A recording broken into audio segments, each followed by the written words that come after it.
Hello dear students, welcome back to my channel physics SPC. Rotational motion का एक question. One end of a straight uniform 1 metre long bar is pivoted on the horizontal table. It released from rest when it make an angle 30 degree from the horizontal. See the figure. Its angular speed when it hit the table is given h square root n second inverse, where n is an integer, the value of n h. तो देखो यहां से तो ये table से hinge कर रखी है और यहां से सर रिलीज कर रहे हैं, तो इसकी शुरुआत में ये रेस्ट में एंगुलर स्पीड 0 है. जब ये इससे ग्राउंड से हिट करेगी जस्ट बिफोर हिटिंग इसकी एंगुलर वेलोसिटी पूछ रहा है हमसे कितनी होगी. तो देखो यहां पर ओनली ग्रेविटेशनल फोर्स लग रहा है, एक हिंज फोर्स लगेगा, लेकिन हिंज फोर्स जिस पॉइंट पर लग रहा है उस पॉइंट में डिस्प्लेसमेंट नहीं है, इसलिए बर्डन बाई हिंज फोर्स तो जीरो रहेगा. तो केवल यहां mg का बर्डन है, और जब केवल कंजर्वेटिव फोर्स के बर्डन इन्वॉल्व हो और कोई फोर्स का बर्डन इन्वॉल्व ना हो तो मैकेनिकल एनर्जी कंजर्व रहती है. इसलिए इसमें कंजर्वेशन ऑफ मैकेनिकल एनर्जी लगा दो सीधा.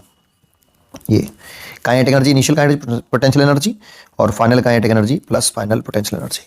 इनिशियली ये रेस्ट में था तो इनिशियली इसके पास कोई काइनेटिक एनर्जी नहीं है. पोटेंशियल एनर्जी देखें तो इसका पूरी रॉड का जो टोटल मास होगा वो इसके सेंटर ऑफ मास पर होगा, इसका सेंटर ऑफ मास. और सेंटर ऑफ मास इसको रेफरेंस लेवल मान लेते हैं, ग्रेविटेशनल रेफरेंस पॉइंट या लेवल कह सकते हो, जहां पर पोटेंशियल एनर्जी 0 है. अब ये mass, total mass centre of mass पर है, तो ये रेफरेंस पॉइंट से कितनी हाइट पर है वो देखना पड़ेगा. ये वाली हाइट, ये आएगा तो ऐसे, लेकिन रेफरेंस पॉइंट से कितनी हाइट पर है, ये h हाइट पर है. लेट कर लिया मैंने, लेट. तो ये डिस्टेंस पक्की l/2 होगी, क्योंकि मिड पॉइंट पर अगर इसकी लंबाई l मान लें ये वाली, तो ये मिड पॉइंट l/2. तो ये sin 30 लगाएं इसमें, sin 30 equal to h/l/2. sin 30 इस ट्रायंगल में लगा दो तो h निकल आएगा l/2 sin 30. sin 30 के लिए 1/2 तो l/4. तो पोटेंशियल एनर्जी लिखें रेफरेंस पॉइंट से ये जो मास है वो कितना हाइट ऊपर है, h हाइट ऊपर है, इसलिए mgh, और h की value l/4. Final kinetic energy लिखें तो केवल ये रॉड रोटेट कर रही है, यहाँ से हिंज है ना, चल तो नहीं रही, घूम रही है, तो उसके पास रोटेशनल काइनेटिक एनर्जी होगी हाफ आई ओमेगा स्क्वायर. और रेफरेंस पॉइंट जब ये यहीं आ जाएगी, ये फाइनल पोजीशन, ये इनिशियल पोजीशन, तो 0 हो जाएगी. mgh की वैल्यू तो हो गई l/4 हाफ, क्योंकि ये रॉड वन एंड से हिंज है, तो वन एंड के अक्रॉस जब रॉड घूमती है लेंथ के परपेंडिकुलर और वन एंड से पास होने वाले एक्सिस के बाद रोटेट करती है, तो मोमेंट ऑफ इनर्शिया ml²/3 होता है. और ओमेगा पूछ रहा है टकराते समय ओमेगा स्क्वायर. तो देखो एक m से तो m कट गया, 2 से ये कट गया 2 बार, एक l से l कट गया, तो ये कोई इसका ऐसे मल्टीप्लाई करेंगे तो 3g हो गया ऊपर, और नीचे हो गया ये l बचा यहाँ पे तो 2l हो गया. ये ओमेगा आ गया रूट के अंदर, तो ओमेगा ही पूछ रहा है. ये √3g की वैल्यू 10 और 2 और l की वैल्यू लेंथ कितनी रखिए, 1 मीटर लॉन्ग है बार, ये लंबाई 1 मीटर थी इसकी, तो 1, तो ये हो जाएगा √15. और ये रखा है हमें √n और √15, तो यहाँ से n की वैल्यू आ गई 15, तो n की वैल्यू 15, क्योंकि ये एंगुलर स्पीड रखी थी √n सेकंड इनवर्स, तो n की वैल्यू आ गई 15. A uniform sphere of mass 500 gram rolls without slipping on plane horizontal surface with its center moving at speed 5 centimeter per second. It kinetic energy h. Solution. देखो एक ये horizontal plane surface है fixed, और इस पर एक sphere. अब sphere का नाम नहीं बताया, तो जब कभी स्फीयर बोले और नाम ना बताए कि हॉलो स्फीयर है या सॉलिड स्फीयर है, तो हमेशा उसे सॉलिड स्फीयर ही कंसिडर करते हैं. ऐसा कई बार जेईई मेंस में क्वेश्चन आए हैं, उसमें स्फीयर वर्ड यूज किया है, तो उसके लिए सॉलिड स्फीयर लेते हैं. अब ये रोल कर रहा है, मतलब चल भी रहा है और घूम भी रहा है. कंडीशन ऑफ प्योर रोलिंग है ना, तो कंडीशन ऑफ प्योर रोलिंग हम सब जानते हैं, pure rolling without slipping. Centre of mass की जो वेलोसिटी होती है वो r ओमेगा के बराबर होती है, लेकिन ये फिक्स सरफेस पर होता है बेटा, हमेशा वैलिड नहीं होती. अगर सरफेस फिक्स होना चाहिए पहली बात तो ये जो सरफेस है ये फिक्स होना चाहिए. अगर फिक्स सरफेस नहीं है तो फिर ये वैलिड नहीं रहेगा. यहाँ पे v = कितना है, r ओमेगा, क्योंकि सेंटर ऑफ मास की वेलोसिटी मैंने v मानी 1. अब देखो काइनेटिक एनर्जी पूछ रहा है, चल भी रहा है और घूम भी रहा है, तो टोटल काइनेटिक एनर्जी आप डायरेक्टली याद कर लो. इसमें ट्रांसलेशनल भी होगी प्लस रोटेशनल भी होगी, और प्योर रोलिंग वाले केस में डायरेक्टली आप ये फॉर्मूला याद कर लो, हाफ mv² 1 + k. k यहाँ रेडियस ऑफ गायरेशन नहीं है, ये प्योर रोलिंग वाले केस में है. अगर प्योर रोलिंग है तो आप टोटल काइनेटिक एनर्जी इतनी लिख लो. k रेडियस ऑफ गायरेशन नहीं है, तो फिर k क्या है, जैसे सॉलिड स्फीयर होता है उसका मोमेंट ऑफ इनर्शिया होता है 2/5 mr²। और हम जो मोमेंट ऑफ इनर्शिया लिखते हैं I बराबर k mr²। ये k इस mr² के साथ अटैच्ड एक कांस्टेंट टर्म है। जैसे हियर यहाँ k की वैल्यू कितनी है 2/5 है। अगर हॉलो स्फीयर हो तो 2/3 होता, डिस्क उसके लिए हाफ होता, रिंग उस mr² होता है उसके लिए 1 होता है ना। तो ये वाला फॉर्मूला यूज कर लो। अच्छा ये कैसे आया अगर नहीं मालूम है थोड़ा सा बता भी दूंगा, चलो बता देता हूँ पहले। वैसे डायरेक्टली याद होता तो 1 सेकंड में हो जाता है ये, है ना। तो ध्यान दें, अगर आपका के टोटल जो होता है इसमें ट्रांसलेशनल होती है हाफ mv², और ये वेलोसिटी सेंटर ऑफ मास की होती है और हाफ I⍵²। ये combined translation plus rotational motion हो तो ओनली ये लगाएं। अगर प्योर रोलिंग भी है तो आगे बढ़ा सकते हो इसे, half mv² plus half I की जगह पे आप ये लिख दो k mr²। और प्योर रोलिंग है तो यहाँ से ओमेगा की वैल्यू निकल के आएगी v/r, तो v²/r²। इससे ये कैंसिल, यहाँ से हाफ कॉमन ले लोगे और आप mv² कॉमन ले लोगे तो 1 + k दिखाई देगा। ये प्योर रोलिंग के लिए लगाना, ठीक है, क्योंकि इसमें मैंने कंडीशन ऑफ प्योर रोलिंग लगाई ना फिक्स सरफेस पर, वो भी फिक्स सरफेस पर, है ना। वो pure rolling and fix surface, pure rolling कर रहा हूँ फिक्स सरफेस पता लगा सकते हो। अब वैल्यू पुट कर दो बस, केवल 1/2 m है, एक ग्राम में रखा है, किलोग्राम में चेंज कर लो इसे, 500/1000 किलोग्राम हो गया। वेलोसिटी भी सेंटीमीटर में रखी है तो इसे मीटर में चेंज कर लो, 25 हो जाएगा और 10⁻⁻⁴ हो जाएगी। 1 + k की वैल्यू 2/5 ऐसे। तो ये तो 2 बार कट गया, तो 1/2 × 2 × 25 × 10⁻⁻⁴, और ये 7/5, 5 से कट गया 5, ये हो गया 35/4 × 10⁻⁴ ऐसे। भाई ये 35 हो गया /4, इसे इसमें डिवाइड करेंगे तो 8.75 10⁻⁻⁴ joule. A choice is correct. अगर आपको डायरेक्टली फॉर्मूला पता हो तो बहुत जल्दी हो जाता है। A wheel is rotating freely with angular speed omega on a shaft. The moment of inertia of the wheel is I and the moment of inertia of the shaft is negligible. The another wheel of the moment of inertia 3I initially at rest suddenly coupled to the same shaft. The resultant frictional losses in the kinetic energy of the system H. ठीक है, एक diagram बना लो। एक हमारे पास ये wheel है ये ऐसे, और ये आपकी ये शाफ्ट है, आपकी ये शाफ्ट, ये इसके अबाउट घूम रहा है, ये एंगुलर वेलोसिटी ओमेगा से, और मोमेंट ऑफ इनर्शिया है इसका I। एक मेरे पास और एक और व्हील है, ये रही अंदर व्हील है, लेकिन इसकी एंगुलर वेलोसिटी 0 है, रेस्ट में है, और इसका मोमेंट ऑफ इनर्शिया इसका I1 बराबर I मान लेते हैं, और ये I2 बराबर 3I, ये रेस्ट में है। फिर धीरे से इस पर रख दिया गया, ऐसे धीरे से रख दे तो फिर ये ऐसे एक साथ घूमती हैं दोनों, ऐसा क्वेश्चन में बोल रहा है, सेम शाफ्ट के अबाउट ऐसे, ये एक साथ रख दिया और ये एक ही शाफ्ट है आपकी, इसके अबाउट एक साथ घूम रही हैं, एंगुलर वेलोसिटी ओमेगा एफ से, ठीक है। और इसका मोमेंट ऑफ इनर्शिया हो जाएगा पूरे सिस्टम का I1 + I2 that means 4I, ठीक। अब इंपॉर्टेंट बात क्या है, जैसे इस शाफ्ट को इस पर रखेंगे, सॉरी शाफ्ट को कह रहा हूँ, इस व्हील को इस पर रखेंगे, धीरे से रखेंगे, तो इन दोनों के व्हील के बिटवीन एक रिलेटिव स्लिपिंग होगी, जिससे एक काइनेटिक फ्रिक्शन डेवलप होगा, और काइनेटिक फ्रिक्शन का जो टॉर्क होगा वो इसकी स्पीड को कम करेगा, एंगुलर स्पीड को, इसकी एंगुलर स्पीड को बढ़ाएगा। जैसे torque due to friction on upper disc, इसकी एंगुलर स्पीड को ये क्या कर रहा है, इंक्रीज, जो टॉर्क होगा, और torque due to kinetic friction on lower disc, ये जो होगा इसकी एंगुलर स्पीड को घटाएगा। और ये तब तक काइनेटिक फ्रिक्शन लगता रहेगा जब तक कि दोनों की आपका एंगुलर स्पीड सेम नहीं हो जाए, है ना। तो एक टॉर्क क्या कर रहा है, स्पीड को इसकी को इंक्रीज कर रहा है, इसकी डिक्रीज कर रहा है, तो दोनों टॉर्क इक्वल होंगे और अपोजिट होंगे। तो नेट टॉर्क सिस्टम का कितना होगा, net torque on system that means both wheel 0 होगा। एक व्हील पर टॉर्क 0 नहीं है, इसलिए एक व्हील का एंगुलर मोमेंटम कांस्टेंट नहीं रहेगा, दोनों को मिलाकर नेट टॉर्क 0 है, इसलिए पूरे सिस्टम का एंगुलर मोमेंटम कांस्टेंट रहेगा, और एक्सटर्नल टॉर्क तो लग ही नहीं रहा, है ना। तो हम यहाँ लिख सकते हैं कि angular momentum of the system initial और angular momentum of the final system final momentum बराबर होगा। जब टॉर्क सिस्टम का कांस्टेंट 0 है तो एंगुलर मोमेंटम कांस्टेंट रहेगा सिस्टम का।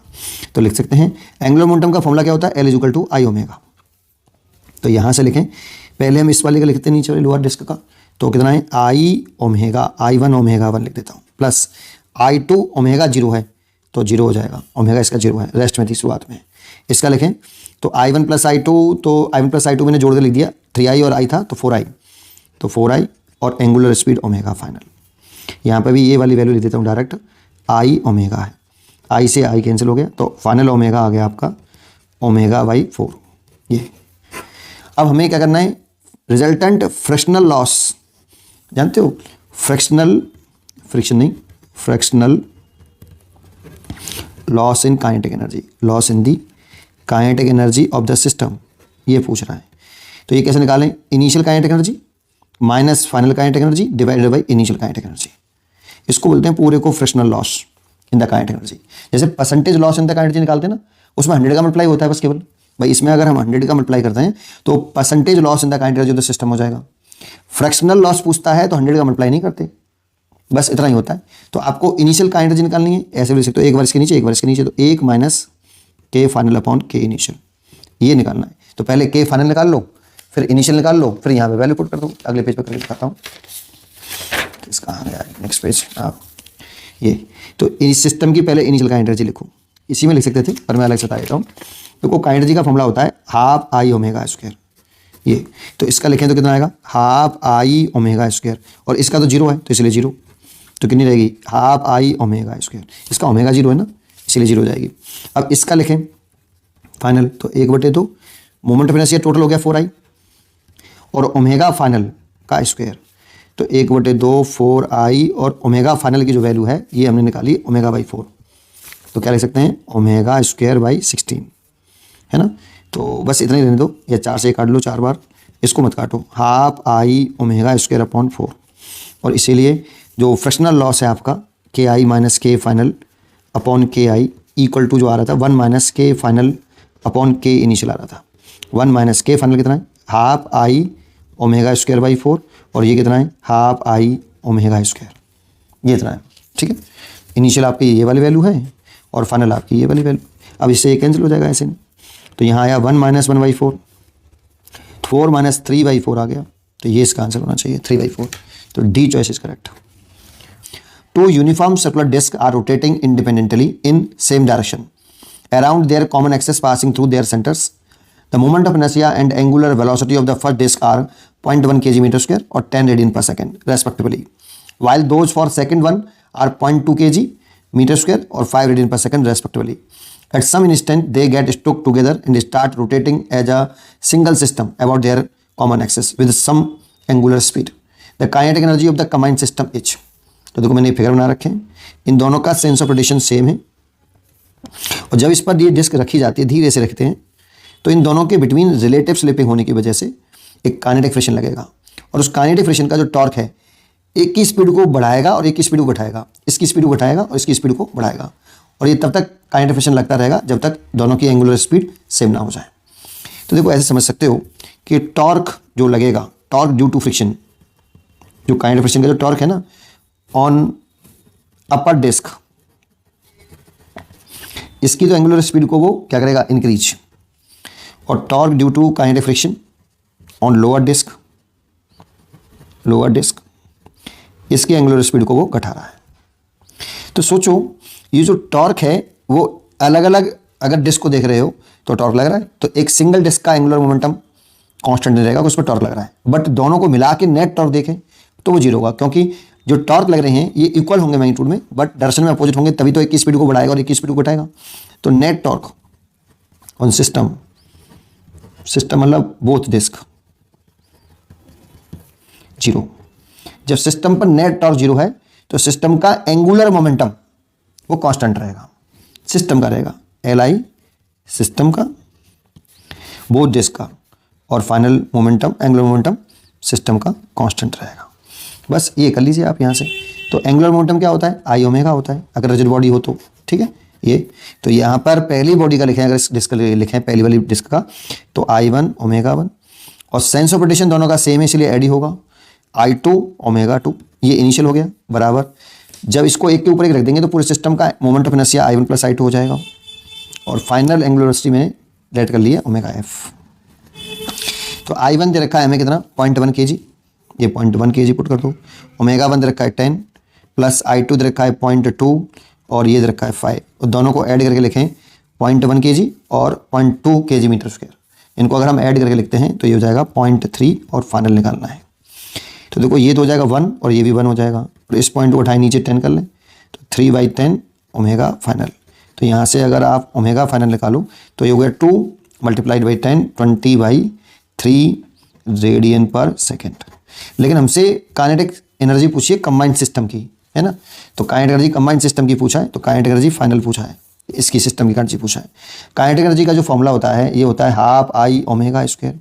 ये तो यहाँ होगा हाफ पूरे सिस्टम की मोमेंट ऑफ इनर्शिया और पूरे सिस्टम का एंगुलर स्पीड का स्क्वायर। तो 1/2 ये हो गया आपका 0.3 और ओमेगा एफ हो गया 20/3 और 20/3। इस पॉइंट को उठाओगे नीचे 10 कर लो, 3 से 3 कैंसिल और 10 से ये 2 और 2 से ये 2 कैंसिल, तो 20/3 जूल बचेगा ये आपका, ये इसका आंसर होगा। तो इसीलिए इसका चॉइस हो गई, करेक्ट हो गई A. Person of 80 kg mass is standing on the rim of a circular platform of mass 200 kg rotating about its axis at 5 revolution per minute rpm. The person now start moving toward the center of the platform. What will be the rotational speed of the platform when the person reaches its center? ठीक है, ये मैंने figure बना रखा है। अच्छा, ये जो दे रखी है 5 रिवॉल्यूशन पर मिनट, ये फ्रीक्वेंसी है, क्योंकि एंगुलर स्पीड की जो यूनिट होती है वो रेडियन पर सेकंड होती है ना। तो ये एंगुलर स्पीड नहीं है, फ्रीक्वेंसी दे रखी है, मैंने ऐसे लिखा है इसीलिए। अच्छा, इसमें कंसेप्ट ये है कि इस पूरे सिस्टम का पर्सन प्लस डिस्क इस एक्सिस के अबाउट एंगुलर मोमेंटम कांस्टेंट रहेगा। क्यों रहेगा उसको थोड़ा सा चर्चा कर लेते हैं। मैं ये एंगुलर डिस्क बना देता हूँ, सॉरी ये एक डिस्क बना देता हूँ, सर्कुलर डिस्क। ये सर्कुलर डिस्क थोड़ा सा इमेजिन करना, क्योंकि थोड़ा सा साइड व्यू देख रहे हैं हम। ये पर्सन खड़ा है, तो ये पर्सन इस पर, ये जो पर्सन है ये इस पर नीचे की तरफ एक कॉन्टैक्ट फोर्स लगाएगा, नीचे की तरफ। दैट मीन्स इस प्लेन डिस्क के प्लेन के परपेंडिकुलर लगाएगा, कॉन्टैक्ट फोर्स कह सकते हो एन। mg की वजह से लग रहा होगा, m खड़ा है तो अपने वेट की वजह से दबाएगा नीचे डिस्क को। ये डिस्क पे लगा और डिस्क के प्लेन के परपेंडिकुलर लगा, और पर्सन पर ऊपर की तरफ लगेगा। ये डिस्क ने लगाया होगा पर्सन पर, लेकिन ये दोनों डिस्क के प्लेन के परपेंडिकुलर लग रहे होंगे। ये डिस्क पे लग रहा है और ये पर्सन पर लग रहा है। अच्छा, सोचो जब ये पर्सन आगे दौड़ेगा तो फ्रिक्शन तो दौड़ाएगा उसे, तो एक फ्रिक्शन फोर्स भी लग रहा होगा पर्सन पर आगे की तरफ, और एक फ्रिक्शन फोर्स लग रहा होगा पीछे की तरफ। और जो यहाँ से ये रोटेशनल एक्सिस है आपकी डिस्क की, इस डिस्क का भी एक mg होगा, ये कैपिटल mg लिख दिया मैंने, वेट है ना, डिस्क का वेट होगा जो लाइन ऑफ एक्शन से पास हो रहा है, रोटेशनल एक्सिस से पास हो रहा है। अब इस एक्सिस के बाद टॉर्क देखें तो देखो इसकी लाइन ऑफ एक्शन तो रोटेशनल एक्सिस से पास हो रही है, इस mg का, तो रोटेशनल एक्सिस के अबाउट टॉर्क ही 0 हो गया, क्योंकि r परपेंडिकुलर 0 है। अच्छा, इस वाले पॉइंट पे देखें तो r ये हो गया बेटा ऐसे, तो r की दर्शन और इस f की दर्शन अपोजिट है, तो r क्रॉस f करोगे तो r और f के बीच में जो एंगल है वो 180 डिग्री है, इसीलिए टॉर्क 0 होगा। Sine R F sine theta होता है ना, तो टॉर्क 0 हो जाएगा। इसमें इसकी दर्शन और इसकी दर्शन सेम है, तो 0 डिग्री है तो साइन 0 हो जाएगा, साइन 0 इसका भी टॉर्क 0 हो जाएगा। तो इस एक्सिस के अबाउट इसका टॉर्क और इसका टॉर्क तो 0 हो गया। अब बच्चे ये एन, थोड़ा सा ध्यान रखना, ये जो एन है वो डिस्क के प्लेन के परपेंडिकुलर नीचे की तरफ है और ये डिस्क के प्लेन के परपेंडिकुलर ऊपर की तरफ है। अगर हम इसका r क्रॉस f करें, दर्शन निकालें टॉर्क की, तो r क्रॉस f, तो r की दर्शन तो ये हो गई, और इस वाले n को देख रहा हूं पहले जो नीचे तरफ लग रहा है, तो नीचे तरफ अपनी फिंगर को घुमाएंगे तो टॉर्क डिस्क के प्लेन में आएगा और इधर आएगा, और डिस्क के प्लेन में भी आएगा। और ये वाला जो है इसका टॉर्क निकालेंगे तो इसका टॉर्क की दर्शन ऐसे, तो ये ऊपर की तरफ लग रहा है, ऐसे लग रहा है, ये ऐसे है ना, तो आपका ये ऊपर की तरफ आएगा। r क्रॉस f करेंगे, r वेक्टर से f की तरफ छोटे एंगल से घुमाओ तो r f ऐसे, राइट हैंड की फिंगर को, तो थंब इधर आ रहा है। तो जानते हो इन दोनों के टॉर्क आएंगे तो एक दूसरे के अपोजिट, बट इंपॉर्टेंट बात ये होगी कि वो रोटेशनल एक्सिस के परपेंडिकुलर भी होंगे। भाई रोटेशनल एक्सिस ऐसे है प्लेन के परपेंडिकुलर डिस्क के, और जो टॉर्क आ रहा है वो प्लेन के डिस्क के प्लेन में लाई कर रहा है, प्लेन के अलोंग आ रहा है। लेकिन एक दूसरे के टॉर्क को वो कैंसिल तो कर देंगे, बट नहीं भी करते ना तो इस रोटेशनल एक्सिस के बाद तो टॉर्क प्रोड्यूस करेंगे नहीं, क्योंकि वो परपेंडिकुलर है, पर कैंसिल कर देंगे, नेट टॉर्क 0। तो आप ये कह सकते हो net torque on system, person और डिस्क दोनों को मिला के 0 है। इसीलिए angular momentum of the system और angular momentum of the system, final और इनिशियल पूरे सिस्टम का अबाउट रोटेशनल एक्सिस कांस्टेंट है। अब देखो आप एंगुलर मोमेंटम लिखते हो तो पर्सन का एंगुलर मोमेंटम और किसका, डिस्क का लिख लो अलग अलग। तो पहले मैं पर्सन का लिख ले रहा हूं, अगर मैं पर्सन का लिखता हूं तो मैं लिख सकता हूं आई, पहले तो एक काम करते हैं, एल पर्सन मैन लिख देता हूं प्लस एल डिस्क, ये बराबर इधर भी लिख देता हूं ऐसे, L man plus L disc. ठीक है, अब एल इज इक्वल टू लिखें आई ओमेगा, तो आई पर्सन का लिखें पहले। तो देखो पर्सन को पॉइंट मास मान सकते हो आप, ये रोटेशनल एक्सिस है, ये पर्सन है, इसका मास एम है और इससे परपेंडिकुलर डिस्टेंस आर है, तो moment of inertia point mass का जो होता है वो एम आर स्क्वायर होता है, ये लगा रहे हैं। तो इसलिए मास स्मॉल एम और रोटेशनल एक्सिस से ये दूरी परपेंडिकुलर सेपरेशन आर है, तो आर स्क्वायर, और आई एल बराबर आई ओमेगा होता है, तो आई तो लिख दिया ये पर्सन का, और ओमेगा जितना स्पीड इसकी होगी उतनी स्पीड उसकी होगी, तो ओमेगा 1। ठीक है, प्लस डिस्क का लिखें तो डिस्क का moment of inertia I omega ही लिखना है, लेकिन डिस्क का moment of inertia its on axis plane के परपेंडिकुलर सेंटर से पास होने वाले एक्सिस के बाद 1/2 एम आर स्क्वायर होता है, तो 1/2 एम स्मॉल आर स्क्वायर और into omega 1 equal to man जब सेंटर पे ही आ जाएगा तो रोटेशनल एक्सिस से इसकी दूरी 0 हो जाएगी, दैट मीन्स आर 0 हो जाएगा, आर 0 होगा तो मोमेंट ऑफ इनर्शिया पर्सन का 0 हो जाएगा, इसलिए एंगुलर मोमेंटम भी पर्सन का 0 हो जाएगा, प्लस डिस्क का रह जाएगा, डिस्क का होगा 1/2 capital M small R square और उसकी एंगुलर स्पीड हो गई है ओमेगा 2।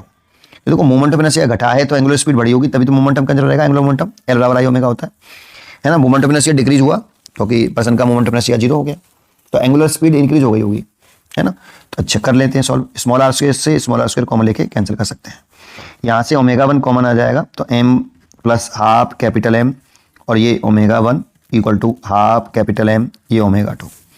स्मॉल एम दे रखा है हमें 80 kg और ये 200 kg है और डिवाइड बाई 2 है तो 100 हो गया, और ओमेगा के लिए लिख सकते हैं 2 पाई n1 बराबर 1/2, ये 200 है तो ये 100 हो जाएगा, और इसको लिख सकते हैं 2 पाई n2, 2 पाई से तो 2 पाई कैंसिल, ये हो जाएगा 180 और n1 के लिए रखिए 5 rpm, है ना। फ्रीक्वेंसी इसी तरह में रहने दो, चेंज करो फिर दोबारा से चेंज करना पड़ेगा आपको, इक्वल डिवाइड बाई 100, ये 100 लिख लिया, इक्वल टू n2, तो 0 से ये 0 कट गया, 5 से कट गया ये 2 बार, 2 से ये काट दिया 9 बार, 9 rpm आ जाएगा बराबर n2, ये आ गई आपकी, तो यहाँ पे n2 9 आएगा, rpm में पूछा है।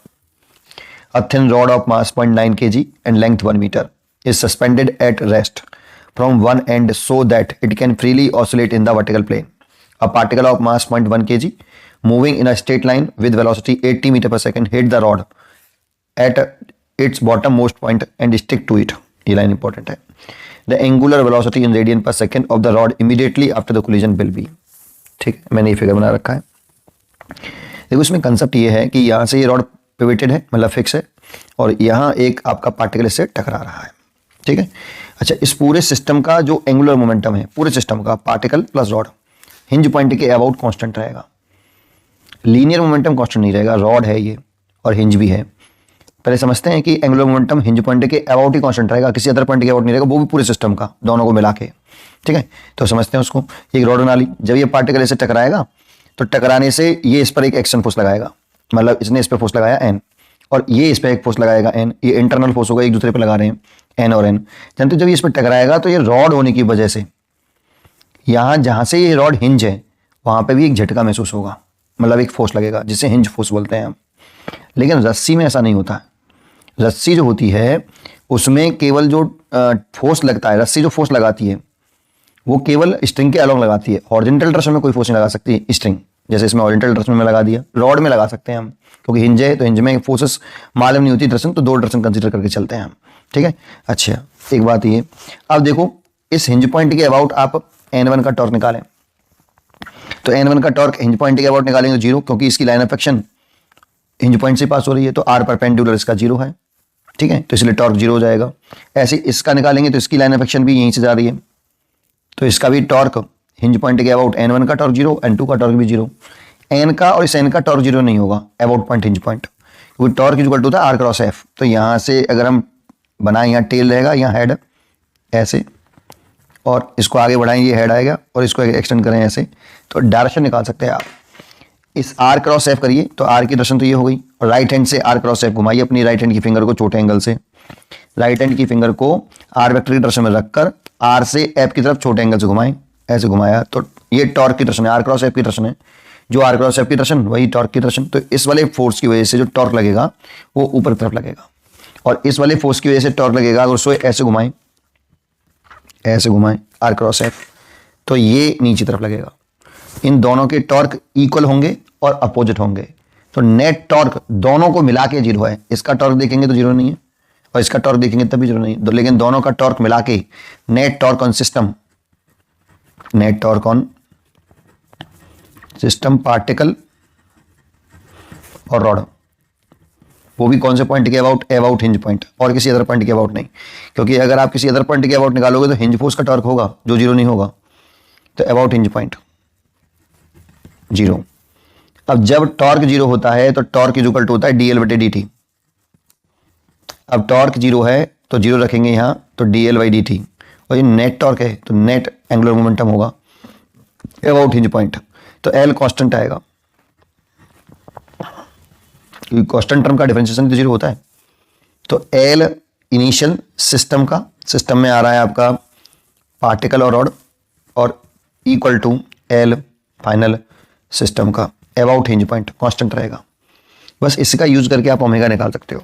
अब इंपॉर्टेंट है हमें यहाँ पे पार्टिकल का निकालना है प्लस रॉड का निकालना है। अब ये जोड़ेंगे या घटाएंगे, इसमें भी दर्शन चेक करनी पड़ती है ना। ऐड तब करेंगे जब इसकी दर्शन इसके एंगुलर मोमेंटम की दर्शन सेम आएगी, तो ऐड करेंगे, और अपोजिट आती तो घटाते। अभी मैं चेक कर लूंगा, यहाँ पे भी मैं पार्टिकल का लिख रहा हूँ प्लस यहाँ रॉड का लिख रहा हूँ, ठीक है। ये पार्टिकल का एंगुलर मोमेंटम लिखते कैसे हैं उसको भी समझ लो। अगर ये कोई पार्टिकल है, पार्टिकल का एंगुलर मोमेंटम अलग तरीके से लिखते हैं। ये पार्टिकल है, इसका मास m है, इसकी वेलोसिटी भी है, और मान लो कि पॉइंट O के अबाउट एंगुलर मोमेंटम लिखना है इस पार्टिकल का, angular momentum of particle about point O। तो जानते हो पार्टिकल पर हेड आएगा r वेक्टर का,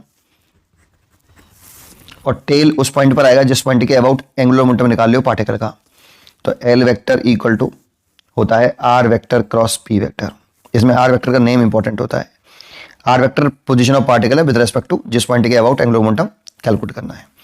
तो R वेक्टर का हेड पार्टिकल पर और टेल उस पॉइंट पर जिस पॉइंट के अबाउट एंगुलर मोमेंटम निकालना है। मान लो पॉइंट O के अबाउट निकालना है, तो ऐसे भी लिख सकते हैं R क्रॉस MV, ऐसे यहाँ से M इधर लिख लो, R क्रॉस B ऐसे लिख सकते हैं। ये वेक्टर फॉर्म में लिखा है, मैग्नीट्यूड में लिखे हैं तो L is equal to M, इसे खोलेंगे तो RV sin थीटा, तो RV sin theta, theta angle between velocity and R vector. तो देखो टेल टेल होता है, तो R वेक्टर और वेलोसिटी वेक्टर के बीच में टेल टेल या हेड लेते हैं, टेल हेड नहीं लेते, ये एंगल नहीं होगा, इसे एक्सटेंड करना पड़ेगा, ये थीटा होगा। अब इसमें वेलोसिटी की लाइन ऑफ एक्शन बनाइए, तो वेलोसिटी की लाइन ऑफ एक्शन मतलब वेलोसिटी की दर्शन में एक लाइन ड्रॉ करिए, उसे वेलोसिटी लाइन एक्शन बोलते हैं। और जिस पॉइंट के अबाउट तो एंगुलर मोमेंटम पूछ रहा है, वहां से इस लाइन ऑफ एक्शन पर परपेंडिकुलर ड्रॉ करिए, उसे R परपेंडिकुलर बोलते हैं।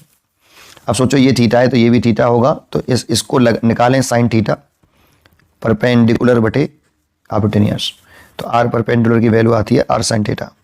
तो यहाँ पे इस R साइन थीटा की जगह पे ले सकते हैं हम MV R परपेंडिकुलर। एक तो मैं ये वाला फॉर्मूला यूज करूंगा इसमें, है ना, कोई सा भी समय के साथ जो आपको अच्छा लगे वहां से निकाल सकते हो, ठीक है। और एक रिजिड बॉडी है, अगर वो हिंज है और किसी एक्सिस के अबाउट घूम रही है तो ये रिजिड बॉडी के लिए होता है, और हिंज है तो एंगुलर मोमेंटम I ओमेगा होता है। जब केवल घूम ही रही है, चल नहीं रही, तब L बराबर I ओमेगा होता है। बॉडी हो रिजिड बॉडी तब ये लगाते हैं। अब लगा लीजिए, इस पार्टिकल का निकालना है, तो देखो ये हिंज पॉइंट है, O पॉइंट के अबाउट निकालना है पार्टिकल का, ये पार्टिकल है, तो यहाँ से इस वेलोसिटी की दर्शन नहीं रही, तो यहाँ से ये बना लेंगे हम, टेल यहाँ होगा और हेड यहाँ होगा, ये तो R वेक्टर हो गया। और इसकी वेलोसिटी की लाइन ऑफ एक्शन बनाओ, आप ये बना ली, और इस जिस पॉइंट के अबाउट निकाल लो वहां से इस पर परपेंडिकुलर ड्रॉ कर दो, तो ये आपका R परपेंडिकुलर हो गया। तो बस फॉर्मूला लिख दो, ये वाला लगा रहा हूँ पार्टिकल के लिए, ये वाला MV, ये तो पार्टिकल का मास स्मॉल m माना है, वेलोसिटी 80 है V, और R परपेंडिकुलर आपका L के बराबर हो गया लेंथ के, तो L। डायरेक्शन निकालना चाहें इसकी तो R वेक्टर की डायरेक्शन को एक्सटेंड कर लो, R से V की तरफ छोटे एंगल से घुमाओ, ऐसे अपने राइट हैंड की थंब को ऊपर की तरफ आ रही है। R क्रॉस V की जो डायरेक्शन होगी ना, जो R क्रॉस V की डायरेक्शन होगी वही L वेक्टर की डायरेक्शन होगी, ठीक है, इसीलिए ऐसा किया। तो इसकी जो एंगुलर मोमेंटम आ रहा है ये अपर डायरेक्शन में आ रहा है। रॉड तो इनिशियली रेस्ट में था, तो रॉड की एंगुलर वेलोसिटी तो 0 थी, तो इसीलिए रॉड के लिए लिखेंगे, रॉड रिजिड बॉडी है तो इस फॉर्मूले को लगाएंगे, ओमेगा 0 है इसलिए L 0 होगा, तो इसका L तो L 0 कर दिया बराबर।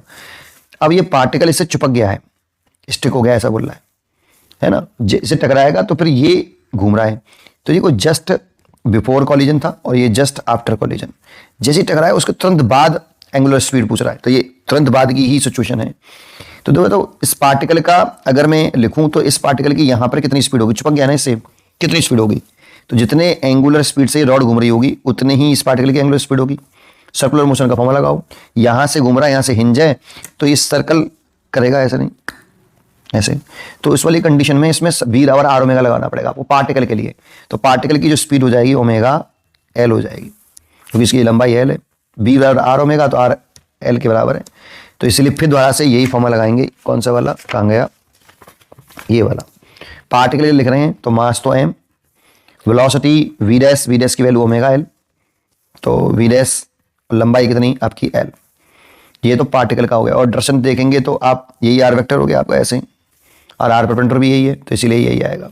तो आर क्रॉस भी करोगे ना तो ट्र ऊपर ही आएगी, इसकी डायरेक्शन भी ऊपर है, ठीक है। और रॉड का लिखेंगे तो रॉड अब घूम रही है, तो रॉड जानते हो एक एंड से घूम रही है। अब इस फॉर्मूला याद होना चाहिए, जिस पॉइंट के अबाउट हम एंगुलर मोमेंटम निकालते हैं ना, उसी इस फॉर्मूले में जिस पॉइंट के अबाउट एंगुलर मोमेंटम निकालते हैं उसी एक्सेस के अबाउट हम क्या करते हैं, मोमेंट ऑफ इनर्शिया लिखते हैं। तो इसी एक्सेस के अबाउट मोमेंट ऑफ इनर्शिया कितना रॉड का, तो रॉड का मास एम है, लेंथ एल है, तो मोमेंट ऑफ इनर्शिया होता है एम एल स्क्वायर बाई 3 इस एक्सेस के अबाउट, वन एंड से घूम रही है ना इसीलिए।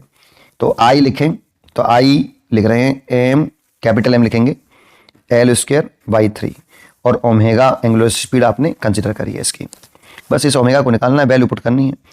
पॉइंट देखो, ये 0.1 kg मास है और वेलोसिटी है 80 और लेंथ है 1 मीटर, इक्वल टू, इसकी डायरेक्शन भी ऐसी आएगी, ऐसे घुमाएंगे, ओमेगा की डायरेक्शन घुमाओ अपनी फिंगर को, राइट हैंड की फिंगर को ओमेगा की डायरेक्शन में ऐसे ऊपर, तो इसकी एंगुलर वेलोसिटी की डायरेक्शन भी ऊपर की तरफ आ रही है। बस वैल्यू पुट कर दो, एम की वैल्यू कितनी 0.1, वेलोसिटी आपकी ओमेगा एल है, तो ओमेगा तो निकालना है और एल की वैल्यू 1 है, प्लस एम 0.9 है, लंबाई 1 का स्क्वायर है, ये 3 है और ये ओमेगा है। इस पॉइंट को उठाएंगे 10 हो गया, इस पॉइंट को, ये 0.1 है ना, इस पॉइंट को उठाएंगे तो ये 10 हो गया, इस पॉइंट को उठाएंगे तो ये भी 10 हो गया, 10 10 10 कट गया, 80 हो गया, ये ओमेगा और प्लस ये 9 ओमेगा, वो 3 ओमेगा, तो ये 80 इक्वल टू 4 ओमेगा, तो ओमेगा की वैल्यू आएगी 20 रेडियन पर सेकेंड। ये इसका आंसर होगा। A block of mass 1 kg slide with velocity 6 meter per second on frictionless horizontal surface and collide with uniform vertical rod and stick to it as shown. The rod is pivoted about O and swing as a result of the collision making angle theta before momentarily coming to rest. If the rod has mass 2 kg, length 1 meter, the value of theta approximately g 10 meter per second square.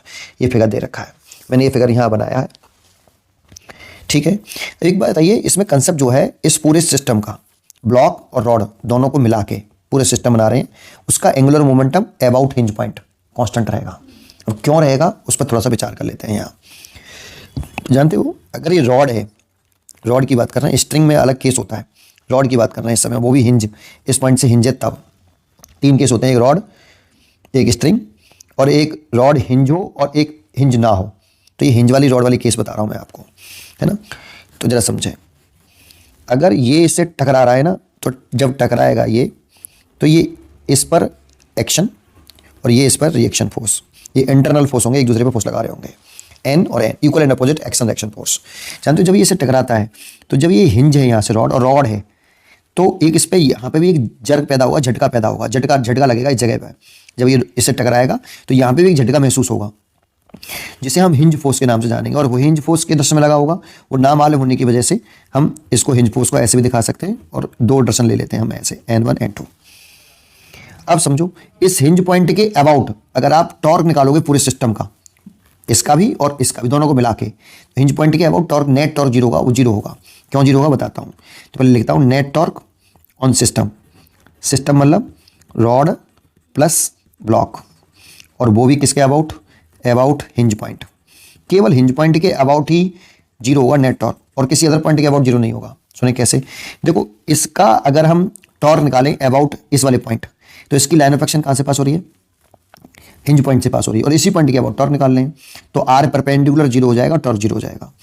जिस force की line of action उस point से pass हो, जिस point के about torque निकालें तो उसका टॉर्क जीरो होता है। तो इसका जीरो, इसका भी टॉर्क जीरो, तो इन दोनों का तो टॉर्क जीरो है ही इस पॉइंट के अबाउट, लेकिन इन दोनों का टॉर्क जीरो नहीं होगा इस एक्सिस के अबाउट, बट अब इक्वल एंड अपोजिट होगा। तो देखो, इस एक्सिस के अबाउट इसका टॉर्क निकालें तो ये हमने ना ली आर वेक्टर, इसको एक्सटेंड करेंगे, ये आर वेक्टर हो गया। है ना। आर वेक्टर का हेड हमेशा जिस पॉइंट पे फोर्स लगे वहां पर, और टेल जिस पॉइंट के अबाउट एंगुलर मोमेंटम पूछे वहां लगाते हैं, टॉर्क पूछे वहां पे निकालते हैं। तो ये आपका आर वेक्टर हो गया। तो आर क्रॉस एफ से डायरेक्शन निकाल लो टॉर्क की। तो आर क्रॉस वेक्टर से आर से एफ की तरफ छोटे एंगल से घुमाइए, आर क्रॉस एफ करिए ऐसे, तो थंब ऊपर आ रहा है। तो ये आर क्रॉस एफ, इस पर जो टॉर्क की डायरेक्शन है वो ऊपर की तरफ है, और इस पर देखेंगे तो ये नीचे की तरफ आएगी। तो इसका टॉर्क और इसका टॉर्क एक दूसरे को कैंसिल कर देंगे, इक्वल एंड अपोजिट होंगे। इसका टॉर्क अपवर्ड होगा और इसका टॉर्क डाउनवर्ड होगा। इसीलिए नेट टॉर्क देखेंगे हिंज पॉइंट के अबाउट, तो इसका टॉर्क तो जीरो है और इसका टॉर्क इक्वल एंड अपोजिट है, तो नेट टॉर्क निकालेंगे तो जीरो आएगा। ठीक है, अच्छा अब ये बात समझ में आ गई। केवल हिंज पॉइंट के अबाउट, अगर हिंज पॉइंट के अबाउट ना निकालेंगे, किसी अदर पॉइंट के अबाउट निकालेंगे तो इनका टॉर्क आ जाएगा बेटा, जीरो नहीं होगा फिर, है ना। इसीलिए केवल हिंज पॉइंट के अबाउट नेट टॉर्क जीरो है। इसलिए angular momentum of the system about hinge point constant रहेगा, इनिशियल और ये फाइनल सिस्टम कांस्टेंट रहेगा। तो पहले हम इसी को कैलकुलेट कर लेते हैं, एंगुलर मोमेंटम को। अब एंगुलर मोमेंटम कैसे निकालें, तो जानते हो यहाँ पर पार्टिकल का एंगुलर मोमेंटम निकालते हैं। जैसे ये पार्टिकल है, ये मास m है, वेलोसिटी v है, और पॉइंट O के अबाउट एंगुलर मोमेंटम निकाल लें, तो हम फॉर्मूला में ये यूज करते हैं, m r cross v। r vector का हेड हमेशा पार्टिकल पर होता है और टेल उस पॉइंट पर होता है जिस पॉइंट के अबाउट एंगुलर मोमेंटम निकालते हैं। ठीक है, इसको खोला, मैग्नीट्यूड में लिखा m r v sin theta. Theta r और वेलोसिटी के बीच में एंगल होता है ये। ठीक है, अच्छा इसको जब हम ऐसे लिखते हैं ना r sin थीटा, इसकी जगह पे हम r परपेंडिकुलर लिखते थे। ये r परपेंडिकुलर क्या होता है, वेलोसिटी की डायरेक्शन में अगर हम क्या ड्रॉ करते हैं, एक लाइन ऑफ एक्शन ऐसे, ये वेलोसिटी की डायरेक्शन में ड्रॉ करो, और जिस पॉइंट के अबाउट टॉर्क निकाल, एंगुलर मोमेंटम निकाल ले, वहां से इस लाइन ऑफ एक्शन पर परपेंडिकुलर ड्रॉ करते हैं, उसे बोलते हैं आर परपेंडिकुलर। इसमें अगर ये थीटा है और ये थीटा है, तो इन तीनों में रिलेशन निकालोगे ना, आर परपेंडिकुलर, आर में और थीटा में, तो आर परपेंडिकुलर की वैल्यू आर साइन थीटा आएगी। साइन थीटा इक्वल टू लगा के देखो ट्रायंगल में, sine theta equal to perpendicular hypotenuse लगाओगे तो ये रिलेशन निकल आएगा। तो मैं ये वाला फॉर्मूला यूज करूंगा पार्टिकल के लिए। लेकिन अगर कोई रिजिड बॉडी हो और वो किसी पॉइंट से हिंज हो और एंगुलर मोमेंटम पूछे, एल बराबर आई ओमेगा, रिजिड बॉडी के लिए ये लिखते हैं। ठीक है, ये दो फॉर्मूले यूज करूंगा, जरा समझें। पहले मैं यहाँ पर एंगुलर मोमेंटम लिख रहा हूँ ब्लॉक का, फिर मैं लिख रहा हूँ रॉड का, इक्वल टू, ये इनिशियल लिख रहा हूँ, फिर मैं ब्लॉक का यहाँ अलग लिखूंगा और रॉड का अलग लिखूंगा, लेकिन डायरेक्शन भी चेक कर लूंगा कि डायरेक्शन कैसी है। ठीक है, तो पहले मैं ब्लॉक का लिख रहा हूँ जो एक पार्टिकल है। तो इस पॉइंट के अबाउट ब्लॉक का लिखें तो सबसे पहले वेलोसिटी पर ये आपका आर वेक्टर होगा, टेल यहाँ आएगा और हेड यहाँ आएगा, है ना। अब क्या करें, इस वेलोसिटी की लाइन ऑफ एक्शन लाइन ये बना ली, और लाइन ऑफ एक्शन बना के इस लाइन ऑफ एक्शन पर यहाँ से आर परपेंडिकुलर कर दें ऐसे, दिस इज आर परपेंडिकुलर, जो कि लेंथ के बराबर होगी, रॉड की लेंथ के बराबर होगी। तो क्या लिखें, ये वाला फॉर्मूला यूज कर रहे हैं। तो ब्लॉक का मास स्मॉल m, ब्लॉक की वेलोसिटी v, स्मॉल v बनाइए, 6 मीटर पर सेकंड है, अभी डाटा लिख दूंगा। और आर परपेंडिकुलर कितना, ये वाला जो कि रॉड की लंबाई हो गई, ये आर परपेंडिकुलर हो गया जो कि लेंथ के बराबर हो गया, इसीलिए एल। डायरेक्शन चेक कर लें, तो आर क्रॉस वी की जो डायरेक्शन होगी, आर क्रॉस वी की, वही एल की डायरेक्शन होगी। तो आर वेक्टर की डायरेक्शन हो गई आपकी ये वाली, और वी ये है, तो आर से वी की तरफ छोटे एंगल से घुमा दो, राइट हैंड को, ठीक घुमाया, आर से वी छोटे एंगल से, थंब ऊपर की तरफ आ रहा है, और जब ऊपर की तरफ आए तो एल, आर क्रॉस वी की डायरेक्शन ऊपर, तो एल की डायरेक्शन भी ऊपर, तो इसकी डायरेक्शन आ रही है ऊपर की तरफ डायरेक्शन। रॉड का एंगुलर मोमेंटम लिखूं इनिशियल, तो ये शुरुआत में तो घूम ही नहीं रहा था, एंगुलर वेलोसिटी कितनी थी, जीरो, टकराने से पहले, ये जस्ट बिफोर कॉलिजन, है ना, तो घूम ही नहीं रहा था, रॉड तो रुकी हुई थी। तो इस वाले केस में रॉड का एंगुलर मोमेंटम लिखें इस फॉर्मूले से, आई इंटू ओमेगा, तो ओमेगा तो जीरो है, तो एल जीरो हो जाएगा, तो इसीलिए जीरो लिख दिया बराबर। ये आफ्टर कोलिजन बॉल का लिखें, तो जानते हो ये बॉल इससे चिपक जाती है, ब्लॉक चिपक गया और फिर इसके बाद ये रॉड घूम रही है, टकराने के बाद ये घूम रहा है, तो ये इसकी वेलोसिटी निकाल सकते हो आप, किसकी, ब्लॉक की, सर्कुलर मोशन से चिपक गया ना इससे। तो सोचो यहाँ से हिंज है और ये यहाँ से घूम रहा है, तो सर्कुलर मोशन में फॉर्मूला होता है वी बराबर आर ओमेगा, उसका यूज कर लो। तो कितनी एंगुलर वेलोसिटी से घूम रहा है, ओमेगा से, चिपक चुका है ना इससे, और इसकी रेडियस कितनी हो जाएगी, सर्कुलर मोशन देखेंगे तो ये यहाँ से घूमेगा, तो ये सर्कुलर पाथ की रेडियस लंबाई के आर, तो वेलोसिटी हो जाएगी एल ओमेगा, ये वी हो जाएगा आपका, वी डैश कर देता हूँ, है ना। तो इसका लिखूं एंगुलर मोमेंटम पार्टिकल वाला फॉर्मूला लगा के दोबारा से m, अब वेलोसिटी v नहीं है, कितनी है, एल ओमेगा, है ना। और आर परपेंडिकुलर तो अभी भी वही है, line of action I velocity की ये रही, और यहाँ से इस पॉइंट के अबाउट एंगुलर मोमेंटम निकाल लें, यहाँ से इस पर ड्रॉ करिए, तो आर परपेंडिकुलर कितना आ रहा है, एल ही आ रहा है, तो इसीलिए एल ही आएगा। प्लस रॉड का लिखें, तो रॉड अब घूम रही है, तो इसका यूज करेंगे हम रॉड के लिए आई ओमेगा। अब आई रॉड घूम रही है एक एंड से, जानते हो जब रॉड एक एंड से घूमे ऐसे, तो मोमेंट ऑफ इनर्शिया का फॉर्मूला होता है रॉड का मास, रॉड की लेंथ, और एम एल स्क्वायर बाई 3 होता है जब एक एंड से घूमे और लेंथ के परपेंडिकुलर हो। है ना। तो मोमेंट में ऐसे लिख रहा हूं मैं रॉड का M capital M L square by 3 into omega. बस डाटा पुट कर दो। एम की वैल्यू रखी है उसने 1 kg, 1 वेलोसिटी रखी है शुरुआत में 6 मीटर पर सेकेंड, लंबाई रॉड की 1 मीटर, तो 1 मीटर रख दिया तो इधर हो गया। एम की वैल्यू 1, एल की वैल्यू 1 और एल की वैल्यू 1, 1 और 1, तो ये 1 और ये 1 ओमेगा ही रहेगा, तो केवल 1 ओमेगा की वैल्यू ओमेगा और एल की वैल्यू 1 प्लस कैपिटल एम देखें तो 2 kg रखा है, रॉड का मास 2 kg, तो यहाँ पर 2 kg लिख दें। एल की वैल्यू 1 है, उसका स्क्वायर करेंगे तो 1 ही रह जाएगा, 1 का स्क्वायर कर दें, नीचे 3 और ये ओमेगा, इधर की तरफ 6 हो गया, ये ओमेगा हो गया, ये 2/3 ओमेगा हो गया। यहाँ से 3 एलसीएम ले लेंगे तो 3 और 2 5, 5/3 ओमेगा, ये 6। तो यहाँ से अगर हम एंगुलर वेलोसिटी निकालें तो 18/5 रेडियन पर सेकंड से वो रॉड घूम रही होगी। ठीक है, इतनी एंगुलर वेलोसिटी से घूम रही होगी रॉड, ये से चिपक गया है। ठीक है, ये बात समझ में आ गई। अच्छा, इसमें लीनियर मोमेंटम कांस्टेंट रहेगा क्या? नहीं, क्योंकि देखो इन ये दोनों फोर्स एक दूसरे को कैंसिल कर देंगे, पूरे सिस्टम पर नेट फोर्स जीरो नहीं है, ये दोनों कैंसिल कर दिए, लेकिन रॉड पे फिर तो ये लग रहा है हॉरिजॉन्टल डायरेक्शन में N1, तो net force on system rod plus block zero नहीं है, इसलिए लीनियर मोमेंटम कांस्टेंट नहीं रहने वाला। ठीक है, इस बात का ध्यान रखना। चलिए, रॉड का केस है, स्ट्रिंग का केस होता है उसमें अलग कहानी होती। ठीक है, अच्छा अब बात कर रहे हैं हम यहां से यहां तक की चर्चा करें। जब ये चिपक गया है और ये घूम रहा है यहां से कितनी एंगल वेलोसिटी से? ओमेगा से, लेकिन यहां आते जब थीटा एंगल बना लेता है तो ये थोड़ी देर के लिए रेस्ट में आता है, जीरो हो जाती है थोड़ी देर के लिए, फिर वापस आएगा, है ना। थोड़ी देर के लिए रेस्ट में होगा, मान लो थीटा एंगल पर ये रेस्ट में आ गया थोड़ी देर के लिए, ऐसा क्वेश्चन में बोला है। तो ये थीटा पूछ रहा है कितना होगा, तो यहां से यहां तक आप मैकेनिकल एनर्जी कंजर्व कर सकते हो, क्योंकि यहां से यहां तक केवल और केवल ग्रेविटेशनल फोर्स लग रहे हैं और कोई फोर्स नहीं लग रहा होगा, तो इसीलिए केवल ग्रेविटेशनल फोर्स का वर्डन होगा, बाकी के अदर फोर्स लग नहीं रहे तो उनका वर्डन जीरो हो जाएगा, तो मैकेनिकल एनर्जी कंजर्व हो जाएगी। इसीलिए कंजर्वेशन ऑफ मैकेनिकल एनर्जी लगा दो यहां से यहां तक, तो लिख रहे हैं according to conservation of mechanical energy, kinetic energy system की, यानी ना सिस्टम की मैकेनिकल एनर्जी कांस्टेंट रहेगी, plus potential energy of the system, initial लिखा है और ये फाइनल लिख देता हूं ऐसे। तो लिखते हैं पहले यहां मैं ब्लॉक की अलग लिखूंगा काइनेटिक एनर्जी और रॉड की अलग लिखूंगा।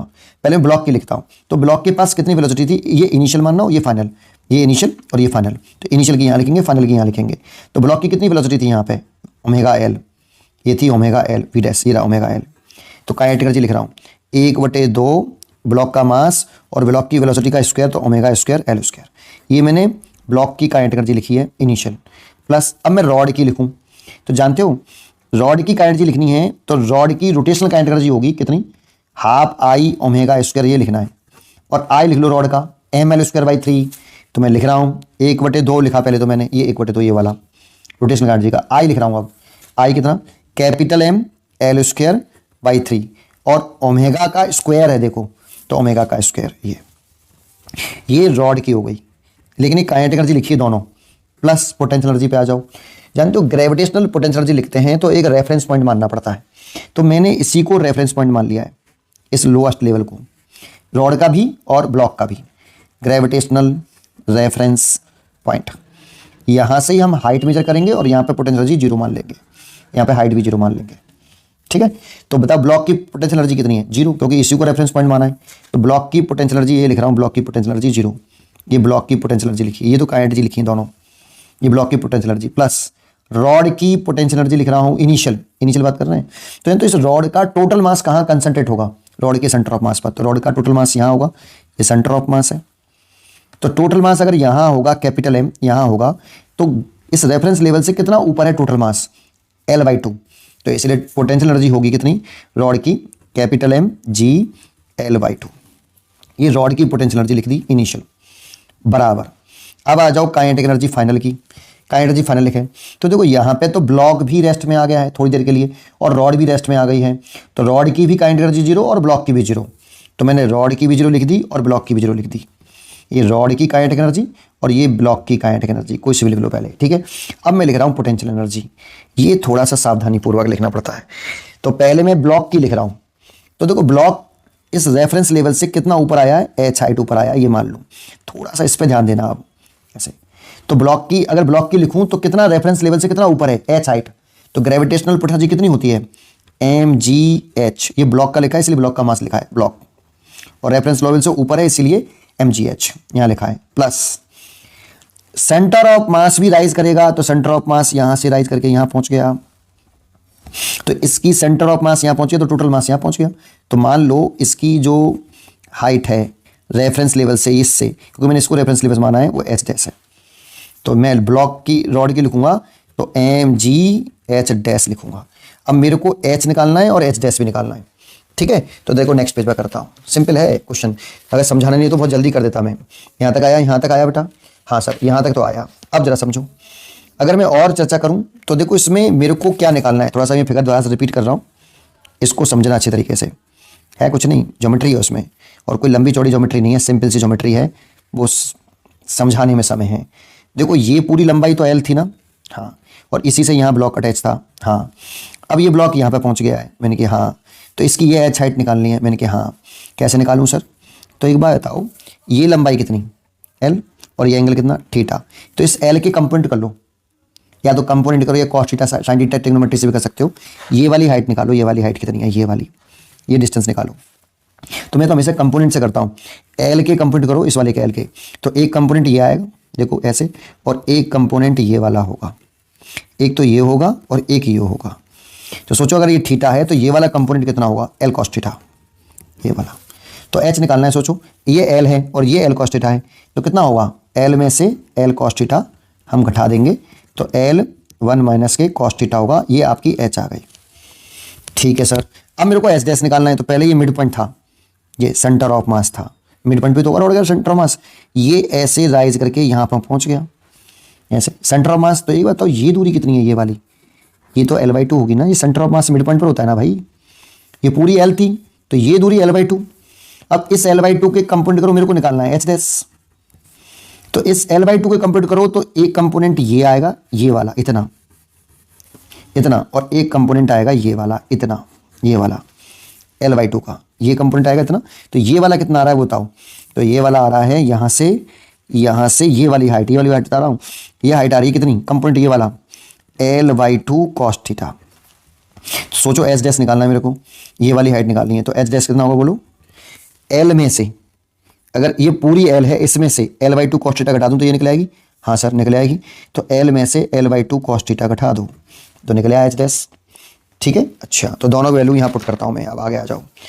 ठीक है, मैं संगे संग वैल्यू भी पुट कर देता हूँ भाई। 1/2 एम की वैल्यू बताओ, 1 kg। लग रही है टफ, बहुत आसान कैलकुलेशन है।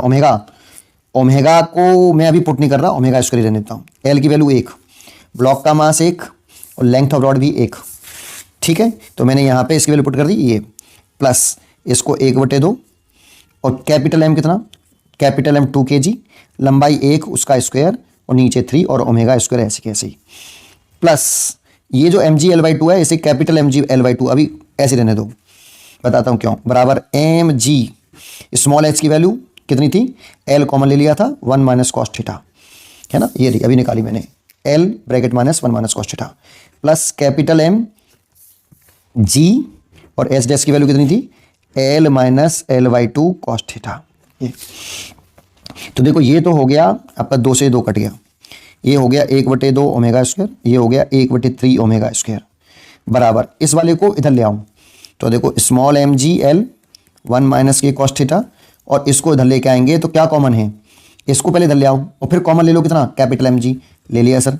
तो L minus L/2 cos theta, और जो इधर लेके आए होंगे तो माइनस के L/2, कुछ नहीं, ये कितना हो जाएगा बताओ, यहाँ से 6 एलसीएम ले लेंगे तो ये 5/6 ओमेगा स्क्वायर हो जाएगा, हाँ, बराबर एम की वैल्यू बताओ। अब एम की वैल्यू पुट करो, स्मॉल एम 1, जी 10, एल की वैल्यू 1, ये 1 माइनस के कॉस थीटा प्लस एम की वैल्यू 2, जी की वैल्यू 10, और देखो एल में से L/2 घटाया तो कितना बचा, L/2, तो L/2 minus L/2 cos theta. सोचो इसमें से घटाएंगे तो ये तो आएगा, हाँ, और L/2 कॉमन ले लो तो देखो ये 5/6, ओमेगा की वैल्यू पुट करो, ओमेगा की वैल्यू 18/15, 5, तो 18 का स्क्वायर 324 और 5 का स्क्वायर 25, बराबर ये तो 10 हो गया, ये 1 माइनस के कॉस थीटा हो गया, प्लस ये 2 और ये 10, और इसमें से L/2 कॉमन लिया तो L की वैल्यू तो 1 और 2 है, L/2 कॉमन लिया तो L की वैल्यू तो 1 है ना, तो 1 माइनस के कॉस थीटा, 2 से 2 कैंसिल हो गया। तो देखो एक जैसे आ गए, दोनों को जोड़ेंगे तो 21 माइनस के कॉस थीटा दिखेगा।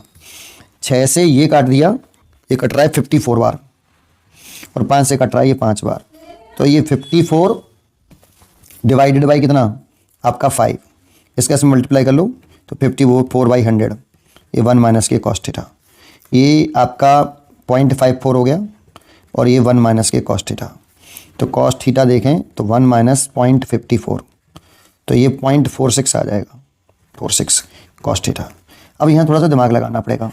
ये तो कॉस थीटा की वैल्यू, कॉस 60 डिग्री की वैल्यू, कॉस 60 डिग्री की वैल्यू 1/2 होती है, दैट मीन्स 0.5 होता है। तो ये वाली जो वैल्यू है थीटा, वो 60 डिग्री से बड़ी या 60 डिग्री से छोटी, सोचो, क्योंकि ये कॉस 60 की वैल्यू 0.5 और कॉस थीटा की वैल्यू 0.46। तो थीटा की वैल्यू 60 डिग्री से बड़ी लिखूँ या छोटी लिखूँ? थोड़ी सी बड़ी, तो लगभग इसीलिए 63 चॉइस के हिसाब से देखना पड़ेगा। क्यों ऐसा बोल रहा हूँ जरा समझो। जब थीटा बढ़ता है ना तो कॉस थीटा की वैल्यू घटती है। टेबल में जाके देखना, थीटा जैसे जैसे बढ़ाओगे तो कॉस थीटा घटता जाएगा। तो थीटा, आप कॉस थीटा की वैल्यू यहाँ कम है इससे, तो थीटा बढ़ेगा। कॉस थीटा कम है, 0.5 है या 0.46 है, तो थीटा बड़ा होना चाहिए इससे, तो फिर 63 डिग्री। इसीलिए चॉइस के हिसाब से देखें, थोड़ी सी बड़ी वैल्यू है तो सी चॉइस होनी चाहिए। अब force F vector I cap plus 2j plus K 3k Newton at a point 4i 3j और minus K metre. Then the magnitude of torque about a point i 2j K metre will be square root x newton into metre. The value of x is. Solution, तो कोई figure बना लेते हैं पहले छोटा सा। ये x एक्सेस और ये y एक्सेस और ये z एक्सेस। तो एक फोर्स है इतना, एफ वेक्टर दे रखा है हमें कितना, I cap plus 2j cap plus K 3k cap Newton, और ये एक्ट हो रहा है इस वाले पॉइंट पर। तो इस पॉइंट का कोऑर्डिनेट लिख लेते हैं। x में तो 4 है, तो हम दाएं से लिख लेते हैं, यहाँ लिख लेते हैं 4, y में 3 और z में -1। इस वाले पॉइंट पर ये फोर्स लग रहा है, एफ वेक्टर। तो ये पॉइंट हो गया point of application of force, है ना। जिस पॉइंट पर फोर्स लगता है उसे point of application of force बोलते हैं। तो ये फोर्स इसी वाले पॉइंट पे तो एक्ट हो रहा है, तो उस पॉइंट के कोऑर्डिनेट लिख दिए मैंने, यहाँ से देख के लिखे, ठीक है। x कोऑर्डिनेट 4 है, y कोऑर्डिनेट 3 और z coordinate -1। Then the magnitude of torque about a point, ये तो टॉर्क निकालना है इस पॉइंट के अबाउट, तो इस पॉइंट को भी लिख देते हैं। मान लो वो पॉइंट यहाँ है, x में 1 है, y में 2 और z में 1। इस पॉइंट O के अबाउट टॉर्क पूछा है, वो इतना है, क्वेश्चन में दे रखा है, वैल्यू ऑफ x पूछ रहा है। तो जानते हो टॉर्क का फॉर्मूला जो होता है r vector cross f vector.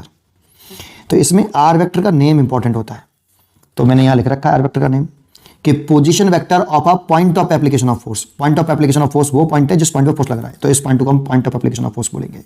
तो इस पॉइंट का पोजीशन वेक्टर है अबाउट किसके, which we are calculating torque, उस पॉइंट के अबाउट पोजीशन वेक्टर जिसके अबाउट टॉर्क निकालना है, तो इस पॉइंट के अबाउट टॉर्क। तो ये हो गया बेटा पोजीशन वेक्टर आपका, ये आर वेक्टर हो जाएगा। थोड़ा सा और समझते हैं, मैंने हिंदी में भी मतलब लिख रखा है, ये ज़्यादा इंपॉर्टेंट है, इससे ज़्यादा क्लैरिटी आती है। हेड नेम तो यही है, आर वेक्टर का हेड वहाँ होता है जहाँ पर पॉइंट ऑफ एप्लीकेशन फोर्स होता है। तो हेड कहाँ रखेंगे आर वेक्टर का, उस पॉइंट पर रखेंगे जिस पॉइंट पर point of application of force, मतलब जिस पॉइंट पर फोर्स लग रहा है, ठीक है। तो देखो मैंने आर वेक्टर का हेड जिस पॉइंट पर फोर्स लग रहा है वहाँ रखा है। और टेल कहाँ होगा, और टेल उस पॉइंट पर होता है जिस पॉइंट के अबाउट टॉर्क निकालना होता है। तो कौन से पॉइंट के अबाउट टॉर्क निकालना है, इस पॉइंट के अबाउट, दैट मीन्स उसके कोऑर्डिनेट ही हैं। तो टेल मैंने यहाँ रखा है, बस इस बात को ध्यान दीजिए।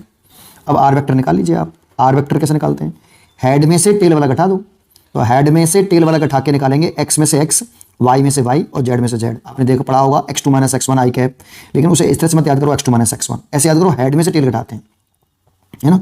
तो x4 में से 1 घटाइए आई कैप, फिर 3 में से 2 घटाइए, 3 - के 2 j कैप, फिर 1 - के 1 में से 1 घटाइए k कैप। तो आर वेक्टर इक्वल टू आ गया 3i कैप प्लस का j कैप और माइनस का 2k कैप। अब क्रॉस प्रोडक्ट कर दीजिए, टॉर्क निकालना है about point okay, equal to R cross F करना है, तो क्रॉस प्रोडक्ट कर लीजिए आप ऐसे। यहाँ पे आई कैप लिखते हैं, यहाँ जे और यहाँ के, पहले आर वेक्टर है तो आर का एक्स कंपोनेंट लिखिए 3, वाई कंपोनेंट 1 और जेड कंपोनेंट -के 2। फिर एफ का कंपोनेंट लिख लीजिए, एफ ये रखा है, तो ये 1 है, फिर 2 है और फिर ये 3 है, प्लस का 3 है, ठीक है। ये अब फॉर्मूला लगा लीजिए, आई कैप ये प्लस का मान लेते हैं, ये माइनस का, ये फिर प्लस का, आई कैप ब्रैकेट में माइनस का जे ब्रैकेट में ये और प्लस का के और ये ब्रैकेट में ये। आई छुपा लीजिए पहले, इसका से मल्टीप्लाई, इसका से मल्टीप्लाई, तो इसका इसमें करेंगे तो 3 और इसका इसमें करेंगे तो -4 minus +4।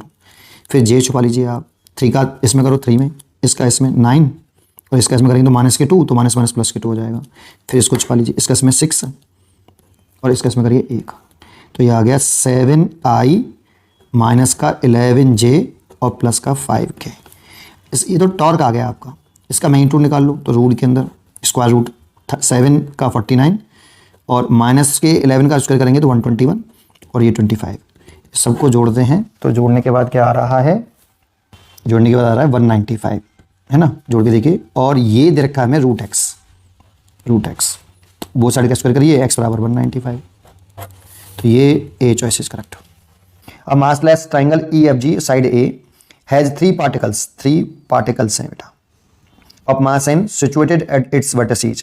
The moment of inertia of the system about the line EX perpendicular to EG in the plane of EFG is n by 20 ma square, where n is the integer, the value of n h. तो इस axis के about moment of inertia पूछ रहा है। यहाँ पे particle है बेटा और मासलेस ट्राइंगल है, तो केवल पार्टिकल का मोमेंट ऑफ इनर्शिया निकालना है इस एक्सिस के about.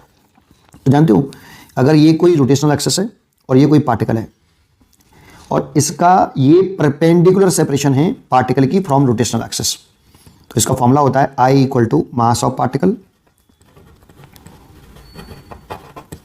Multiplied by perpendicular distance of particle from axis of rotation, इसका होल स्क्वायर। ये पार्टिकल के लिए होता है, कंटिन्यूअस मास बॉडी के लिए नहीं। कोई पार्टिकल हो, डिस्क्रीट पार्टिकल्स हो, तो उसके लिए ये फॉर्मूला लगा सकते हैं, ठीक है। तो इसमें 3 पार्टिकल है, तो देखो अगर ये पार्टिकल इसी एक्सेस पर आ जाएगा तो perpendicular distance of the particle from axis of rotation 0 हो जाएगी और r 0 हो जाएगा, तो मोमेंट ऑफ इनर्शिया इस पार्टिकल का लिखें तो 0 होगा। तो देखो इस पार्टिकल का इसे पहला पार्टिकल मान लेते हैं, इसे दूसरा पार्टिकल और इसे तीसरा पार्टिकल, और इस एक्सेस के अबाउट मोमेंट ऑफ इनर्शिया चाह रहा है, तो I इक्वल टू पहले वाले पार्टिकल का मोमेंट ऑफ इनर्शिया इस एक्सेस के अबाउट, दूसरे वाले पार्टिकल का प्लस तीसरे वाले पार्टिकल का अबाउट ई एक्स एक्सेस, ठीक है। तो पहले वाले पार्टिकल की जो मास है वो रोटेशनल एक्सेस पे लाई कर रहा है, तो परपेंडिकुलर सेपरेशन 0 है, तो मोमेंट ऑफ इनर्शिया 0 हो जाएगा, प्लस दूसरे पार्टिकल की इस एक्सेस से परपेंडिकुलर सेपरेशन a है, इसलिए मोमेंट ऑफ इनर्शिया हो जाएगा ma स्क्वायर, प्लस इस वाली पार्टिकल का रोटेशनल एक्सेस से परपेंडिकुलर डिस्टेंस देखें तो ये वाली होगी, क्योंकि ये इक्विलैटरल ट्राइंगल है, तो यहाँ से इसको ऐसे ड्रॉ करेंगे तो ये मिड पॉइंट होता है, ये एंगल बाइसेक्टर होता है 30-30, तो ये वाली जो साइड आएगी यहाँ से यहाँ तक ये a/2 आएगी, इसलिए ये परपेंडिकुलर सेपरेशन a/2 होगी। तो m इसका स्क्वायर करेंगे तो a स्क्वायर बाई 4, तो इन दोनों को ऐड करें तो 5ma स्क्वायर बाई 4, और ये मोमेंट ऑफ इनर्शिया इस एक्सेस के अबाउट हमें गिवन है n बाई 20 ma स्क्वायर, ये गिवन था। तो ma स्क्वायर से तो m स्क्वायर कैंसिल हो गया, 4 से ये वाला कट गया 5 बार, और इसका से मल्टीप्लाई कर दें तो n इक्वल टू आ गया 25। तो n की वैल्यू पूछ रहा था, इंटीजर टाइप क्वेश्चन है 25। Of a cylinder of mass m, length l and radius r about an axis passing through its centre and perpendicular to the axis of the cylinder is I, ये given है। If such a cylinder is to be made for a given mass of a material, the ratio l upon r for it to have minimum possible value of I। तो एक figure बनाना चाहो तो figure बना लो। एक हमारे पास एक solid cylinder है। Sir आपको कैसे मालूम पड़ा ये सॉलिड सिलेंडर है? क्योंकि ये सॉलिड सिलेंडर का ही मोमेंट ऑफ इनर्शिया होता है, अगर आपको याद हो तो, ठीक है। तो ये सॉलिड सिलेंडर है और ये सिलेंडर की रोटेशनल एक्सेस है और ये centre of mass rotational axis के परपेंडिकुलर और सेंटर से जाने वाली इस एक्सेस के अबाउट मोमेंट ऑफ इनर्शिया में गिवन है। इसकी ये लेंथ l दे रखी है, रेडियस r दे रखा है और मास m है, और ये फॉर्मूला दे रखा है हमें m r square by 4 plus l square by 12, ठीक है। अब क्वेश्चन में चाह रहा है कि l अपॉन r की वैल्यू कितनी हो जिससे I की जो वैल्यू हो वो मिनिमम हो, ठीक है। तो देखो इसमें 2 वैल्यू वेरिएबल हो गई, क्योंकि l अपॉन r की वैल्यू पूछ रहा है कि l अपॉन r की किस वैल्यू के लिए I मिनिमम है। तो l भी वेरिएबल हो गया, r भी वेरिएबल हो गया, और जब 2 वैल्यू वेरिएबल होंगी तो इसका डिफरेंशिएशन किसके रेस्पेक्ट में करें, क्योंकि मिनिमम वैल्यू के लिए maximum condition of maximum minimum लगाते हैं, तो हमें किसके रेस्पेक्ट में करें ये इंपॉर्टेंट होगा। तो उसको समझने के लिए देखो सबसे पहले हम क्या करें, इसमें रो लिख लें, वॉल्यूम मास डेंसिटी किलोग्राम पर मीटर क्यूब, इसका टोटल मास है m है, तो m इज इक्वल टू ये 1 मीटर क्यूब वॉल्यूम का मास है रो, तो होल वॉल्यूम का मास कितना होगा, तो रो इंटू होल वॉल्यूम कितना होगा पाई r स्क्वायर l, और यहां से मैं r स्क्वायर निकाल लूँ, क्योंकि r स्क्वायर को निकालेंगे थोड़ा सा आसान हो जाएगा डिफरेंशिएशन करना, एक वेरिएबल लाने के लिए कर रहे हैं ऐसा कि एक ही वेरिएबल हो जाए जिससे क्वेश्चन करना आसान हो जाए। तो क्या करें, M upon rho pi L, और ये वाली वैल्यू आप यहां रख दें आई में, तो एम आर स्क्वायर की वैल्यू ये है, तो M upon 4 rho pi L plus L square by 12। अब देखो इसमें केवल एक ही वेरिएबल रह गया एल। अब क्या कर सकते हैं हम, इसमें कंडीशन लगा सकते हैं, कंडीशन ऑफ मैक्सिमम मिनिमा क्या होती है, ये कंडीशन ऑफ मैक्सिमा और minima D I over D L zero होगी, है ना, ये कंडीशन ऑफ मैक्सिमम मिनिमा है ना। तो लगाइए, इसका डिफरेंशिएशन करो पहले, तो differentiation with respect to L, तो D I over D L, M तो कांस्टेंट टर्म है, एम कांस्टेंट है, given mass of a material, तो एम तो कांस्टेंट है, ये भी पूरा कांस्टेंट है, यहाँ इसको ऊपर लेके आएंगे तो एल की पावर -1, इसका डिफरेंशिएशन कर लो डी ओवर डी एल, तो -1 और एल की पावर -2, तो एम तो ऐसे के ऐसे ही, 4 रो पाई भी ऐसे ही, और ये हो जाएगा एल स्क्वायर, नीचे ले आए इसको और माइनस साइन, और प्लस एल स्क्वायर का डिफरेंशिएशन करेंगे तो 2l, और 2l डिवाइड बाई 12 है तो l/6 हो जाएगा।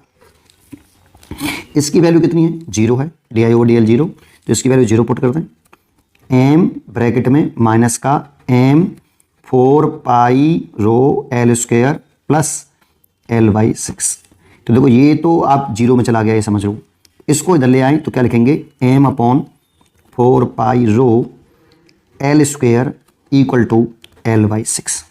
अब इसकी वैल्यू वापस आर के टर्म में लाइए, देखो M upon rho pi L, अच्छा इसकी वैल्यू नहीं, एम 4 पाई रो एल और एल कैसे लिख लो इसको, इस एल स्क्वायर को मैंने दो भागों में तोड़ दिया ऐसे, और इसकी जगह पर आप लिख दीजिए कितना, वापस आर स्क्वायर, तो R square upon 4l equal to l/6।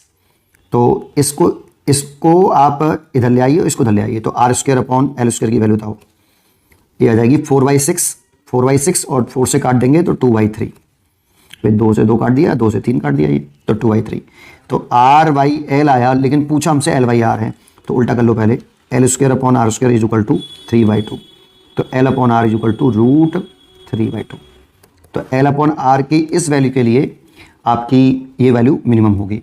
अब बच्चा ये सोचता है कि सर मैक्सिमम भी तो हो सकती है, तो दोनों की कंडीशन है मैक्सिमम मिनिमम, तो आप चाहो तो ये जो वैल्यू आ रही है ना D I by D L, ये इसका डबल डिफरेंशिएशन करके देखिए, मैथमेटिक्स लगाइए थोड़ा सा फिर आप, है ना, अगर आपको आता है वो कंडीशन, तो डी स्क्वायर आई ओवर डी एल स्क्वायर करिए, फिर इस वाली वैल्यू को उसमें पुट करिए, फिर चेक करिए, है ना। तो आपको बस केवल अभी यहाँ पे छोड़ देता हूँ, एल अपॉन आर √3/2, तो इसका आंसर हो गया D choice is correct. A uniform rod of length L is pivoted at one of its end on a vertical shaft of negligible radius. When the shaft rotates at angular speed omega, the rod makes an angle theta with it. To find the theta, equate the rate of change of angular momentum direction going into the paper ml square by 12 omega square sin theta cos theta about the center of mass. To torque provided by horizontal, और ये torque जो provide कराया है horizontal force and vertical force FH and FV about the centre of mass, the value of theta is then such that, ठीक है। ये देखो सबसे पहले ये रॉड अगर थीटा एंगल बना के घूम रही है तो ये रॉड पर इक्विलिब्रियम में होगी, ये रॉड इक्विलिब्रियम में होगी अगर थीटा एंगल से घुमा के घूम रही है, तो सेंटर ऑफ मास मान लो ये है, तो सेंटर ऑफ मास पर एक तो फोर्स लग रहा हुआ mg नीचे की तरफ रॉड का m × g, ये रॉड का वेट हो गया mg, सेंटर ऑफ मास पे लग रहा हुआ, अच्छा। और एक अगर ये रोटेट कर रही है इस वाले पॉइंट से इसके चारों तरफ घूम रही है शाफ्ट के, वर्टिकल शाफ्ट के, तो सर्कुलर पाथ में घूम रही होगी, देखो ऐसे ये ऐसे, और ये सर्कुलर पाथ की इसकी रेडियस हो गई, सर्कुलर पाथ की रेडियस हो गई x, है ना। तो बेटा इस पर एक अगर मैं इस या तो सेंट्रीपिटल फोर्स के कंसेप्ट से करिए, पर मैं इसे क्या करता हूँ, इस पर बैठ के करता हूँ, इस रॉड के ऊपर ही मैं बैठ गया, तो ये हो गया क्या नॉन इनर्शियल रेफरेंस फ्रेम, और नॉन इनर्शियल रेफरेंस फ्रेम हो गया तो इस पर एक सूडो फोर्स लग जाएगा इस पर, जो कि सेंटर ऑफ मास के इसके सर्कुलर पाथ के सेंटर के अपोजिट में लगता है, दैट मीन्स ऐसे ये सूडो फोर्स लगा दिया, जिसे हम सेंट्रीफ्यूगल फोर्स बोलते हैं, क्या बोलते हैं, सूडो फोर्स बोल दो या सेंट्रीफ्यूगल फोर्स। ये कितना हुआ, एम, इसकी रेडियस देखो सर्कुलर पाथ की एक्स है, तो एम एक्स ओमेगा स्क्वायर, क्योंकि ओमेगा से घूम रहा है, ठीक है। अच्छा, अब इस एक्स को निकाल लेते हैं क्योंकि एक्स लेट किया है, गिवन नहीं है। तो देखो ये रेडियस, ये डिस्टेंस एल बाई टू होगी, ये वाली। अगर मैं इस एक्स को निकालूं तो ये ट्राइंगल में, इस वाले ट्राइंगल में लगा सकता हूँ मैं। क्या लगाऊं, साइन थीटा।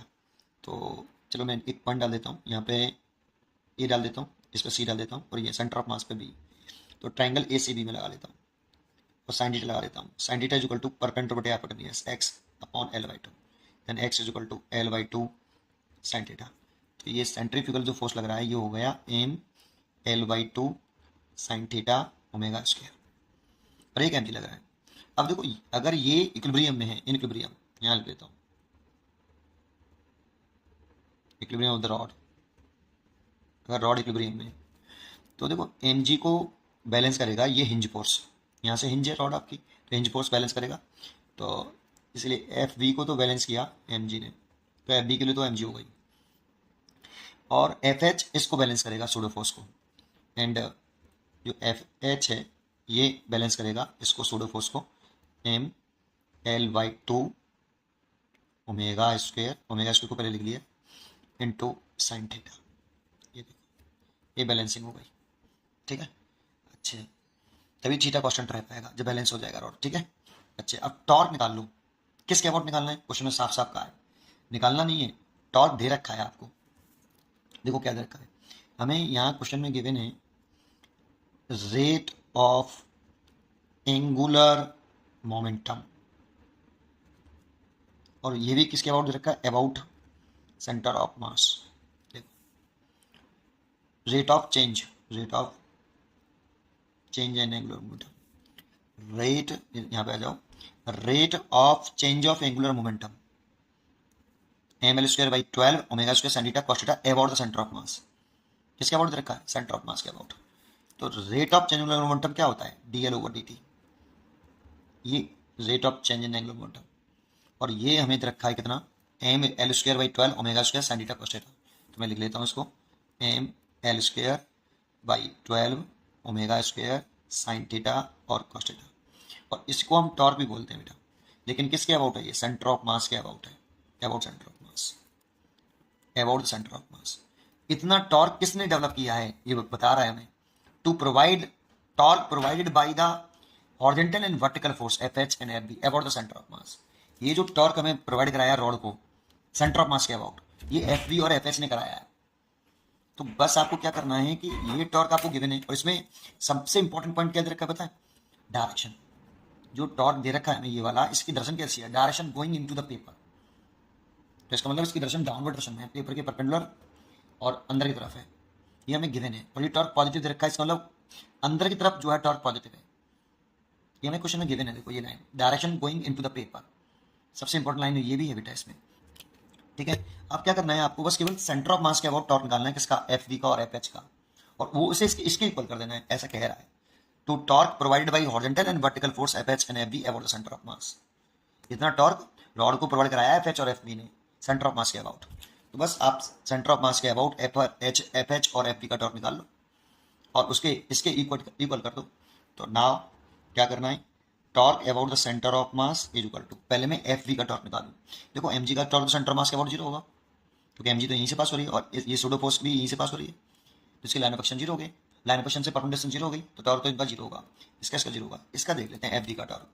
तो टॉर्क का फॉर्मूला क्या होता है बेटा, आर परपेंडिकुलर इनटू एफ, ठीक है। तो ये वाला फॉर्मूला लगा रहा हूँ मैं, और एफ बी का टॉर्क निकाल रहा हूँ, तो एफ बी मल्टीप्लाइड, तो देखो एफ की लाइन ऑफ एक्शन ये हो गई, देखो एफ बी की line of action of force ये हो गई, ये वाली, ये line of action of force हो गई एफ बी की, और इस line of action of force पर सेंटर ऑफ मास से परपेंडिकुलर करूँ तो ये परपेंडिकुलर डिस्टेंस हो गई, जो कि एक्स है भाई। इस एफ बी वाले की line of action of force ये हो गई, और परपेंडिकुलर डिस्टेंस ये हो गई, तो मैं फॉर्मूला लिख सकता हूँ एफ बी इंटू एक्स, और इसकी डायरेक्शन निकालनी पड़ेगी बेटा, इस फोर्स की डायरेक्शन किधर है। तो देखो डायरेक्शन कैसे निकालते हैं, tau is equal to R cross F, R cross F की डायरेक्शन निकालो राइट हैंड थंब रूल से। तो आर क्रॉस एफ, तो आर वेक्टर की डायरेक्शन में हाथ रख के, तो आर वेक्टर कौन है हमारा, एक्स वेक्टर, इसको एक्सटेंड कर लो बेटा आप ऐसे, और एफ वी ये है आपका, तो आर से एक्स से वी की तरफ घुमा दो, आर क्रॉस एफ, तो ये आर से एफ की तरफ घुमाना है अपनी फिंगर को, आर से एफ की तरफ, और आर है एक्स, तो एक्स वेक्टर की डायरेक्शन में हैंड रखा राइट हैंड और एफ की तरफ छोटे एंगल से घुमा दिया, थंब की तरफ आ रहा है नीचे, तो टॉर्क की डायरेक्शन है नीचे की तरफ ये। और इसको पॉजिटिव मानेंगे, क्यों? क्योंकि बेटा यहाँ पे जो सेंटर ऑफ मास के अबाउट हमें टॉर्क दे रखा है वो डाउनवर्ड दे रखा है और पॉजिटिव वैल्यू दे रखी है उसकी, तो इसकी पॉजिटिव दे रखी है, तो डाउनवर्ड डायरेक्शन में इसने पॉजिटिव मान रखा है जो हमें दे रखा है, तो हम डाउनवर्ड डायरेक्शन में पॉजिटिव मान देंगे, तो ये पॉजिटिव हो गया। अब मैं एफ एच का टॉर्क निकालूंगा, तो F into H, F H का टॉर्क निकालूंगा तो देखो इस एफ एच की लाइन ऑफ एक्शन ये है और सेंटर ऑफ मास के अबाउट निकालने हैं, तो यहाँ से परपेंडिकुलर करना पड़ेगा इस पर, ये मान लो वाई है, कुछ भी मान सकते हो, तो इसमें परपेंडिकुलर डिस्टेंस हो गई आपकी वाई, एफ फोर्स की लाइन ऑफ एक्शन पर सेंटर ऑफ मास से परपेंडिकुलर कर दो। अब इसको एक्सटेंड कर लो ऐसे, अब डायरेक्शन इधर की तरफ है फोर्स की, तो ऐसे घुमाएंगे ऐसे आर क्रॉस वी, तो देखो राइट हैंड रखा, आर वेक्टर की डायरेक्शन में रखा और छोटे एंगल से एफ की तरफ घुमा दिया, हम किधर आ रहा है ऊपर, इसका मतलब ये अपवर्ड है, तो इसको नेगेटिव मान ले। अब यहाँ पे गलती मत करना, इसको ही नेगेटिव मानना, इसको पॉजिटिव मानना, इसको नेगेटिव, डाउनवर्ड डायरेक्शन को पॉजिटिव मानना, क्यों? क्योंकि डाउनवर्ड डायरेक्शन में हमें पॉजिटिव टॉर्क दे रखा है, ये टॉर्क पॉजिटिव दे रखा है हमें टॉर्क डाउनवर्ड डायरेक्शन में, इसकी डायरेक्शन डाउनवर्ड दे रखी है हमें क्वेश्चन में, ठीक है। अच्छा चलिए आगे बढ़े, एफ वी की वैल्यू कितनी बेटा? एम जी, तो ये तो हो गया एम जी एक्स, और एक्स की वैल्यू कितनी? एक्स की वैल्यू है आपकी L by two sine theta, तो एम जी एक्स, चलो एक्स लिख देता हूँ पहले, माइनस एफ एच कितना है? एफ एच है M L by two omega square sine theta into Y, Y निकालना पड़ेगा, अभी मैं निकालता हूँ, देखो एफ एच इधर का है, अब मेरे को वाई और निकालना पड़ेगा ज्योमेट्री से, तो देखो इसको मैं एन डाल देता हूँ, इस ट्राइंगल में मेरे को वाई निकालना है, देखो अगर ये थीटा है तो ऑब्वियसली ये वाला कितना हुआ? थीटा, ठीक है। और ट्राइंगल अगर मैं ए बी एन लगाऊं, इस ट्राइंगल में मेरे को ये निकालना है, तो इस एंगल के लिए ये, इस एंगल थीटा के लिए ये थीटा, तो ये ऑल्टरनेट एंगल थीटा हो गया, ये बेस हो गया, बेस हो गया, तो cos theta is equal to base हो गया वाई और हाइपोटेन्यूस हो गया एल बाई टू, तो वाई की जो वैल्यू आएगी वो L by two cos theta आ जाएगी, और यहाँ पर कर देंगे, बस सॉल्व करना है, क्वेश्चन खत्म हो गया। नेक्स्ट पेज बताता हूँ, तो देखो इस टॉर्क की वैल्यू भी पुट कर देता हूँ मैं, कितनी है? इस वाली को जो दे रखी थी हमें, इन दोनों को इक्वल कर दो बेटा, है ना। तो देखो मैं टॉर्क की वैल्यू जो मेरे को गिवन है ये वाली, वो इस जगह पर रख देता हूँ, ये क्वेश्चन में गिवन थी मेरे को, ठीक है। बस आपको क्या करना है, एफ वी का और एफ एच का सेंटर ऑफ मास के बाद टॉर्क निकालना है, उसको इसके बराबर कर देना है, इतना ही करना है बस, केवल डायरेक्शन का ध्यान रखना बट, है ना। तो मैं इक्वल कर रहा हूँ M L square by 12 omega square sine theta cos theta equal to, मैंने इसका टॉर्क, ये वाली वैल्यू मैंने इसकी लिख ली, ठीक है। अब एम जी एक्स, तो एम जी एक्स की वैल्यू मैंने निकाली अभी, ये रही L by two sine theta, तो ये हो गया L by two sine theta minus Y की वैल्यू भी मैं निकाल चुका हूँ अभी, तो मैं पुट कर देता हूँ, ये कितना हो जाएगा M L by two omega square sine theta, और यहाँ पे वाई की जो वैल्यू है ये वाली, ये निकल के आई है L by two cos theta, तो देखो इसे लिख सकता हूँ L by two cos theta है ना, तो चलो लिख लेता हूँ एक बार L by two cos theta, मैंने अभी एक ही लाइन में कर देता हूँ। चलो इस वाले को इस साइड में ले आओ, इस वाले को इस साइड में ले आओ, प्लस का हो जाएगा, तो कितना हो जाएगा देखो M L square by 12 omega square sine theta cos theta, तो ये हो गया बेटा आपका, इसको इधर ले आएंगे तो प्लस का हो गया एम एल स्क्वेयर हो जाएगा, देखो एक ले रहा एक ले रहा, 2 और 2 4 हो जाएगा, और ओमेगा स्क्वेयर है ये, साइन थीटा हो है ये, वहाँ पे कॉस थीटा है ये, इक्वल टू, इसको ऐसे लिख लो M G L by two sine theta. अब सोचो इसमें से कॉमन क्या है, तो इसमें से एक तो एम कॉमन है, एक एल स्क्वेयर कॉमन है, एक ओमेगा स्क्वेयर भी कॉमन है, और एक कॉस थीटा भी कॉमन है, शायद कॉस थीटा भी कॉमन है, और एक साइन थीटा भी कॉमन है, और यहाँ से मैं ले सकता हूँ इसको 1/12 plus 1/4 is equal to M G L by two sine theta, देखो साइन थीटा से तो साइन थीटा कट गया, एम एम से एम कटा बस, केवल जी तो है नहीं साइड में, एक एल से एक एल कट जाएगा, ठीक है। तो इधर बचा एल ओमेगा स्क्वेयर और ये कॉस थीटा, है ना। 12 एलसीएम ले लूँ तो यहाँ पे बचा 1 + 3 ऐसे इज इक्वल टू, इधर बचा जी बाई टू, देखो ये हो गया L omega square cos theta, ये 4 हो गया, 4 से ये कट गया 3 बार, तो ये 1/3 is equal to G over 2, मेरे को निकालना है क्या? कॉस थीटा, तो cos theta is equal to 3 का मल्टीप्लाई 3g/2 और एल ओमेगा इसके नीचे, एल ओमेगा इसके नीचे, देखो ये कॉस थीटा आ गया, तो कॉस थीटा जो चॉइस आ रही है 3g/2 L omega square, 3g 2 L omega square, D is correct choice, cos theta is equal to 3g/2 L omega square. उम्मीद करता हूँ कि आपको ये जरूर क्वेश्चन समझ में आया होगा, इजी क्वेश्चन था, बस इसमें दो चीज़ें इंपॉर्टेंट थी, इसमें ये वाली लाइन बहुत इंपॉर्टेंट थी, direction going into the paper. अगर तुम यहाँ साइन की गड़बड़ कर दोगे ना, क्योंकि इसके तो प्लस ही रखोगे आप, और इसमें इसको माइनस कर दिया और इसको प्लस कर दिया, क्वेश्चन गलत हो जाएगा, क्योंकि इसमें डाउनवर्ड डायरेक्शन को पॉजिटिव मान रखा है, पहले से मान रखा है उसने पॉजिटिव, तो तुम भी डाउनवर्ड डायरेक्शन को पॉजिटिव मान के चलना और अपवर्ड डायरेक्शन को नेगेटिव। ठीक है, बस ये बहुत बड़ा कंसेप्ट है इस क्वेश्चन का। ठीक है, यहीं पे बच्चा शायद इसे गलती कर सकता है। ठीक है, circular disc of mass capital M and radius R is rotating about in axis with angular speed omega 1. If another stationary disk, important है, stationary है, दूसरी कौन सी stationary disk having radius r by 2, radius भी r by 2 है, but mass same है, same, is dropped coaxially on the to the rotating disk. Gradually, both disks attain the constant angular speed omega 2. The energy lost in this process is p% of the initial energy, value of pH. चलिए सबसे पहले एक सुंदर सा diagram बनाते हैं इसका, कि मेरे पास एक पहले आर रेडियस की एक सर्कुलर डिस्क है, ये आर रेडियस की एक सर्कुलर डिस्क है मेरे पास। ठीक है, ये आर रेडियस की एक सर्कुलर डिस्क है और इसका मास एम है और रेडियस आर है। ठीक है, और ये रोटेट कर रही है कितनी एंगुलर वेलोसिटी से, मान लो कि ये एंगुलर वेलोसिटी घूम रही है ओमेगा 1 से। मेरे पास एक और डिस्क है, लेकिन वो अंदर डिस्क है, वो स्टेशनरी है, वो रुकी हुई है। तो मेरे पास ये एक और डिस्क है, ये रही, ये रही, ये मेरे पास एक और डिस्क है जिसकी रेडियस जो है ये वाली वो r/2 है, लेकिन मास एम है, लेकिन ये रेस्ट में रुकी हुई है, घूम नहीं रही। ठीक है, ये इनिशियल सिचुएशन है। फिर इसको सेकंड फाइनली क्या कहा है, इसको इस पर धीरे से ड्रॉप कर दें, इसके ऊपर इस पर धीरे से रख दें। धीरे से अगर रख देंगे, ये आपकी पहली डिस्क जिसकी रेडियस r और मास m था, और दूसरी डिस्क को इसके ऊपर धीरे से क्या कर दिया, रख दिया बेटा, ऐसे। ये दूसरी धीरे से इसको दूसरी डिस्क को इसके ऊपर रख दिया ऐसे। तो देखो जैसे इन दोनों को डिस्क को रखेंगे तो इसके बीच में रिलेटिव मोशन डेवलप होगा, दोनों डिस्क के बीच में तो एक फ्रिक्शन डेवलप हो जाएगा। वो इसके रिलेटिव मोशन का क्या करेगा, अपोज करेगा। रिलेटिव मोशन का अपोज करने का मतलब क्या है, इसकी ओमेगा को बढ़ाएगा क्योंकि रेस्ट में है, इसकी ओमेगा को बढ़ाएगा और इसकी ओमेगा को घटाएगा, और वो फ्रिक्शन तब तक रहेगा जब तक दोनों की ओमेगा सेम नहीं हो जाए। जैसे ओमेगा सेम होगा रिलेटिव मोशन खत्म हो जाएगा और फ्रिक्शन भी खत्म। तो मैं कहूंगा कि यहाँ पर जो फ्रिक्शन है वो उसका काम क्या है, जैसे ये कॉन्टेक्ट में आएंगे उसका फ्रिक्शन का काम होगा इसकी एंगुलर स्पीड कम करना और इसकी एंगुलर स्पीड बढ़ाना, और वो तब तक इसकी बढ़ाता रहेगा और इसकी घटाता रहेगा जब तक कि दोनों की एंगुलर स्पीड कॉमन ना हो जाए। मान लो वो कॉमन स्पीड आपकी वो ओमेगा 2 है, क्वेश्चन में गिवन है।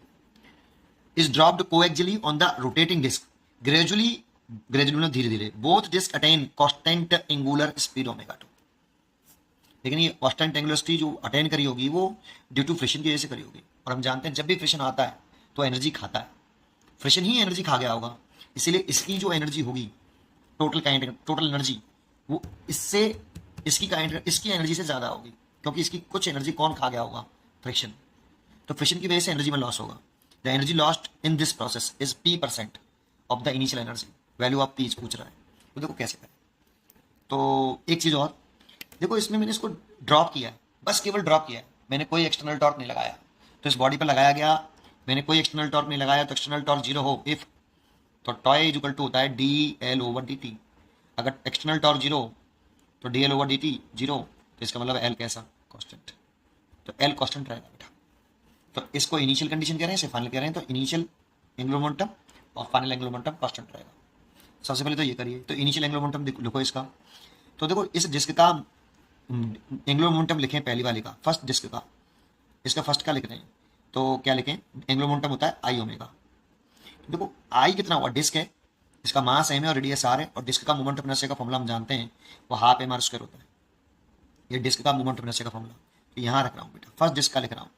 तो I कितना हो गया, हाफ m r², और ये कितनी एंगुलर वेलोसिटी से घूम रही है, ओमेगा 1 से, प्लस। अब सेकंड डिस्क का लिखो, इनिशियल लिख रहे हो ना आप, तो इनिशियल में दोनों आते हैं सिस्टम का, तो इसका लिखें, तो ये तो रेस्ट में, इसकी कोई ओमेगा ही नहीं है पहले शुरुआत में, और ओमेगा नहीं है तो ओमेगा ही जीरो, तो मोमेंट ऑफ इनर्शिया कुछ भी हो उसका वैसे तो हाफ मास एम है और रेडियस r/2 है, उसका स्क्वायर, ये तो मोमेंट ऑफ इनर्शिया होगा, लेकिन ओमेगा जीरो है, तो ये जीरो हो जाएगा पूरा, इज इक्वल टू। फाइनल लिखें, तो देखो इस डिस्क का मोमेंट ऑफ इनर्शिया देखो दोनों का एंगुलर वेलोसिटी कॉमन है, लेकिन इसका मोमेंट ऑफ इनर्शिया अलग है, इसका मोमेंट ऑफ इनर्शिया अलग है। तो पहली डिस्क का लिखें तो हाफ मास तो दोनों का एम है, इसकी रेडियस नीचे वाले की आर है, इसलिए एम आर स्क्वायर, प्लस दूसरे का मोमेंट ऑफ इनर्शिया लिखें तो हाफ मास तो एम ही है, लेकिन रेडियस जो है इसकी वो आर बाई टू है बेटा, इसलिए आर की जगह पे आर बाई टू का स्क्वायर लिखना। ये मोमेंट ऑफ इनर्शिया हो गया पूरे सिस्टम का, और ये कॉमन एंगुलर वेलोसिटी ओमेगा से घूम रही है, ओमेगा टू से। तो यहाँ से ये तो जीरो है, तो ये हो गया half M R square into omega one is equal to, देखो इसे लिखें तो हाफ एम आर स्क्वायर लिख सकता हूँ, प्लस ये 4 हो जाएगा तो ये 1/8 एम आर स्क्वायर हो जाएगा, भाई आर का आर बाई टू का स्क्वायर करें तो 4 हो जाएगा, 4 का इसमें 2 इतना हो जाएगा, ये ओमेगा टू। यहाँ से और सॉल्व करें तो देखो एम आर स्क्वायर से तो एम आर स्क्वायर कैंसिल हो गया, देखो एम आर स्क्वायर कॉमन ले लो, कैंसिल हो गया। इसमें से 8 एलसीएम ले लें तो ये आपका 4 और ये 1, ये देखो 4 हो जाएगा और ये 1 हो जाएगा, और ये 1/2 ओमेगा 1 और ये ओमेगा 2, 2 से ये काट दिया मैंने 4 बार, तो इसका से मल्टीप्लाई तो 4/5, देखो ये 4 हो गया और ये वाला 5 हो गया, नीचे omega 1 is equal to omega 2, omega 2 मैंने निकाल लिया बेटा। अब मैं इनिशियल काइनेटिक एनर्जी निकाल लूँ, तो इनिशियल काइनेटिक एनर्जी इस सिस्टम की, इसकी इनिशियल काइनेटिक एनर्जी, तो काइनेटिक एनर्जी का फॉर्मूला होता है हाफ आई ओमेगा स्क्वायर, तो मैं पहले इसका काइनेटिक एनर्जी लिखूँ तो हाफ तो ये हो गया, मोमेंट ऑफ इनर्शिया लिख रहा हूँ इस डिस्क का, तो कितना हाफ एम आर स्क्वायर, ये तो moment of inertia into omega, तो इसका ओमेगा कितना है ओमेगा 1, इसलिए मैंने ओमेगा 1 का स्क्वायर, प्लस इसकी रोटेशनल काइनेटिक एनर्जी जीरो होगी, ओमेगा ही जीरो है इसका, तो इसकी जीरो हो गई, तो इनिशियल तो यही आई 1/4 एम आर स्क्वायर ओमेगा 1 का square, this is initial kinetic energy. अब मैं फाइनल काइनेटिक एनर्जी लिखूँ इस सिस्टम की, इस वाले सिस्टम की फाइनल काइनेटिक एनर्जी लिखूँ, तो फाइनल काइनेटिक एनर्जी K2 मान लेता हूँ या KF मान लेता हूँ, कुछ भी मान लो, KF इज इक्वल टू इसकी लिखें तो मोमेंट ऑफ काइनेटिक एनर्जी का formula half I omega square, देखो हाफ तो ये फॉर्मूले का हो गया ये वाला। अब आई लिखूँ तो आई मेरे को लिखना पड़ेगा, तो एक इसका लिखना पड़ेगा, एक इसका लिखना पड़ेगा, दोनों का लिखना पड़ेगा, तो पहले मैं इस वाली दिक्कत लिख रहा हूँ half M R square plus, अब मैं इसका मोमेंटम से टोटल मोमेंटम से लिखेंगे ना पूरे सिस्टम का बेटा, तो ये तो आप ये वाला फॉर्मूले वाला ये वाला, अब आई की वैल्यू पुट करूँ तो डिस्क का मोमेंटम से हाफ एम आर स्क्वायर, और दूसरी वाली डिस्क का हाफ मास सेम है लेकिन रेडियस r/2 उसका स्क्वायर, और इंटू पूरा सिस्टम घूम रहा है ओमेगा 2 वेलोसिटी से, ये पूरी दोनों मिला के ऐसे, तो मोमेंटम से देखो काइंड जी हो गई, सॉल्व करूँ तो हाफ तो ये है ये, और ये हो गया हाफ एम आर स्क्वायर, और देखो ये हो गया 1/8 एम आर स्क्वायर, और ये ओमेगा 2 हो गया। इसमें से मैं अगर हाफ यहाँ लिख लूँ और एम आर स्क्वायर में कॉमन ले लूँ, तो मैंने एम आर स्क्वायर कॉमन ले लिया, और यहाँ से मैंने 8 एलसीएम ले लिया, तो ये 4 और ये 1 और ये ओमेगा 2, तो मैं और आगे बढ़ूँ, अच्छा half M R omega square होता है ना, हाफ आई ओमेगा स्क्वायर होता है, ओमेगा स्क्वायर और लिखो गलती हो जाएगी, ठीक है। अच्छा अब लिखूँ क्या बेटा, तो देखो ये हो गया आपका 16 और ऊपर हो गया 5/16 एम आर स्क्वायर, है ना, सही किया है, ठीक है, ओमेगा 2 का स्क्वायर, ये फाइनल काइनेटिक एनर्जी आ गई। अब निकालना क्या है, कितनी एनर्जी लॉस्ट हुई उसमें परसेंटेज में निकालना है, P परसेंटेज में है तो percentage lost of energy, lost of kinetic energy, और ये एनर्जी लॉस हुई होगी ड्यू टू फ्रिक्शन, तो कितनी लॉस्ट कैसे लिखते हैं, initial kinetic energy minus final kinetic energy divided by initial kinetic energy into 100, ये परसेंटेज हो गया बेटा, चेंज इन काइनेटिक इतना काइनेटिक में चेंज आया, परसेंटेज में लिखते तो ये जो फॉर्मूला होता है change in kinetic divided by initial kinetic energy multiplied by 100, है ना। अच्छा अब इसको एक बार इसके नीचे लिखें तो 1 माइनस के फाइनल अपॉन के इनिशियल इंटू 100, अब बस वैल्यू पुट कर दो, 1 माइनस के फाइनल कितनी है 5/16 M R square and omega 2 का square divide by K initial कितनी आई, के इनिशियल है 1/4 एम आर स्क्वायर ओमेगा 1 का स्क्वायर, देखो ये एम आर स्क्वायर से तो एम आर स्क्वायर कैंसिल हो गया पूरा और इंटू 100 है, ठीक है, तो ये 1 माइनस एक तो 5/16 है यहाँ, और ओमेगा 2 की वैल्यू है आपकी 4/5 ओमेगा 1 का स्क्वायर, तो मैं अगर ओमेगा 2 की वैल्यू भी पुट कर दूँ यहाँ पे 4/5 ओमेगा 1 इस जगह पे पुट कर दूँ तो स्क्वायर है उसका, तो इसलिए 16/25 ओमेगा 1 का स्क्वायर डिवाइडेड बाई 1/4 ओमेगा 1 का स्क्वायर, और ये 100 हो गया देखो, ठीक है, ओमेगा 1 का स्क्वायर से तो ओमेगा 1 का स्क्वायर कट गया, 16 से 16 कट गया, और आगे लिखूँ तो देखो ये 5 से 5 बार कट गया, तो ये 4 कहाँ जाएगा ऊपर, तो 1/4/5 इंटू 100, देखो 1 माइनस ये सबसे 4 ऊपर पहुँच गया, 5 नीचे, तो 4/5, और एलसीएम ले लूँ मैं 5, तो 5 एलसीएम लूँगा तो 5 माइनस 4 तो 1 इंटू 100, और 5 से काट दिया तो 20% आपका आएगा बेटा, फॉर यूनिफॉर्म रेक्टेंगुलर सीट है सो ऑन द फिगर, ये हमें फिगर दे रखा है, एक रेक्टेंगुलर सीट है, इसकी लेंथ दे रखी है हमें 80 सेंटीमीटर और ये ब्रेथ रखी है 60 सेंटीमीटर और ये टॉप व्यू है, ये इस रेक्टेंगुलर सीट का ये प्लेन हो गया और ये टॉप व्यू दिखाया गया है इस जगह पे, साइड व्यू नहीं है, ठीक है। अच्छा, फिर कह रहा है आपसे the ratio of moment of inertia about an axis perpendicular to sheet and passing through the centre O, तो सीट के कैसे परपेंडिकुलर और सेंटर ओ से पास हो रही हो and O dash corner of the point is. देखो एक ये सीट के सेंटर से और प्लेन के परपेंडिकुलर ऐसे, एक एक्सिस तो ऐसे पास हो रही है और दूसरी एक्सिस जो पास हो रही है वो कॉर्नर से हो रही है, ओ से, वो भी सीट के परपेंडिकुलर है और ऐसे पास हो रही है, देखो ऐसे, ठीक है ना। तो इसके लिए क्या कंसेप्ट है, और इन दोनों का मोमेंट ऑफ इनर्शिया का हमें रेशियो निकालना है। एक इस एक्सिस के अबाउट पास होने वाले एक्सिस के अबाउट मोमेंट ऑफ इनर्शिया आई मान लेता हूँ I1, और इस एक्सिस के अबाउट मोमेंट ऑफ इनर्शिया मैं I2 मान लेता हूँ, और इन दोनों का रेशियो हमसे पूछ रहा है कि I1 और I2 का रेशियो कितना है, ये कितना है, सॉरी ये कितना है, ये पूछा। जो इसमें इतना कंसेप्ट है कि आपको एक तो सीट के ये वाला फॉर्मूला लर्न होना चाहिए कि अगर कोई रेक्टेंगुलर सीट है ऐसे और ये टॉप व्यू है, ठीक है, तो ये सीट का प्लेन हो गया और सेंटर से पास होने वाली प्लेन के परपेंडिकुलर इस एक्सिस के अबाउट जो मोमेंट ऑफ इनर्शिया है वो हमें याद होना चाहिए इस वाले एक्सिस के अबाउट। तो कितना होता है बेटा, आई प्लेन के परपेंडिकुलर एंड सेंटर से पास होने वाली, अगर ये लेंथ में L मान लूँ और ये ब्रेथ B मान लूँ और इस रेक्टेंगल सीट का मास में कैपिटल M कंसिडर कर लूँ, तो मोमेंट ऑफ इनर्शिया होता है इस एक्सिस के about I1 is equal to M L square plus B square by 12। ये हमें ये भी ध्यान रखना है कि पहले से नहीं याद कर लिया moment of inertia, centre of मास से पास हो रहा है एक और सीट के प्लेन के परपेंडिकुलर है, सीट के प्लेन के परपेंडिकुलर एक्सिस के और सेंटर ऑफ मास से पास होने वाले एक्सिस के अबाउट मोमेंट ऑफ इनर्शिया का फॉर्मूला है ये। साथ में ये मोमेंट ऑफ इनर्शिया में रोटेशनल एक्सिस कहाँ से पास हो रही है इस पर भी ध्यान दो आप, तो ऐसे लर्न होना चाहिए साथ में, ये हमें फॉर्मूला लर्न होना चाहिए। और ये तो I1 हो गया सीधा सीधा, अब मैं इस एक्सिस के अबाउट निकालना चाहता हूँ I2, तो इसमें मैं पैरेलल एक्सिस टर्म लगा सकता हूँ बेटा, क्योंकि ये सेंटर ऑफ मास भी है इसका। देखो मैं पैरेलल एक्सिस टर्म लगाऊँ तो एक एक्सिस तो ये हो गई बेटा और एक एक्सिस ये हो गई, और ये दोनों एक्सिस पर पैरेलल होंगे, देखो तो पैरेलल एक्सिस हो गई, तो दोनों पैरेलल एक्सिस के बीच की जो परपेंडिकुलर सेपरेशन है वो ये वाली है, देखो ये वाली इतनी यहाँ तक, ये जो कि डायगोनल की हाफ है, जो कि डायगोनल की हाफ है। तो देखो डायगोनल जो है इसकी, अगर ये देखो डायग्राम बना लूँ यहाँ ऐसे, अगर ये ब्रेथ B है और ये लेंथ L है, तो ये पूरी सेपरेशन कितनी होगी, ये वाली पूरी फुल, ये होगी रूट के अंदर L square plus B square Pythagoras से, तो मेरे को निकालनी है ये वाली है, क्योंकि ये दोनों एक्सिस के दोनों पैरेलल एक्सिस है उसके बीच की परपेंडिकुलर सेपरेशन है ये वाली, दैट मींस D। तो यहाँ पे जो D है हमारा, ये जो D है वो कितना है, इस वाली पूरी डिस्टेंस का हाफ होगा, जो कि रूट के अंदर L square plus B square by 2 होगा।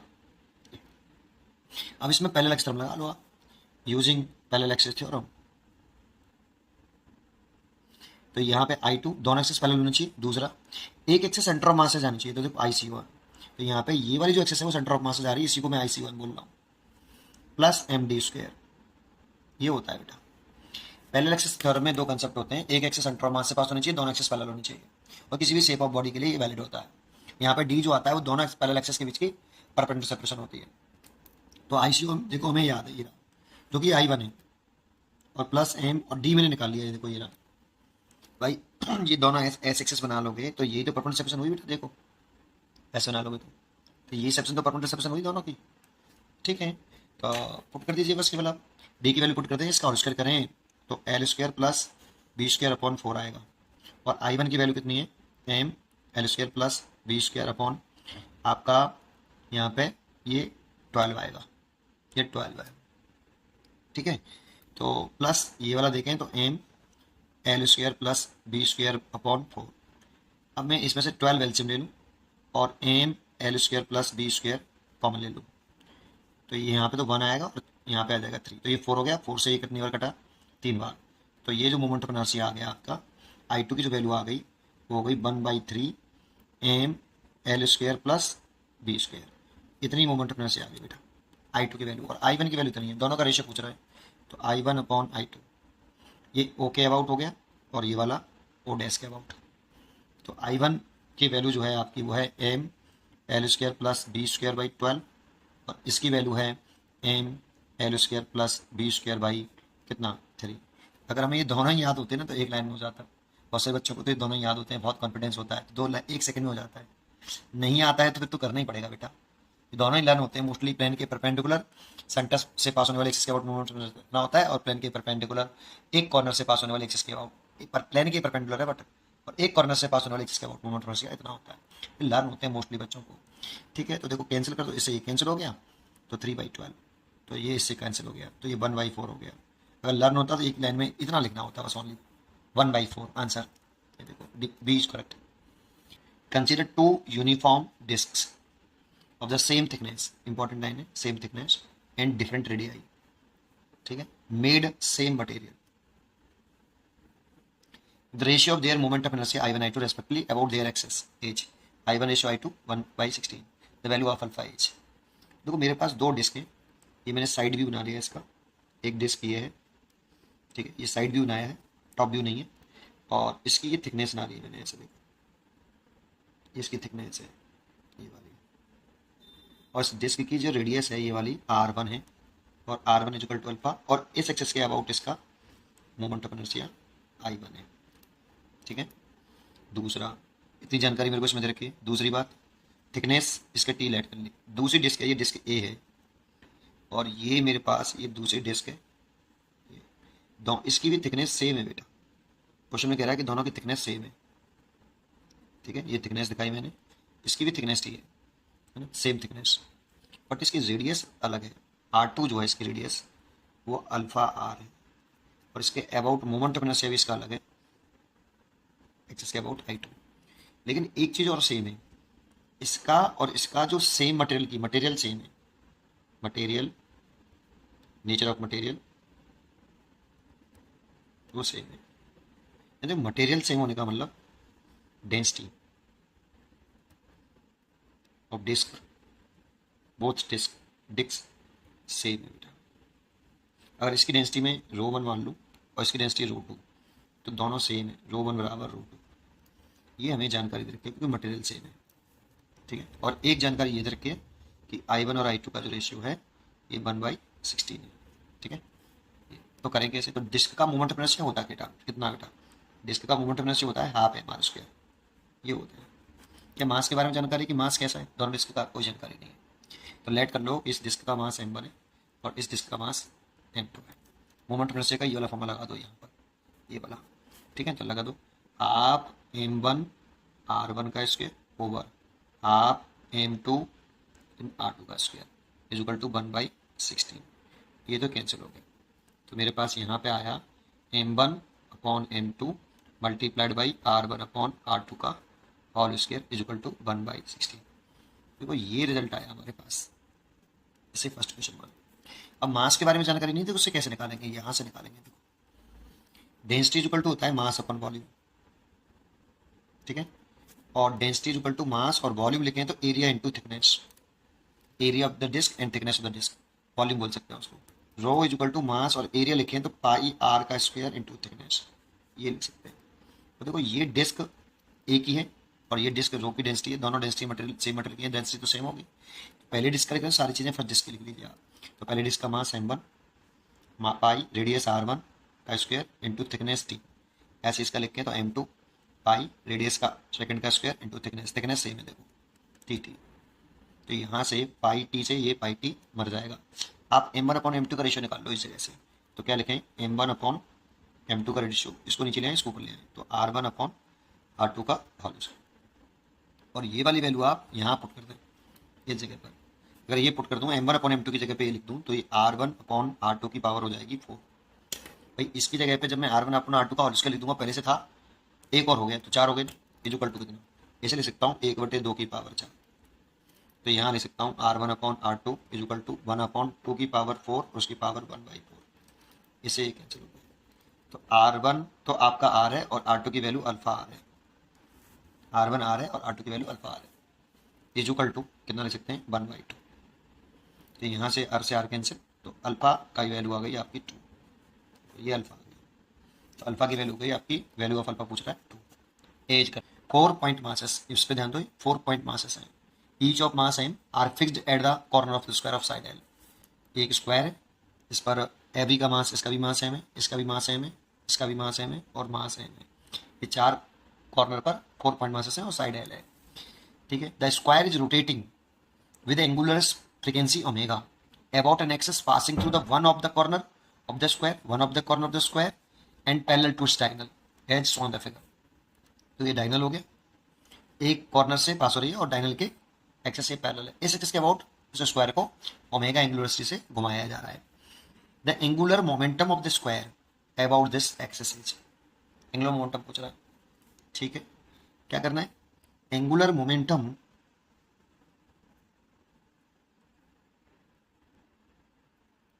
of the square about this axis इस एक्सिस के अबाउट पूछ रहा है बेटा। तो L is equal to I omega. बस आपको मोमेंट ऑफ इनर्शिया निकालना है चारों पार्टिकल का इस एक्सिस के अबाउट। इस एक्सिस के अबाउट आप जो 4 पॉइंट मासेस हैं इनका मोमेंट ऑफ इनर्शिया निकाल लीजिए टोटल, और यहाँ पुट कर दीजिए, एंगुलर मोमेंटम निकल आया, ठीक है।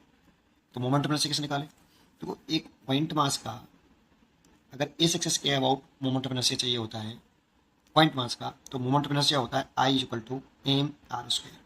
ये पॉइंट मास के लिए होता है। इसमें आर पॉइंट मास का इस एक्सिस ऑफ रोटेशन से परपेंडिकुलर डिस्टेंस होती है, परपेंडिकुलर डिस्टेंस। बस पॉइंट ये वाला फॉर्मूला लगाना है और मोमेंट ऑफ इनर्शिया निकाल लेना है। तो moment of inertia, total moment of inertia इस पार्टिकल का देखें, इस पार्टिकल को मैं 1 मान लेता हूँ, इसको 2, इसको 3 और इसको 4। तो पहले वाले पार्टिकल का मोमेंट ऑफ इनर्शिया, दूसरे वाले पार्टिकल का, तीसरे वाले पार्टिकल का और चौथे वाले पार्टिकल का, चारों का मोमेंट ऑफ इनर्शिया इस एक्सिस के अबाउट निकालना है। तो देखो इस पार्टिकल की रोटेशनल एक्सिस से परपेंडिकुलर डिस्टेंस कितनी है, 0, इसलिए इसका मोमेंट ऑफ इनर्शिया 0 हो गया, m इंटू 0 का स्क्वायर, क्योंकि यहाँ पे इस पार्टिकल की रोटेशनल एक्सिस से परपेंडिकुलर डिस्टेंस 0 है, ठीक है। प्लस अगर इस वाले पार्टिकल का देखूँ तो देखो ये डिस्टेंस कितनी होगी, पूरी ये वाली होल डिस्टेंस, तो ये L है, ये L है, तो ये पूरी जो डिस्टेंस होगी ये वाली, ये डिस्टेंस होगी, ये L√2 होगी ये वाली। लेकिन अगर मैं ये डिस्टेंस निकालूं तो इसका आधा हो जाएगा, L/√2 का आधा, तो L/√2 डिवाइड बाई 2, ये डिस्टेंस आ गई है। देखो जो ये डिस्टेंस है, क्या इस पार्टिकल की ये परपेंडिकुलर डिस्टेंस यही तो है, देखो ये और ये दोनों एक्सिस पैरेलल है, तो ये जो परपेंडिकुलर डिस्टेंस हो गई वो इस वाले पार्टिकल की वो ये हो गई, और इस वाले पार्टिकल की वही यही हो गई। देखो सेकंड पार्टिकल का मोमेंट ऑफ इनर्शिया लिखें इस वाले का, तो एम और परपेंडिकुलर सेपरेशन हो गई दोनों इस पार्टिकल की इस एक्सिस के अबाउट परपेंडिकुलर सेपरेशन ये हो गई, देखो, और ये है, तो कितनी है, L/√2 का होल स्क्वायर, है ना, ये सेकंड पार्टिकल को। ऐसे ही थर्ड पार्टिकल लिखें, तो एम और ये हो गई परपेंडिकुलर सेपरेशन इस पार्टिकल की इस एक्सिस पर परपेंडिकुलर सेपरेशन ये है, जो कि L√2 है, उसका होल स्क्वायर, प्लस फोर्थ वाले पार्टिकल का देखें तो ये सेपरेशन ही होगी, देखो ये वाली, ये ठीक है। तो कितना लिखें, m इंटू L/√2 का होल स्क्वायर, सॉल्व कर लो, ये हो जाएगा mL²/2 प्लस ये हो जाएगा देखो 2mL², और ये हो जाएगा आपका mL²/2। इन दोनों को ऐड करें, हाफ और हाफ कितना हो जाएगा, mL², और ये 2mL², तो ये हो जाएगा 3mL²। ये मोमेंट ऑफ इनर्शिया आ गया पूरे स्क्वायर का, ठीक है, इस एक्सिस के अबाउट यहाँ पुट कर। इसलिए अगर आप L निकालना चाहते हो तो I की वैल्यू है 3mL² और ओमेगा, कितना एंगुलर मोमेंटम, इसलिए इसका आंसर हो गया A. Consider a uniform rod, mass capital M 4m के बराबर दे रखा है, and length L, pivoted about its centre. Important है ये कि उसे फिक्स करा बेटा सेंटर के अबाउट, हिंज कर दिया मतलब सेंटर के about. A mass small m moving with velocity v making angle theta π/4 मतलब 45 degree to the rod long axis collide with one end of the rod. एक पार्टिकल है और वो रॉड से 45 डिग्री बनाते हुए कोलाइड कर रहा है एक एंड से रॉड से, and stick to it, and चिपक जाता है। The angular speed of the rod mass system just after the collision is, देखो या तो मैं सीधे कर दूं इसमें इसको, ये एंगुलर मोमेंटम कांस्टेंट रहेगा हिंज पॉइंट के अबाउट। हिंज पॉइंट कहाँ से किया है, सेंटर से, तो सेंटर पॉइंट के about he angular momentum constant रहेगा, अदर किसी अदर पॉइंट के अबाउट एंगुलर मोमेंटम कांस्टेंट नहीं रहने वाला। सबसे important point, linear momentum constant नहीं रहेगा। क्या आप पहले इसको जानना चाहते हैं कि एंगुलर मोमेंटम कांस्टेंट क्यों रहेगा, वो भी हिंज पॉइंट के अबाउट ही क्यों रहेगा और किसी पॉइंट के अबाउट क्यों नहीं रहेगा, है ना। या तो सीधा कर लो कि एंगुलर मोमेंटम कांस्टेंट रहेगा हिंज पॉइंट के about, initial angular momentum is equal to final angular momentum about the centre of mass, सीधे कर सकते हैं। अगर आपको ये आता है कि कैसे क्वेश्चन रहेगा तो आप इसे स्किप कर सकते हो, और नहीं आता तो जरा सीख जरूर जरूर बेटा इसको, बहुत इंपॉर्टेंट पॉइंट होता है ये। ठीक है, तो मैं इसको बताने की कोशिश करूंगा पहले, तब मैं कराऊंगा इसको सॉल्व आगे। ठीक है, चलिए पढ़ते हैं। देखो सबसे पहले मैं एक डायग्राम बनाता हूँ कि मेरे पास एक रॉड है ये, है ना, और इसे सेंटर ऑफ मास के अबाउट हिंज किया है, यहाँ से हिंज कर दिया, फिक्स कर दिया, मतलब पाइवोटेड बोल रहा है ना, ये देखो पाइवोटेड अबाउट इट्स सेंटर। ठीक है, चलिए कर दिया। अब यहाँ से इस जगह से एक 45 डिग्री बनाते हुए, इसे एक्सेस बना ली मैंने, ये यहाँ से एक पार्टिकल ऐसे आके इससे एक एंड से स्ट्राइक कर रहा है v वेलोसिटी से, है ना, ये एंगल दे रखा है मैं 45। तो इसके वेलोसिटी की अगर मैं कंपोनेंट करूँ तो एक कंपोनेंट तो ये वेलोसिटी का ये आएगा और एक ये आएगा, है ना। तो ये वाला कंपोनेंट देखो, ये एंगल 45 है तो ये वाला एंगल 45 होगा, तो ये वाला होगा v cos 45 और ये वाला होगा v sin 45। देखो इस वाले कंपोनेंट की वजह से तो ये बॉल टकराएगी नहीं, इससे हिट नहीं करेगी, ये तो पैरेलल हो गया इस रॉड के, तो हिट इसकी वजह से करेगी। तो एक्चुअल में मैं डायग्राम ऐसे बना सकता हूँ कि इसको ऐसे रिपीट कर लो आप बेटा, कि ये जो बॉल है ये इसका मास है, में एक एंड से टकरा रही है कितनी वेलोसिटी से, v sin 45 से, ऐसे, है ना, v sin 45 से टकराएगी ना बॉल, इसका ये कंपोनेंट तो टकराएगा नहीं पैरेलल रॉड के, तो ये वाला कंपोनेंट इसे बॉल का ये वेलोसिटी होगी बेटा जो बॉल के परपेंडिकुलर होगी, जो टकराएगी कोलाइड करेगी, इसलिए मैंने ये वाली वेलोसिटी ली है v sin 45। ठीक है, अच्छा, और ये यहाँ से पाइवोटेड है, तो टकराने के बाद क्या हुआ है कि जब टकराई इससे, ये टकराने से पहले टकराएगा, जब क्या होगा, टकराने के बाद एक तो इस पर इम्पल्सिव फोर्स आएगा ऐसे एन, और एक बॉल चिपक जाएगी, चिपक गई, इस पर आएगा एन, और एक इस फिक्स पॉइंट के अबाउट एक हिंज फोर्स होंगे, एक n1 और एक ऊपर ना दो नीचे ना दो, एक n2। हिंज फोर्स हमेशा कंफ्यूजन वाले होते हैं, इसलिए दो बनाते हैं बेटा, एक दूसरे के परपेंडिकुलर। अब जरा देखो, अगर मैं हिंज पॉइंट के अबाउट टॉर्क निकालूं हॉरिजॉन्टल डायरेक्शन में, हॉरिजॉन्टल डायरेक्शन में हिंज पॉइंट के अबाउट टॉर्क निकालूं हॉरिजॉन्टल डायरेक्शन, ठीक है, कैसे निकालूं बेटा, इसका हिंज पॉइंट के अबाउट अगर मैं टॉर्क निकाल रहा हूं in horizontal direction, in horizontal direction, hinge point के अबाउट टॉर्क निकालना हो, चलो तो देखो इसका टॉर्क और इसका टॉर्क, पहले इसका टॉर्क निकालो एन, और टॉर्क कैसे निकालते हैं, torque equal to R perpendicular into F. तो देखो इसका आर परपेंडिकुलर ये हो गया बेटा, ये वाला इसका निकाल लें, एन का निकाल लें, इस वाले एन का, तो आर परपेंडिकुलर ये हो गया, और डायरेक्शन होगी ऐसे आर परपेंडिकुलर की, तो आर क्रॉस एफ की डायरेक्शन निकालनी पड़ती है हमें टॉर्क की डायरेक्शन के लिए, कितना आ रही है आर क्रॉस एफ, आर से एफ की तरफ घुमाएंगे अपनी फिंगर को, राइट हैंड को ऐसे, आर क्रॉस एफ आ रहा है थंब ऊपर की तरफ, दैट मीन्स टॉर्क की डायरेक्शन अपवर्ड आ रही है बेटा, तो इस वाले के लिए अपवर्ड आ रही है और इस वाले के लिए, इसके लिए डाउनवर्ड आ रही है, देखो R cross F downward, thumb नीचे की तरफ आ रहा है, तो इस एक का टॉर्क अपवर्ड है और एक का टॉर्क डाउनवर्ड है, और परपेंडिकुलर डिस्टेंस दोनों की बराबर है, तो देखो torque N into perpendicular distance हो गई l/2, और ये अपवर्ड आया तो एक दूसरा आ रहा है वो डाउनवर्ड आ रहा है l/2 डाउनवर्ड, तो एक पॉजिटिव होगा और एक नेगेटिव होगा, मैंने डाउनवर्ड को नेगेटिव मान लिया। अच्छा, और देखो इसकी लाइन ऑफ एक्शन इसी से पास हो रही है और इसकी भी लाइन ऑफ एक्शन इसी पॉइंट से पास हो रही है, तो इन दोनों का तो टॉर्क कितना हो गया, जीरो, क्योंकि इसकी आर परपेंडिकुलर किसनी है, जीरो, इसकी line of action point hinge point से पास हो रही है बेटा, तो आर परपेंडिकुलर इसका जीरो हो गया, इसका भी जीरो हो गया, तो इसलिए उन दोनों का तो टॉर्क जीरो होगा बेटा, तो ओवरऑल टॉर्क जीरो है हिंज पॉइंट के अबाउट। लेकिन किसका, रॉड का या पार्टिकल का या दोनों सिस्टम का, तो देखो दोनों का सिस्टम का, देखो ये रॉड पे इंपल्सिव फोर्स था और ये पार्टिकल पे था, तो ये जो टॉर्क जीरो है, torque on particle plus rod, मतलब सिस्टम का बेटा, torque on system about hinge point, about hinge point देखो जीरो है, निकाल के दिखाया। और जब टॉर्क जीरो होता है ना तो टॉय बराबर dl ओवर dt होता है, तो टॉर्क अगर जीरो रखेंगे तो dl बटे dt, तो टॉर्क जीरो रख दिया तो l कैसा आया, कांस्टेंट, लेकिन ये l किसका कांस्टेंट है, ये भी रॉड प्लस पार्टिकल, और कौन से पॉइंट के अबाउट, हिंज पॉइंट के अबाउट कांस्टेंट है, क्योंकि जिसके अबाउट टॉर्क कांस्टेंट जीरो होगा उसी के अबाउट एंगुलर मोमेंटम कांस्टेंट होगा। अब देखो और किसी पॉइंट के अबाउट देखोगे हिंज पॉइंट के अलावा, तो हिंज के टॉर्क आ जाएंगे बेटा, हिंज के टॉर्क आ जाएंगे, वो जीरो नहीं होंगे, किसी पॉइंट के, जैसे इस पॉइंट के अबाउट देखोगे तो इसका तो कैंसिल हो जाएगा अभी, लेकिन हिंज का टॉर्क जीरो नहीं होगा बेटा, उसका कुछ ना कुछ टॉर्क आ जाएगा, एक लीनियर मोमेंटम कांस्टेंट नहीं रहने वाला, क्यों? क्योंकि देखो ये तो एक दूसरे को कैंसिल कर देंगे। नेट फोर्स, अगर नेट फोर्स 0 होता है तब लीनियर मोमेंटम कांस्टेंट रहता है, तो इन दोनों का तो लीनियर मोमेंटम कैंसिल हो जाएगा, और हॉरिजॉन्टल डायरेक्शन में इसका कुछ ना कुछ मोमेंटम होगा, वो नेट फोर्स होगा। ये फोर्स है तो है n1, ये तो 0 नहीं है ना, तो कुछ ना कुछ नेट फोर्स रहेगा इन हॉरिजॉन्टल डायरेक्शन, इसलिए हॉरिजॉन्टल डायरेक्शन में मोमेंटम कांस्टेंट नहीं रहने वाला।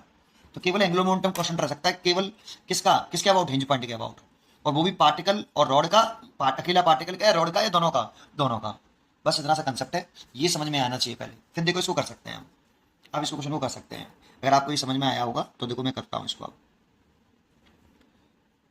तो ये मैंने पहले एक रॉड बना ली, और ये आपका सेंटर ऑफ मास है, यह सेंटर है, और यहाँ से इसको हिंज किया है, और ये रॉड इससे एक पार्टिकल इस कॉर्नर से v वेलोसिटी से 45 डिग्री बनाते हुए टकरा रहा है। तो इसके कंप्यूट करे थे मैंने अभी कि ये वाला एंगल 45 होगा, तो ये वाला v cos 45 और ये v sin 45।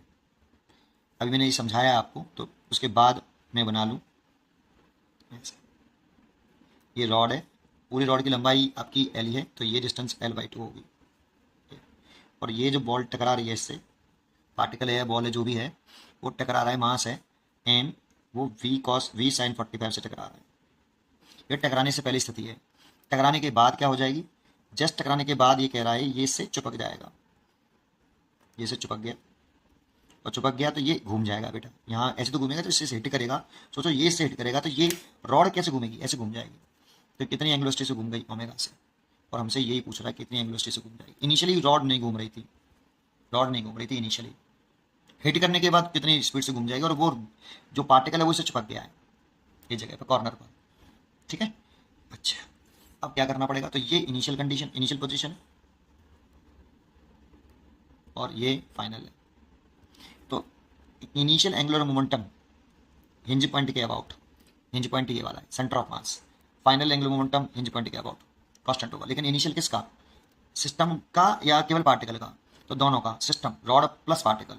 Initial angular momentum आपका मास पार्टिकल का हिंज पॉइंट के about plus initial angular momentum rod का is equal to initial angular final angular momentum particle का plus final angular momentum rod का। अब एक फॉर्मूला में और मालूम होना चाहिए कि बेटा पार्टिकल के लिए एंगुलर मोमेंटम जो होता है वो होता है एम आर परपेंडिकुलर वी, ये पार्टिकल के लिए। और बॉडी के लिए जो एंगुलर मोमेंटम होता है, जब बॉडी रोटेशनल मोशन कर रही हो, देखिए यहाँ पे बॉडी रोटेट कर रही है, हिंज है, चल नहीं रही बेटा, अगर ये चल भी रही होती और घूम भी रही होती तो एंगुलर मोमेंटम ये नहीं होता पार्टिकल बॉडी का, फिर कुछ और होता है। यहाँ पे केवल रोटेशनल मोशन है कि ट्रांसलेशनल मोशन भी है, केवल रोटेशनल, ट्रांसलेशनल तो है ही नहीं है। बॉडी केवल हिंज पॉइंट के अबाउट घूम जाएगी, चलेगी थोड़ी, आगे आगे भाग नहीं सकती बेटा, आगे सेंटर ऑफ मास के पास कोई लीनियर स्पीड नहीं है, तो अलग कहानी होती बेटा। ये आई ओमेगा ही लिखूंगा बस, केवल बॉडी का लिख दीजिए। चलो पहले पार्टिकल लिखते हैं, तो पार्टिकल लिखें तो ये वाला फॉर्मूला लगाएं, पार्टिकल का मास एम, आर परपेंडिकुलर का मतलब क्या है, इसकी जो वेलोसिटी है ना, ये लाइन ऑफ एक्शन बना लो, और हिंज से इस पर परपेंडिकुलर कर लो, इस वेलोसिटी की लाइन ऑफ एक्शन पर। तो ये हिंज है यहाँ से, क्योंकि हिंज के अबाउट एंगुलर मोमेंटम कांस्टेंट है, तो हिंज से परपेंडिकुलर कर लो बेटा, ये दिस इज आर परपेंडिकुलर। तो आर परपेंडिकुलर कितना है बेटा, l/2 इंटू वेलोसिटी कितनी आपकी v sin 45 प्लस इसका एंगुलर मोमेंटम की डायरेक्शन भी निकालना आना चाहिए। कभी कभी एंगुलर मोमेंटम की डायरेक्शन ही पूरे क्वेश्चन को बिगाड़ देती है। तो आर की डायरेक्शन देखो ऐसे है बेटा, तो एंगुलर मोमेंटम का एक्चुअल में फॉर्मूला जो होता है ये वाला, ये L is equal to M R cross V होता है।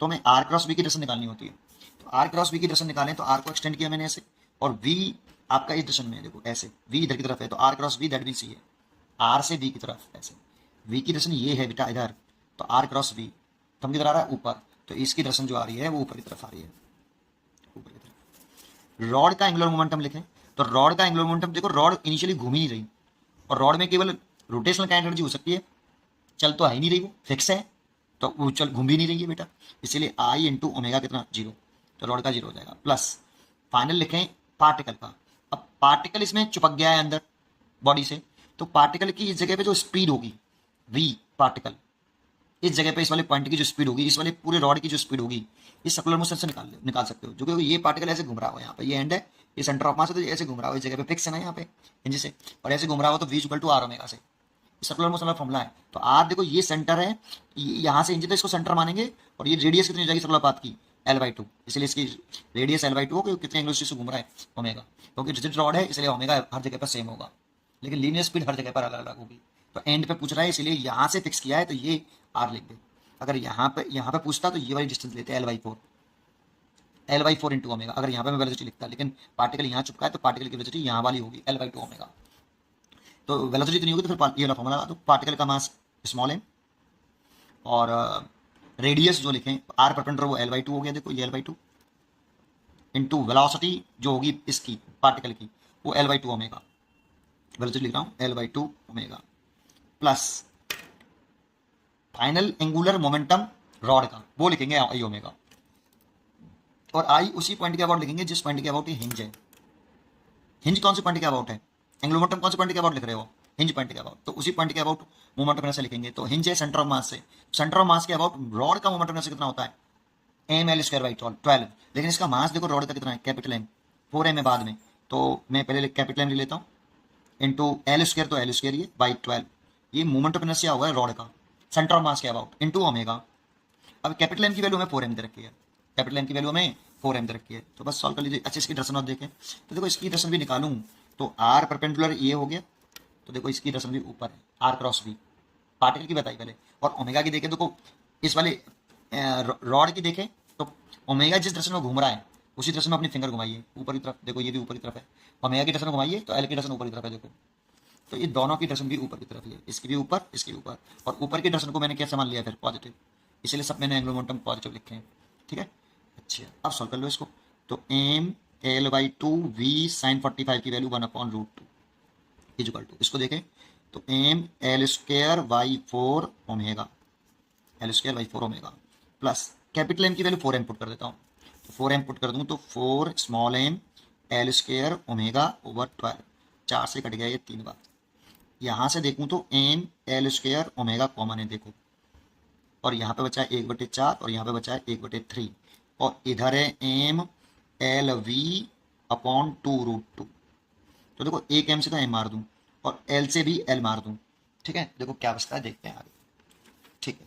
कॉन्सेंट्रेट करिए, v इधर बचा v/2√2 और इधर बचा एक l बचा और एक ओमेगा बचा, और यहाँ से 12 एलसीएम ले लूँ तो 3 + 4 यहाँ से ऐसे देखो 2 से ये फिर काट दूँ 6 बार, तो 6 को दल ले आऊँ तो 6v/√2, 6 को दल ले आया तो 6v/√2 l ओमेगा इंटू 7, तो ओमेगा निकालूँ तो 6v/√2, 7 भी नीचे आ जाएगा और l भी। अब इसे और क्या लिख सकता हूँ? देखो 6 को लिख सकता हूँ 3 × 2v/7√2l, इसे ही काट दूँ तो कितना आ जाएगा? 3√2v/7l, इतना ओमेगा आ जाएगा आपका। इसको चेक करते हैं इसका आंसर क्या है। तो इसका आंसर है 3√v/7l, 3√2v/7l, that means B choice is correct. A uniformly thick wheel with moment of inertia I and radius r is free to rotate about its center of mass। देखो मैं ये एक wheel दे रखा है, इसका moment of inertia centre of mass के about I है, तो इसकी रेडियस जो है आपकी ये आर है, और ये इस एक्सिस के अबाउट रोटेट करने के लिए फ्री है, ठीक है। मासलेस स्ट्रिंग इंपॉर्टेंट है, स्ट्रिंग मासलेस है यहाँ पे, is wrapped over its rim and 2 blocks of mass m1 and m2, m1 is greater than m2 are attached to the end of the string। और देखो ये 2 ब्लॉक हैं ऐसे पुली से पास करेगा, इसका मास m1 ये m2 और m1 is greater than m2, हमें यहाँ गिवन है m1 is greater than m2, ठीक है। The system is release from rest, मतलब इनिशियल ये सिस्टम रेस्ट में, ये पूरा रुका हुआ है, इसको इनिशियल सिस्टम बोल रहे हैं इस वाले को, ये जो आपका है इसको इनिशियल सिस्टम, ये एक सिस्टम है आपका जो कि 3 चीज़ों से बना है, एक व्हील से, एक m1 से, एक m2 से। वैसे स्ट्रिंग भी आ रहा है लेकिन स्ट्रिंग से मासलेस, तो आप उसे ये कह सकते हो कि स्ट्रिंग नहीं है, ठीक है, सिस्टम का हिस्सा। चलिए तो इनिशियली रेस्ट में तो देखो इसकी एंगुलर स्पीड इनिशियली 0 है, घूम नहीं रहा है, और इसकी इनिशियल स्पीड 0 है, इसकी भी इनिशियल स्पीड 0 है, ये चल नहीं रहा, पूरा किस सिस्टम रेस्ट में इनिशियली, ठीक है। The angular speed of the wheel when m1 descent by distance h release कर दिया, तो डिस्टेंस जब h कवर कर ले तो व्हील की कितनी एंगुलर स्पीड होगी ये पूछ रहा है। तो देखो जब ये व्हील तुम यहाँ से रिलीज कर दोगे तो ये ब्लॉक m1 बड़ा है m2 से, तो ये नीचे तरफ भागेगा। मान लो इस जगह पे जब वो h हाइट नीचे आ जाता है तो इस ब्लॉक m1 की वेलोसिटी v है, तो जितनी वेलोसिटी इस इंस्टेंट पर इसकी है, तो जितनी h हाइट ये नीचे आया है तो इस वाली पोजीशन से सॉरी, हमने एच गलत बना दिया, ये एच हाइट, ये यहाँ से बनाएंगे एच हाइट। एच हाइट जो है यहाँ से M2 की पोजीशन ये है, इससे एच हाइट ऊपर चला जाएगा, ये ऐसे। ये अगर एच हाइट नीचे आया इस वाली पोजीशन से, तो M2 अब इस वाली पोजीशन से एच हाइट ऊपर चला जाएगा, ठीक है। तो इसकी स्पीड अगर V1 है, V है, तो इसकी स्पीड भी इस जगह पर V होगी, इसकी स्पीड भी इस जगह पर V होगी। अच्छा, एक चीज़ और कंसेप्ट है इसमें, इस कंसेप्ट को ध्यान से सुनना। अब जरा सोचो कि अगर ये जो व्हील है आपका, तो यहाँ से तो ये फिक्स है, ऐसे इसके बाद घूम रहा है, इसका मोमेंट रस्सी आई है, ये इस पर रस्सी ऐसे है बेटा। जिस समय जिस इंस्टेंट पर इस M1 ब्लॉक की स्पीड V1 होगी, देखो इस स्पीड अगर V1 है तो उतनी स्पीड तो रस्सी की भी होगी, क्योंकि रस्सी से अटैच है। तो स्ट्रिंग की इस जगह पर स्पीड कितनी होगी, स्ट्रिंग की अगर इस वाली इंस्टेंट पर इस ब्लॉक की स्पीड V है, तो इस इंस्टेंट पर इस रस्सी की इस जगह पर स्पीड कितनी होगी, V होगी। ये स्ट्रिंग की स्पीड हो गई। और अगर एक पॉइंट इसके जस्ट बगल में मैं व्हील के ऊपर लूँ, जिसकी रेडियस ये R है, और ये एंगुलर स्पीड ओमेगा से ऐसे मान लो घूम रहा है, क्योंकि जब ये नीचे जाएगा तो ये घूमेगा, और घूमेगा ओमेगा स्पीड से, तो इस वाले पॉइंट की जो स्पीड होगी लीनियर स्पीड, और नीचे की तरफ व्हील की, वो R ओमेगा होगी व्हील की। अगर स्लिपिंग नहीं है, अगर क्या नहीं है, स्लिपिंग नहीं है, तो व्हील की स्पीड और रस्सी की स्पीड बराबर होंगी। अगर नो स्लिपिंग, तो इस वाली कंडीशन में V इक्वल टू क्या, R ओमेगा। ये तब होगी जब व्हील और स्ट्रिंग के बीच में स्लिपिंग ना हो, है ना। तो V इक्वल टू कितना हो जाएगा, R ओमेगा। तो एक पॉइंट ये हमें याद रखना है, ठीक है। अच्छा, चलिए देखते हैं। तो देखो, अगर ये V स्पीड है जिस इस इंस्टेंट पर, तो मान लो इसने इसकी स्पीड, ये एंगुलर ओमेगा से घूम रही है, ये निकालनी है। और इसमें इस V में और इस ओमेगा में जो रिलेशन है, V equal to R omega है। ये एक रिलेशन तो हमारा काम का ये है। अब दूसरा काम क्या करना है, दूसरा ये सोचना है हमें कि इसकी मैकेनिकल एनर्जी पूरे सिस्टम की जो मैकेनिकल एनर्जी है वो कांस्टेंट रहेगी, सिस्टम की कांस्टेंट रहेगी बेटा। इंपॉर्टेंट वर्ड है कि मैकेनिकल एनर्जी किसकी constant, mechanical energy of this system. और सिस्टम यहाँ पे तीन चीज़ों से बना है, एक तो व्हील प्लस एक बॉडी M1 और एक बॉडी M2। इन तीनों की मैकेनिकल एनर्जी कांस्टेंट रहेगी बेटा, एक की नहीं रहेगी बेटा। क्या आप सोचो कि ब्लॉक की कांस्टेंट रहेगी, व्हील M1 और M2 तीनों की मिला के से एक सिस्टम बनाए, उसकी मैकेनिकल एनर्जी कांस्टेंट रहेगी। तो initial mechanical energy whole system की is equal to mechanical energy final system की। देखो, ये इनिशियल सिस्टम है और ये फाइनल सिस्टम है। तो कैसे करें, तो देखो काइनेटिक एनर्जी मैकेनिकल एनर्जी लिखे हैं इनिशियल, तो काइनेटिक एनर्जी सिस्टम की plus potential energy initial is equal to kinetic energy plus potential energy, ऐसे लिख सकते हैं। अब काइनेटिक एनर्जी यहाँ पे सिस्टम की लिखनी है, तो व्हील की लिखनी है, M1 की लिखनी है, M2 की, बिफोर रिलीज करने से पहले। तो तब रिलीज करने से पहले इन तीनों की काइनेटिक एनर्जी लिखूँ, तो मैं व्हील की बताऊँ, तो व्हील में तो रोटेशन हो सकता है, लेकिन शुरुआत में इनिशियली कितना है, 0, घूम ही नहीं रहा। तो जब तुम इस ब्लॉक को यहाँ से रिलीज नहीं करोगे तो ये रेस्ट में रहेगा। तो इसकी रोटेशनल काइनेटिक एनर्जी कितनी, 0। व्हील की रोटेशनल काइनेटिक एनर्जी 0, चल तो नहीं रहा, घूम ही सकता था, तो rotational kinetic energy 0, plus block की भी काइनेटिक एनर्जी M1 की 0, M2 की भी काइनेटिक एनर्जी 0, क्योंकि इनिशियली ये रेस्ट में है। तो ये ब्लॉक की M1 की, ये ब्लॉक M2 की, देखो ये व्हील की हो गई, ये ब्लॉक M1 की हो गई, ये ब्लॉक M2 की हो गई। ऐसे ही पोटेंशियल एनर्जी लिखनी है मेरे को तीनों की, तो तीनों की पोटेंशियल एनर्जी लिखते हैं तो एक रेफरेंस लेवल मानना पड़ता है। तो मान लो मैं इसकी रेफरेंस लेवल मान लो बेटा, this is a gravitational reference level. कहीं पे भी मान सकते हो आप, मैं यहाँ पे मान सकते लो, M2 पे मान लो, नीचे M1 पे मान लो, कहीं पे भी मान सकते हो, मैंने यहाँ पे मान लिया ग्रेविटेशनल रेफरेंस लेवल, ये कहीं पे भी मान सकते हो आप। लेकिन जिस जगह पे तुम रेफरेंस लेवल मानोगे उस जगह की पोटेंशियल एनर्जी कितनी एज्यूम कर लेते हैं 0, और यहाँ पे हाइट भी कितनी मान लेते हैं 0, ठीक है। अब देखो, अगर मैं पहले व्हील की पोटेंशियल एनर्जी लिखूँ, तो देखो ये रेफरेंस लेवल है, व्हील की पोटेंशियल एनर्जी लिखूँ, तो व्हील का मास तो क्वेश्चन में गिवन नहीं है, लेट कर लेता हूँ कैपिटल M, मोमेंट हमने से दे रखा है। तो देखो व्हील की सेंटर ऑफ मास से इसकी हाइट मान लेता हूँ कैपिटल H, रेफरेंस लेवल से, ये रेफरेंस लेवल है, इससे मैंने कैपिटल H हाइट मान ली। तो व्हील की जो पोटेंशियल एनर्जी होगी इनिशियल, वो होगी capital M into GH, wheel का मास, व्हील की पोटेंशियल एनर्जी। वैसे इसमें कोई चेंज नहीं आएगा बेटा, जब व्हील यहाँ पर भी पहुंच जाएगा, जैसे देखें तो इसकी व्हील की काइनेटिक पोटेंशियल एनर्जी अभी भी MGH है, तो व्हील की पोटेंशियल एनर्जी में कोई चेंज नहीं आ रहा, क्योंकि व्हील की पोजीशन ही चेंज नहीं हो रही, तो पोटेंशियल एनर्जी में कोई चेंज नहीं होगा, ग्रेविटेशनल पोटेंशियल एनर्जी में कोई चेंज नहीं होगा। लेकिन कंसीडर करते हैं बेटा, पूरे सिस्टम की लेनी है, तो ये व्हील की हो गई, ये तो किसकी हो गई, व्हील की, प्लस अब मैं ब्लॉक M1 की चर्चा करूँ, M1 की कितनी है, तो देखो इसी जगह पर रेफरेंस लेवल माना है, तो पोटेंशियल एनर्जी M1 की कितनी, 0, रेफरेंस लेवल ही मान लिया। तो देखो ये वाली इनिशियल पोटेंशियल एनर्जी हो गई, ये M1 की हो गई, प्लस इनिशियली लिख रहा हूँ बेटा, ये सब तीनों इनिशियल है बेटा आपकी। M2 की लिखें तो देखो M2 की रेफरेंस लेवल से हाइट है कुछ, दिख रहा है कितनी हाइट है, लेट करनी पड़ेगी मेरे को। मान लो ये x हाइट है, तो कितना रेफरेंस लेवल से कितना ऊपर है, x हाइट पर है, तो कितनी पोटेंशियल एनर्जी M2gx, ये M2 की ग्रेविटेशनल पोटेंशियल एनर्जी हो गई इनिशियल। ये देखो ये व्हील की हो गई इनिशियल, ये ब्लॉक M1 की और ये ब्लॉक M2 की इनिशियल पोटेंशियल एनर्जी हो गई इक्वल टू। अब फाइनल एनर्जी लिख रहे हैं सिस्टम की, तो फाइनल एनर्जी लिखे पहले व्हील की लिखें, देखो इसी क्रम से लिखूंगा मैं हमेशा तीनों चीजें, है ना। व्हील की लिखें तो व्हील में तो रोटेशनल एनर्जी होगी, जब घूमने शुरू कर दिया इसने अब, और रोटेशनल एनर्जी होगी तो कितनी, half I omega square. Movement of inertia का हमें आई दे रखा है, ओमेगा से घूम रहा है, ओमेगा ही निकालना है हमें, तो half I omega square plus, अभी मैं काइनेटिक एनर्जी लिख रहा हूँ, ये भी काइनेटिक एनर्जी है, ये व्हील की हो गई। अब मैं M1 की काइनेटिक एनर्जी लिख रहा हूँ, देखो जब ये h हाइट पर जाएगा तो कुछ ना कुछ वेलोसिटी गेन कर लेगा, तो कितनी kinetic energy, half M1 v square plus block M2 की काइनेटिक एनर्जी लिख रहा हूँ, तो M2 और v स्पीड है उसकी, तो काइनेटिक एनर्जी लिखूँ तो हाफ M2 v स्क्वायर। देखो ये काइनेटिक एनर्जी होगी फाइनल पूरे सिस्टम की, ठीक है।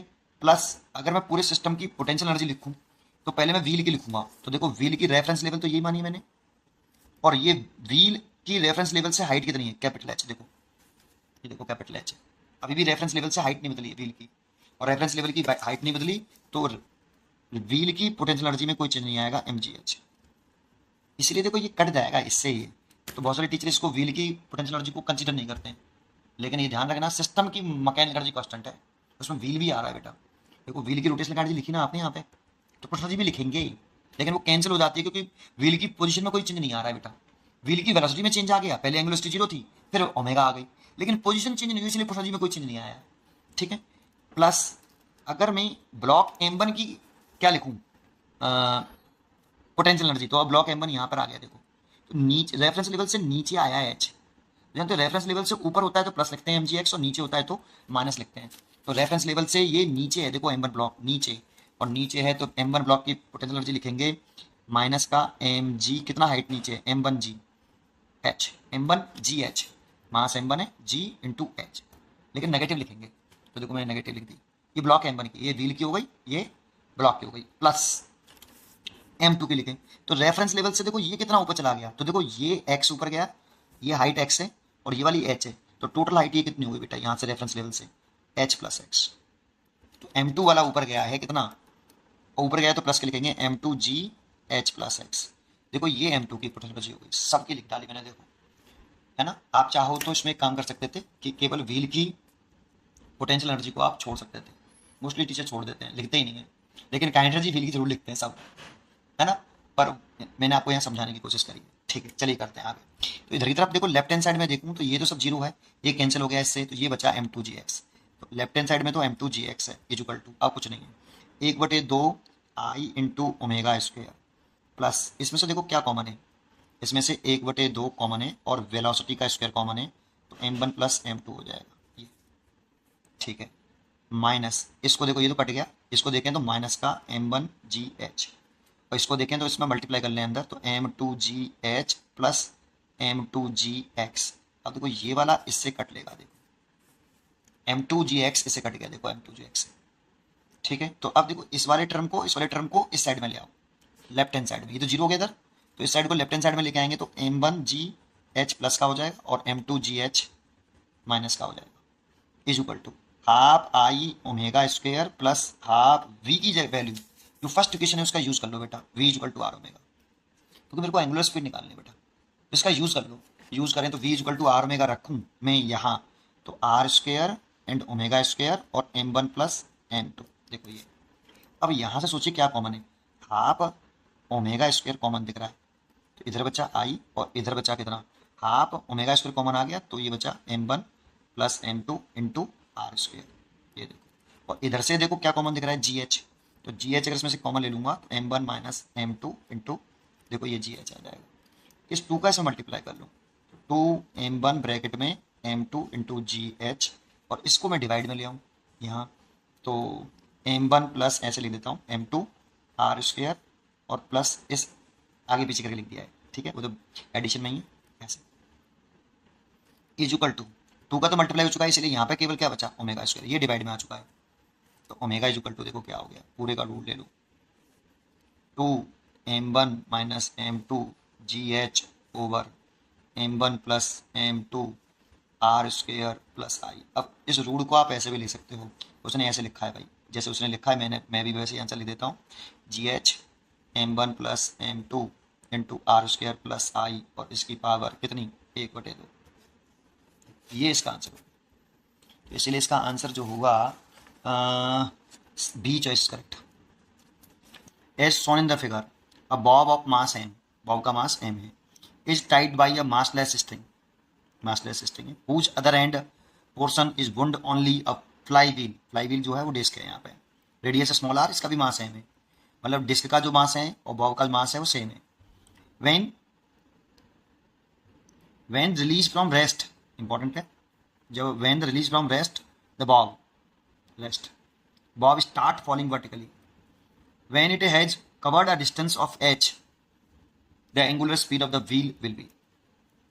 ठीक है, और ये 4 चॉइस रखें और ये फिगर रखा है, ये बॉब है आपका, ये डिस्क है आपकी यहाँ पे, ठीक है, और इससे इस तरह से एक रस्सी लपेटी हुई है बेटा ऐसे, ठीक है।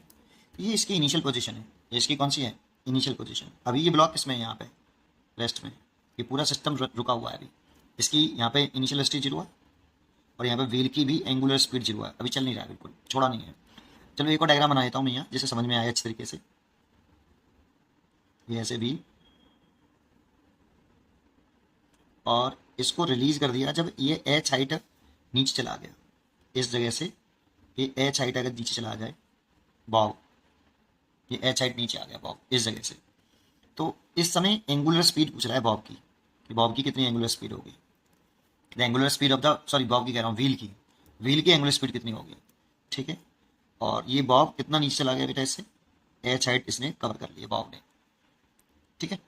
अच्छा, तो एक बात बताइए सबसे पहले, इसकी अगर इसने स्पीड गेन करी होगी, यहाँ पे कुछ ना कुछ भी छोड़ा हो तो स्पीड गेन कर ली होगी एच गेन, तो जितनी स्पीड इसने गेन करी होगी उतनी ही, देखो अगर इस जगह पर मैं एक पार्टिकल स्ट्रिंग पे लूँ और एक जस्ट पार्टिकल डिस्क पे लूँ, तो इस पार्टिकल की, जो इस वाले पार्टिकल की स्पीड, तो जब ये बॉब यहाँ पर है तो इसकी स्पीड कितनी रही होगी v, और पार्टिकल की कितनी, डिस्क की कितनी स्पीड रही होगी, ये से कितनी, ये यहाँ से घूम रहा है, कितनी दूरी है बेटा, ये स्मॉल आर, तो इसकी रही होगी आर ओमेगा। अगर ये स्लिप नहीं कर रहा, अगर ये स्लिप नहीं कर रहा, तो स्लिप नहीं कर रहा तो डिस्क की स्पीड आर ओमेगा, अगर स्मॉल रेडियस है तो इसकी स्मॉल आर ओमेगा लिख लेता हूँ, डिस्क की स्पीड आर ओमेगा, और इस स्ट्रिंग की स्पीड v, जब यहाँ पे पहुंचा तो स्पीड v, इसी पॉइंट की बात कर रहा हूँ मैं, तो वो सेम होनी चाहिए, तो v इक्वल टू कितना, आर ओमेगा, ठीक है। इस इंस्टेंट पर, जिस इंस्टेंट पर ये यहाँ पर पहुंचाएगा उसकी स्पीड अगर v होगी, तो इस जगह पर जो व्हील की स्पीड भी होगी वो कितनी होगी, आर ओमेगा, v और आर ओमेगा बराबर होंगे, ठीक है। चलिए इतनी बात समझ में आई, तो पहला एक पॉइंट तो यही है इसमें। और देखो यहाँ पे फ्रिक्शन है कि नहीं, फ्रिक्शन है तभी स्लिपिंग नहीं होगी, अगर फ्रिक्शन नहीं होता तो स्लिपिंग होगी बेटा, तो यहाँ पे फ्रिक्शन है। हाँ, स्ट्रिंग मासलेस है, स्ट्रिंग कैसी है, मासलेस है, क्वेश्चन में गिवन है, स्ट्रिंग मासलेस है, लेकिन फ्रिक्शन होना चाहिए बेटा, बिना फ्रिक्शन के तो ये स्लिप कर जाएगा बेटा, और स्लिप करा ही घूमेगा ही नहीं। लेकिन कौन सा फ्रिक्शन होगा बेटा, नो स्लिपिंग है, तो उस वाली कंडीशन में ये स्टैटिक फ्रिक्शन होगा इस जगह पर। कौन सा फ्रिक्शन होगा, स्टैटिक, और स्टैटिक फ्रिक्शन है तो वर्डन बाई स्टैटिक फ्रिक्शन 0 रहेगा, वर्डन बाई स्टैटिक फ्रिक्शन 0 रहेगा, प्योर रोलिंग है बेटा, v equal to R omega लिख रहे हो आप, ठीक है। तो वर्डन बाई स्टैटिक फ्रिक्शन 0 रहा होगा, ठीक है। तो इसमें मैं ये कह सकता हूँ कि इसकी mechanical energy of the system constant रहेगी। सिस्टम मतलब एक तो ये व्हील और एक आपका बॉब, क्योंकि स्ट्रिंग तो मासलेस है आपके यहाँ, तो मैकेनिकल जो सिस्टम व्हील और बॉब की मैकेनिकल एनर्जी कांस्टेंट रहेगी बेटा। अच्छा, तो मैकेनिकल एनर्जी कांस्टेंट रहेगी, तो इनिशियल पोजीशन तो देखो ये वाली है और फाइनल ये होगा ये, तो mechanical energy initial is equal to mechanical energy final, ये वाली फाइनल पोजीशन बोल रहा हूँ, और ये वाली इनिशियल, तो इनिशियल और फाइनल। अब इसमें लिखूँ तो kinetic energy initial plus potential energy initial is equal to kinetic energy initial final plus potential energy final. ठीक है, अब ये काइनेटिक एनर्जी किसकी है? ये बॉब की भी है प्लस आपके व्हील की भी है। तो इनिशियली तो देखो ये भी बॉब भी रेस्ट में है, तो यहाँ पे ये बॉब की भी है प्लस व्हील की भी है। तो इस सिस्टम की बेटा मैकेनिकल एनर्जी कांस्टेंट है, एक की नहीं है बेटा। तो काइनेटिक एनर्जी बॉब की लिखे हैं, तो देखो बॉब किस में है? रेस्ट में। तो काइनेटिक एनर्जी बॉब की कितनी हो गई? 0। व्हील किस में है? तो व्हील भी रुका हुआ है, चल नहीं रहा, घूम नहीं रहा, तो उसकी भी रोटेशनल काइनेटिक एनर्जी कितनी हो गई? 0। भाई इसमें तो रोटेशनल चल तो है नहीं रहा, ये तो घूम ही सकता था लेकिन घूम है नहीं रहा, इनिशियली रिलीज ही नहीं किया बेटा, जब ये छोड़ा नहीं तो ये भी नहीं घूमेगा, तो इसलिए 0। प्लस पोटेंशियल एनर्जी की चर्चा करें तो एक रेफरेंस लेवल मानना पड़ेगा बेटा। तो एक रेफरेंस लेवल हमें कहाँ पर कंसिडर कर सकते हैं? या तो हम यहाँ पर रेफरेंस लेवल मान लें या यहाँ पर रेफरेंस लेवल मान लें। तो चलो मैं यहाँ पर एक रेफरेंस लेवल मान लेता हूँ, इसको मैं क्या कह लेता हूँ? Gravitational reference level. Gravitational reference level. इस जगह पर अगर लेवल रेफरेंस लेवल माने तो इस जगह पर एनर्जी कितनी होती है? 0। पोटेंशियल एनर्जी 0 एज्यूम कर लेते हैं और हाइट यहाँ भी 0 मानते हैं। तो इनिशियल लिखें तो देखो इनिशियल एरा इससे रेफरेंस लेवल से कितना ऊंचा है? ये एच। तो इसलिए इसकी बॉब की पोटेंशियल एनर्जी होगी कितनी? ये बॉब की पोटेंशियल एनर्जी लिख रहा हूँ यहाँ पे प्लस mgh प्लस डिस्क की लिखें तो देखो डिस्क की भी पोटेंशियल एनर्जी लिखनी पड़ेगी बेटा आपको। तो इससे मान लो ये डिस्क कैपिटल एच हाइट पर है, तो डिस्क की पोटेंशियल एनर्जी कितनी हो जाएगी? ये स्मॉल डिस्क का मास स्मॉल एम है, small M G capital H. ये देखो ये बॉब की हो गई और ये डिस्क की, ठीक है, इक्वल टू फाइनल में आ जाओ। फाइनल काइनेटिक एनर्जी लिख रहे हैं तो देखो बॉब की लिखें, पहले तो बॉब की लिख रहे हैं तो पहले बॉब की लिख रहे हैं, तो बॉब की कितनी kinetic energy? Half M B square. ये तो बॉब की हो गई बेटा। फाइनल लिख रहे हैं तो फाइनल पोजीशन ये है, प्लस डिस्क की लिखे हैं तो डिस्क में रोटेशनल काइनेटिक एनर्जी होगी क्योंकि ये घूम रही है, चल नहीं रही, तो कितनी होगी? Half I omega square. ये घूमने लगी ओमेगा स्पीड से, ये डिस्क की हो गई बेटा। शुरुआत में ना घूम रही थी ना चल रही थी। चलो ये तो काइनेटिक एनर्जी हो गई फाइनल। प्लस पोटेंशियल एनर्जी लिखें तो जब ये यहीं पर आ गए तो इसी को रेफरेंस लेवल माना है, तो बॉब की तो पोटेंशियल एनर्जी 0 हो गई, ये तो बॉब की हो गई potential energy.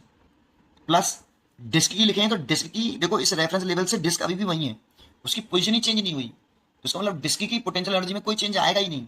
Initial M G H थी, अभी भी एम जी एच ही रहेगी, एम जी कैपिटल एच। ये डिस्क की है बेटा, अभी भी वो रेफरेंस लेवल से कैपिटल एच हाइट पर ही है ना। तो देखो ये वाली एम जी एच तो कट गई, इसलिए लिखते नहीं है इसको। इसको बहुत सारे टीचर क्या करते हैं, इसको लिखते ही नहीं है, एम जी एच को डिस्क की लिखते नहीं है, वो केवल बॉब की लिखते हैं। और यहाँ पर दोनों की लिखेंगे काइनेटिक एनर्जी, बॉब की भी लिखेंगे और डिस्क की भी लिख देंगे, है ना, पर बताएंगे नहीं।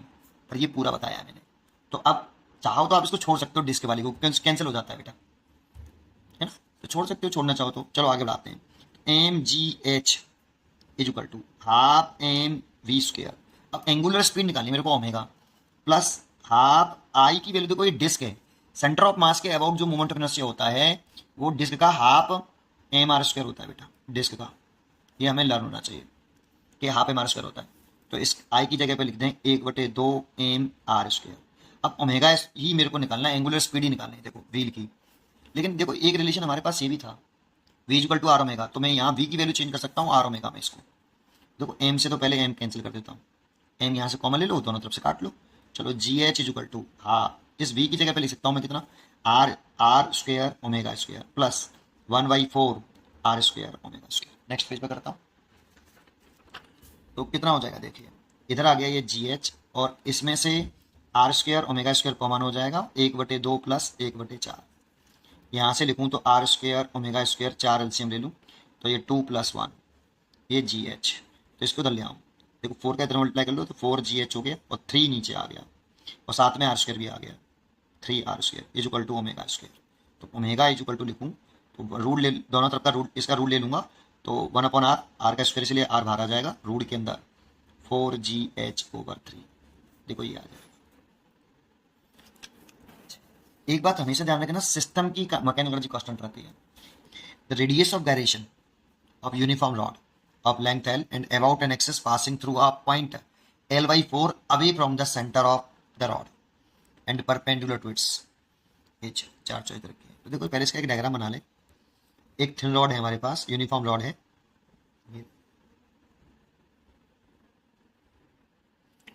इस रॉड की जो मास है वह एम है और लेंथ एल। मास गिवन नहीं है लेकिन लेंथ गिवन है, तो मैंने एम मास लेट कर लिया है। और ये रॉड का सेंटर है, ये रॉड का सेंटर भी है, सेंटर ऑफ मास भी है, ठीक है। और सेंटर ऑफ मास से या सेंटर से, है ना, ये the radius of gyration of uniform rod पूछ रहा है, ऑफ लेंथ है, रेडियस ऑफ गायरेशन पूछ रहा है rod of length L about an axis passing through a point L/4 away from the centre. तो सेंटर से कितने दूर चले जाऊँ, L/4, यहाँ आ गए, क्योंकि ये डिस्टेंस कितनी हो गई, ये L/2 हो गई, ये पूरी L है यहाँ से यहाँ तक, तो ये इस जगह पर इस सेंटर से कितनी दूरी पर, L/4 यहाँ से पास होने वाली, और लेंथ कैसे, परपेंडिकुलर। इस एक्सेस के अबाउट रेडियस ऑफ गायरेशन पूछ रहा है, इस एक्सेस के अबाउट रेडियस ऑफ गायरेशन पूछ रहा है। देखो इस एक्सेस के अबाउट रेडियस ऑफ गायरेशन पूछ रहा है, तो इसी एक्सेस के अबाउट हमें क्या चाहिए, मोमेंट ऑफ इनर्शिया। अगर इस एक्सेस के about moment of inertia I let कर लूँ, पूरी रॉड का मास है में, तो मोमेंट ऑफ इनर्शिया का फॉर्मूला होता है m into radius of gyration का स्क्वायर। लेकिन जिस एक्सेस के अबाउट रेडियस ऑफ गायरेशन पूछे उसी एक्सेस के अबाउट मोमेंट ऑफ इनर्शिया लेते हैं। इसमें m मास है रॉड का और k रेडियस ऑफ गायरेशन है ये। लेकिन अगर मैं i निकाल लूँ इस एक्सेस के अबाउट और यहाँ पुट कर दूँ तो रेडियस ऑफ गायरेशन निकल आया। तो i कैसे निकालें, तो देखो इस एक्सेस के अबाउट मेरे को मालूम होता है, जैसे ICOM कह सकते हो, m/L²/12 सेंटर ऑफ मास से पास होने वाली और लेंथ के परपेंडिकुलर एक्सेस के अबाउट मोमेंट ऑफ इनर्शिया हमें लर्न होना चाहिए mL²/12। इसके अबाउट निकाल लो पैरेलल एक्सिस थ्योरम लगा के पैरेलल एक्सिस थ्योरम यूज करके आप निकाल लो इस एक्सिस के अबाउट। तो parallel axis theorem, parallel axis theorem में बस इतना सा कंसेप्ट होता है कि दोनों एक्सेस पैरेलल होनी चाहिए और एक एक्सेस सेंटर ऑफ मास से पास जरूर होनी चाहिए। तो आई इक्वल टू, देखो ये वाले एक्सेस सेंटर ऑफ मास से पास हो रही है और ये दोनों एक्सेस एक दूसरे के पैरेलल हैं, प्लस m इंटू d²। तो इसका निकालना है मेरे को, आई ये निकालना है, तो आई इक्वल टू ICO मेरे को पता है mL²/12 प्लस m d, दोनों एक्सेस के बीच की परपेंडिकुलर सेपरेशन होती है, तो यहाँ पे d हो गई L/4 का होल स्क्वायर, तो mL²/12 प्लस mL²/16, और इसकी जगह पे ले सकते हैं m इंटू k स्क्वायर, क्योंकि इस एक्सेस के अबाउट हमें रेडियस ऑफ गायरेशन पूछा है, ठीक है। तो एक ही एम है, स्मॉल ही एम है, दोनों तीनों या कैपिटल एम जो भी मानना है, एक ही एम है, ठीक है।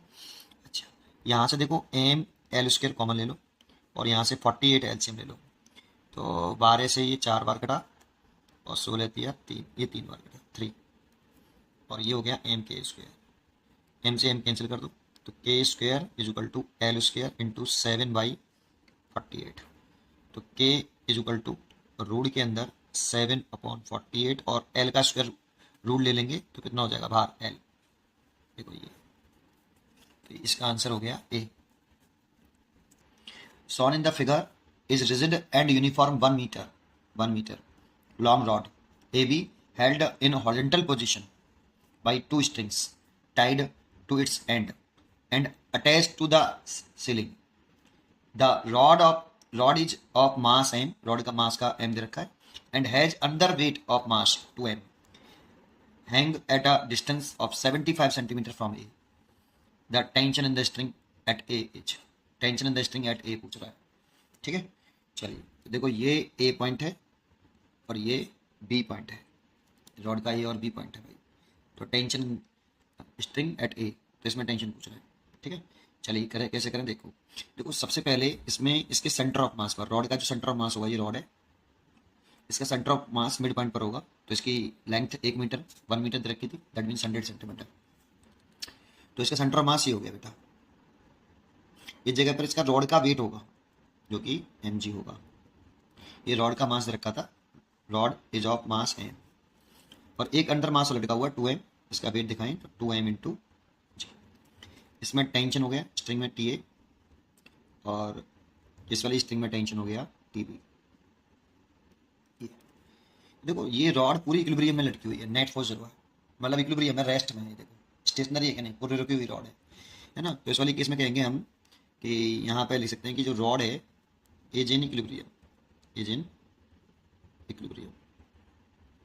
अगर रॉड इक्विलिब्रियम में है देन नेट फोर्स भी 0 है रॉड पर, एंड नेट टॉर्क भी 0 है about any point, about any point, तो किसी भी पॉइंट के अबाउट टॉर्क निकालो वो 0 ही होना चाहिए, अबाउट एनी पॉइंट, किसी पॉइंट के अबाउट निकाल सकते हो, नेट फोर्स 0 हो अगर कोई रॉड इक्विलिब्रियम में तो नेट फोर्स जीरो होगा, तो नेट टॉर्क भी जीरो होगा, तभी बॉडी इक्विलिब्रियम में कही जाएगी। तो दोनों जीरो हो तब होता है आपका इक्विलिब्रियम में। देखो नेट फोर्स जीरो करने के लिए एक mg है, एक 2mg है नीचे डाउनवर्ड, और ऊपर है TA और TB। नेट फोर्स जीरो करना है तो TA प्लस TB बैलेंस करनी चाहिए किसको, mg प्लस 2mg को, then TA plus TB equal to 3mg। ये क्वेश्चन है। नेट टॉर्क अगर जीरो करना है तो किसी एक पॉइंट के अबाउट टॉर्क जीरो कर दो। आप चाहो तो ए के अबाउट कर दो, आप चाहो सेंटर मास के अबाउट टॉर्क जीरो कर दो, आप चाहो बी के अबाउट कर दो, किसी के भी अबाउट कर सकते हो। देखो आप सेंटर मास के अबाउट करोगे टॉर्क जीरो है ना, तो टीए और टीबी उसमें आएगा, फिर टी और टीबी आ जाएगा तो इक्वेशन बनेगी टी और बी, टीए टीबी और एमजी के टर्म में। फिर उसको इक्वेशन को इस इक्वेशन के साथ सॉल्व करना पड़ेगा। जब सॉल्व करेंगे फिर टीए निकालना पड़ेगा। एक तरीका तो ये है, थोड़ा सा अगर चालाकी चले, थोड़ी सी चतुराई चले, तो क्या कि अगर मैं टेंशन बी का जीरो कर दूं, अगर मैं बी पॉइंट के अबाउट टॉर्क निकालूंगा तो टेंशन बी का जो टॉर्क होगा वो जीरो हो जाएगा और टेंशन बी भी गायब हो जाएगा। तो फिर सीधा सीधा एक ही स्टेटमेंट से टीए निकल आएगा, फिर मेरे को कैलकुलेशन नहीं करनी पड़ेगी। देखो आप बी पॉइंट के अबाउट टॉर्क निकालोगे तो बी का टेंशन जो टेंशन बी है ना उसका टॉर्क जीरो आएगा, तो बी गायब हो जाएगा, उसमें से केवल ए बचेगा और ए निकालना है हमें, सीधा साधा आंसर आ जाएगा। लेकिन ऐसा नहीं, मैंने क्या लिखा है, net torque zero about any point. आप इस वाले सेंटर मास के अबाउट टॉर्क जीरो कर सकते हो, 75 के अबाउट टॉर्क जीरो कर सकते हो, ए के अबाउट भी जीरो कर सकते हो। पहले टीवी निकाल लो, ए के अबाउट जीरो करोगे ना टॉर्क, तो टॉर्क ए के अबाउट निकालोगे तो टीए गायब हो जाएगा, टीए गायब हो गया तो टीवी निकलेगा, टीवी निकलेगा तो यहाँ पे टीवी डाल के आप टीए फिर निकाल सकते हो। तो एक इक्वेशन ये भी तो हमारे पास, लेकिन इतना करने की जरूरत क्या है, सीधा सीधा किसके अबाउट टॉर्क निकालो, बी के अबाउट, तो बी टीवी जीरो, टीए निकल आएगा। टीवी पूछता भी तो फिर यहाँ पर रख टीए की वैल्यू पुट करके फिर टीवी निकाल लेता। ठीक है, तो टीए ही पूछा है ओनली, तो मैं क्या कर रहा हूँ इसमें नेट टॉर्क निकाल रहा हूँ मैं, net torque on rod about point B point के अबाउट नेट टॉर्क निकाल लो। तो यहाँ से मैंने एक्सेस ऑफ रोटेशन पास करी है, ये इस पॉइंट के अबाउट निकाल लो, इसको मैंने फिक्स कर लिया। ठीक है, तो देखिए क्या करें, tau B is equal to, वैसे तो टॉय बी कितना होगा, नेट टॉर्क ऑन बी कितना होगा, जीरो होगा, क्योंकि रॉड इक्विलिब्रियम में किसी भी पॉइंट के अबाउट जीरो होगा। तो बी पॉइंट के अबाउट टॉर्क निकाल लो, तो देखो टेंशन का टॉर्क जीरो हो जाएगा। टॉर्क का फॉर्मूला होता है आर परपेंडिकुलर एफ। तो देखो टेंशन बी की लाइन ऑफ एक्शन ये हो गई, और इस बी की line of action B point से पास हो रही है, तो लाइन ऑफ एक्शन से बी पॉइंट से परपेंडिकुलर डिस्टेंस जो है वो जीरो है, और perpendicular distance zero then torque zero, तो टीवी का टॉर्क जीरो हो जाएगा बेटा, टीवी का टॉर्क जीरो हो जाएगा। ठीक है, अब 2mg का टॉर्क निकालें। देखो 2mg की ये क्या हो गई, लाइन ऑफ एक्शन, तो लाइन ऑफ एक्शन पर परपेंडिकुलर ड्रॉ करते हैं, परपेंडिकुलर डिस्टेंस निकालते हैं, तो लाइन ऑफ एक्शन और बी पॉइंट के अबाउट निकालने किसके निकालने बी के, तो इस वाले पॉइंट से इस पर ये हो गई परपेंडिकुलर डिस्टेंस, देखो ये वाली, इसकी लाइन ऑफ एक्शन पर बी पॉइंट से परपेंडिकुलर ड्रॉ कर दो। 2mg की लाइन ऑफ एक्शन ये हो गई, इसकी लाइन ऑफ एक्शन पर बी पॉइंट से परपेंडिकुलर कर दो। बी पॉइंट से क्यों, क्योंकि बी पॉइंट के अबाउट टॉर्क निकाल लें तो वो आर परपेंडिकुलर हो जाएगा, तो आर परपेंडिकुलर हो गया ये वाला। अब सोचो ये कितनी डिस्टेंस, देखो यहाँ से यहाँ तक 75, ये 75 ये वाला, और यहाँ से यहाँ तक ये 100, तो ये 25 सेंटीमीटर, तो मेरे को ये डिस्टेंस चाहिए 25 सेंटीमीटर। तो 2mg का टॉर्क निकालूँ तो 2mg मल्टीप्लाइड बाई 25 इंटू 10 की पावर -2। अब इसकी दर्शन चेक करनी पड़ेगी। दर्शन चेक करने के लिए टॉय वेक्टर इक्वल टू होता है R vector cross F vector. R cross F की दर्शन निकालिए, वही टॉर्क की दर्शन होती है। कैसे निकालें आर क्रॉस एफ की दर्शन, आर वेक्टर की राइट हैंड से निकालते हैं, राइट हैंड थंब रूल से। आर वेक्टर की दर्शन में फिंगर रखनी है, आर वेक्टर की दर्शन में फिंगर रख के राइट हैंड की, और एफ वेक्टर की तरफ कर्ल करना है अपनी फिंगर को। आर से एफ की तरफ कर्ल कर दो इन द स्मॉल एंगल से, छोटे एंगल से आर से एफ की तरफ कर्ल करो। देखो आर वेक्टर को थोड़ा सा एक्सटेंड कर लेंगे हम ऐसे, ये एक्सटेंड कर लिया आर वेक्टर को, तो आर से एफ छोटे एंगल से घुमाए तो एफ ये हो गया, तो आर से एफ छोटे एंगल से घुमाए अपनी फिंगर को, तो ऐसे घूमेंगे हमारी फिंगर, ऐसे घुमाएंगे तो बड़े एंगल से आएंगी। तो छोटे एंगल से राइट हैंड को आर वेक्टर की डायरेक्शन में रखकर अपनी फिंगर को फोर्स की डायरेक्शन में छोटे एंगल से घुमा दो, तो घुमा दिया। थंब किधर आ रहा है, ऊपर। अगर थंब ऊपर आ रहा है तो टॉर्क की डायरेक्शन हो गई ऊपर, तो टॉर्क की डायरेक्शन है ऊपर, और जब टॉर्क की डायरेक्शन ऊपर हो तो मैं उसे पॉजिटिव मानता हूँ, तो ये टॉर्क पॉजिटिव है। ठीक है, 2mg का टॉर्क हो गया। अब mg का टॉर्क निकालना है, तो mg का टॉर्क निकालें तो यहाँ लिखता हूँ प्लस, ये भी प्लस का ही आएगा, mg इंटू। अब इसकी लाइन ऑफ एक्शन से परपेंडिकुलर डिस्टेंस देखें, लेकिन बी से देखना है, तो ये परपेंडिकुलर डिस्टेंस हो गई बेटा, ये वाली इसकी लाइन ऑफ एक्शन पर परपेंडिकुलर करें बी से, तो ये हो गई। और ये देखें तो ये 50 है और ये 100 है, तो ये 50 सेंटीमीटर हो गया, तो 50 इंटू 10 की पावर -2। और अभी डायरेक्शन निकाली थी, तो आर वेक्टर की डायरेक्शन जो होगी, आर वेक्टर हेड यहाँ आएगा, हेड हमेशा लाइन ऑफ एक्शन पर आता है, टेल हमेशा बी पॉइंट पर आएगा, बी पॉइंट के अबाउट टॉर्क निकालना है। ठीक है, तो इसको एक्सटेंड कर लेंगे हम ऐसे, आर वेक्टर को, फिर ऐसे घुमा देंगे, आर वेक्टर डायरेक्शन में हाथ रख के एम जी की तरफ घुमा दो, छोटे एंगल से थंब किधर आ रहा है ऊपर, देखो आर वेक्टर डायरेक्शन में रख के एम जी की तरफ घुमा दो छोटे एंगल से, थंब ऊपर आ रहा है, इसलिए थंब ऊपर आ रहा है तो ये भी टॉर्क पॉजिटिव होगा।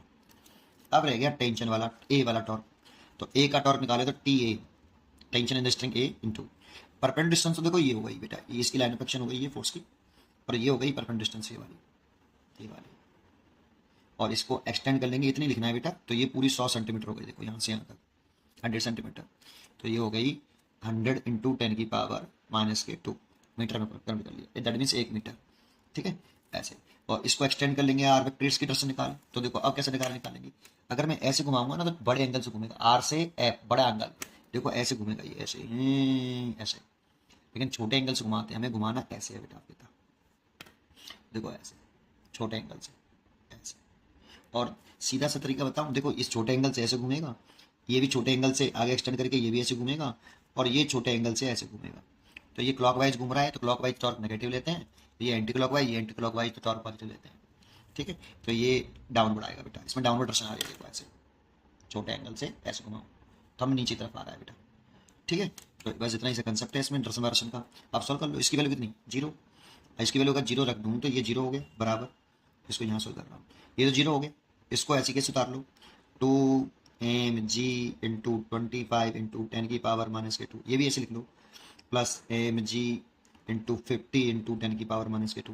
देखो इसकी वैल्यू जब 0 रख दोगे तो जब इसको इधर लेके आओगे नेगेटिव में होगा, सॉरी यहाँ पे टॉर्क है ना, डाउनवर्ड है ना बेटा ये, तो इसको इधर लेके आओ तो ये प्लस का हो जाएगा, तो ये इधर आ गया प्लस का, टी ए इंटू कितना 100 इंटू 10 की पावर -2 प्लस, ठीक है। तो देखो अब 10 की पावर -2 से 10 की पावर -2 कैंसिल, कॉमन लेके काट दो, अब बचा यहाँ पे टी ए इंटू 100 और इधर ये बचा, देखो T A is equal to M G, अगर मैं कॉमन इसमें से 2mg में कॉमन ले लूँ, mg कॉमन ले लूँ, तो अगर मैं mg कॉमन ले लेता हूँ तो देखो ये 50 और ये भी 50, 100 हो गया, और डिवाइड बाई 100, ठीक है। देखो mg कॉमन ले लिए, 2 इंटू 25 50 हो गया, और 50 प्लस 50 तो 100 हो गया, और 100 को डिवाइड किया तो 100 से 100 कट गया, दैट मीन्स टी ए कितना आ गया, 1 mg आ गया बेटा, ये देखो इतना टेंशन होगा, तो इसीलिए इसका आंसर हो गया 1 mg डी। मास पर net area of the circular disc of radius A दे रखी है, depends on distance R from its centre H कितने, ये मास पर यूनिट एरिया दे रखा है solution, mass per unit area sigma, that means mass upon area, ये हमें question में गिवन है ए प्लस बी आर, इतना मास है 1 मीटर स्क्वायर एरिया में, अगर 1 मीटर स्क्वायर एरिया हो तो उसका मास इतना है, ठीक है। The moment of inertia of the disc about the axis and perpendicular to the plane passing through the centre is, ठीक है। तो मेरे पास एक सर्कुलर डिस्क है, मान लो ये मेरे पास एक सर्कुलर डिस्क है, ये सर्कुलर डिस्क है आपकी, ये मटेरियल हो गया डिस्क का, और सेंटर से पास होने वाली और प्लेन के परपेंडिकुलर एक्सिस के अबाउट, इस एक्सिस के अबाउट हमसे मोमेंट ऑफ इनर्शिया पूछा, ठीक है, इस एक्सिस के अबाउट पूछा कि इस एक्सिस के अबाउट प्लेन के परपेंडिकुलर और सेंटर से पास होने वाले इस एक्सिस के अबाउट मोमेंट ऑफ इनर्शिया कितना है, कैसे निकालें। तो एक काम करिए, इस डिस्क को इनफाइनाइट रिंग में कट कर लीजिए, अनंत भागों में काट लीजिए, रिंग में रिंग बना लीजिए काट के, तो देखो इसको मैंने ऐसे काट लिया, ऐसे एक छोटा सी रिंग बना ली मैंने काट के, नहीं, और ऐसी कितनी रिंग बनाई जा सकती है, इनफाइनाइट रिंग बनाई जा सकती है इससे, ये मैंने एक रिंग बना ली काट के, ये वाली, ठीक है।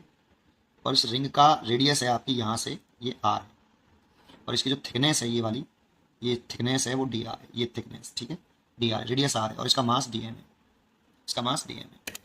तो इस डी एम मास कैसे निकालें, तो देखो 1 मीटर स्क्वायर एरिया का मास हमें पता है, अगर मैं इस सैडेड पोर्शन का मास निकाल लूँ, और सॉरी एरिया निकाल लूँ तो मास निकल आएगा, तो सैडेड पोर्शन का एरिया कैसे निकाला जाए, इसको यहाँ से काट लीजिए आप सैडेड पोर्शन को और सीधा कर लीजिए ऐसे, और इस सैडेड पोर्शन का ये सैडेड पोर्शन है, इसका मेरे को एरिया निकालना है, इसका एरिया कैसे निकालें, तो इसकी लेंथ कितनी हो जाएगी 2 पाई आर, देखो इसको यहाँ से काट लोगे सीधा कर लोगे तो इसका सर्कमफ्रेंस के बराबर इसकी लेंथ हो, और इसकी जो ब्रेथ होगी ये वाली, ये इसकी थिकनेस है डी आर, ये बता रखा हूँ डी आर मैंने, ये डी आर, इसलिए इसका जो एरिया आएगा, इसका सैडेड पोर्शन का एरिया डी ए जो आएगा, ये जो एरिया आएगा एरिया ऑफ सैडेड पोर्शन, ठीक है, सैडेड पोर्शन, ठीक है, ये जो आएगा लेंथ इनटू ब्रेथ, एक रेक्टेंगल जैसा बन गया ये, और रेक्टेंगल का एरिया होता है length into breadth, 2 pi R and D R, इसलिए इसका मास निकालें dm, इसका मास निकालें dm, तो 1 मीटर स्क्वायर एरिया का मास है सिग्मा, तो इतने एरिया का मास कितना होगा, तो dm is equal to sigma into D A, ऐसे। तो सिग्मा और डी ए की वैल्यू है 2 पाई आर डी आर, और सिग्मा की वैल्यू हमें क्वेश्चन में गिवन है a प्लस बी आर, और ये सिग्मा की वैल्यू पुट कर दी, और 2 पाई आर डी आर, ये dm निकले आया बेटा आपका। और ये हमने क्या माना है, रिंग, रिंग मानिए बेटा इसको हमने। और रिंग का मोमेंट ऑफ इनर्शिया देखें, अगर रिंग को देखें तो प्लेन के परपेंडिकुलर सेंटर से पास होने वाली रिंग के अबाउट मोमेंट ऑफ इनर्शिया कितना होता है, रिंग का देख रहे हैं, रिंग के लिए, तो रिंग का कितना होता है, D I is equal to D M, ring का मास, तो रिंग का मास तो डी एम हो गया, और उसकी रेडियस का स्क्वायर तो आर का स्क्वायर, ये रिंग के लिए हो गया, ठीक है। लेकिन हमें निकालना है पूरा डिस्क का, निकालना है हमें पूरे डिस्क का। तो जब भी किसी ऑब्जेक्ट को इनफाइनाइट पार्ट में तोड़कर ऐड करना हो तो हमें इंटीग्रेशन करना चाहिए। तो इसको इनफाइनाइट, हमने इस डिस्क को ऐसी इस रिंग में इनफाइनाइट पार्ट में तोड़ा है, तो इसको टोटल निकालना है पूरे डिस्क का, तो हमें इंटीग्रेशन कर लेना चाहिए। इसलिए total moment of inertia of disc, और किसके अबाउट निकाल लें, सेंटर से निकाल लें, प्लेन के परपेंडिकुलर, ठीक है। तो I is equal to integration D I, तो डी आई की वैल्यू पुट कर दें, D M into R square, तो इंटीग्रेशन डी एम की वैल्यू ये देखो ये वाली, तो कितनी है, A plus B R into 2 pi R D R, ये तो डी एम की वैल्यू मल्टीप्लाइड पूरे का कितना, आर स्क्वायर। तो देखो अंदर मल्टीप्लाई करें तो आई इज इक्वल टू आ जाएगा इंटीग्रेशन, अलग अलग कर लेते हैं, पहले 2 पाई आर क्यू हो गया, देखो ये 2 pi are Q D R, इसमें मल्टीप्लाई कर लो, तो 2 पाई के, गलती ना हो, 2 पाई ए हो गया, के नहीं ए, 2 पाई ए और आर क्यू, तो आर क्यू और डी आर, ठीक है, प्लस इंटीग्रेशन, इसका से मल्टीप्लाई कर लो इसका पूरे का, तो एक तो 2 पाई बी है ना, और आर और आर स्क्वायर, ये देखो आर और ये आर स्क्वायर और आर फोर डी आर।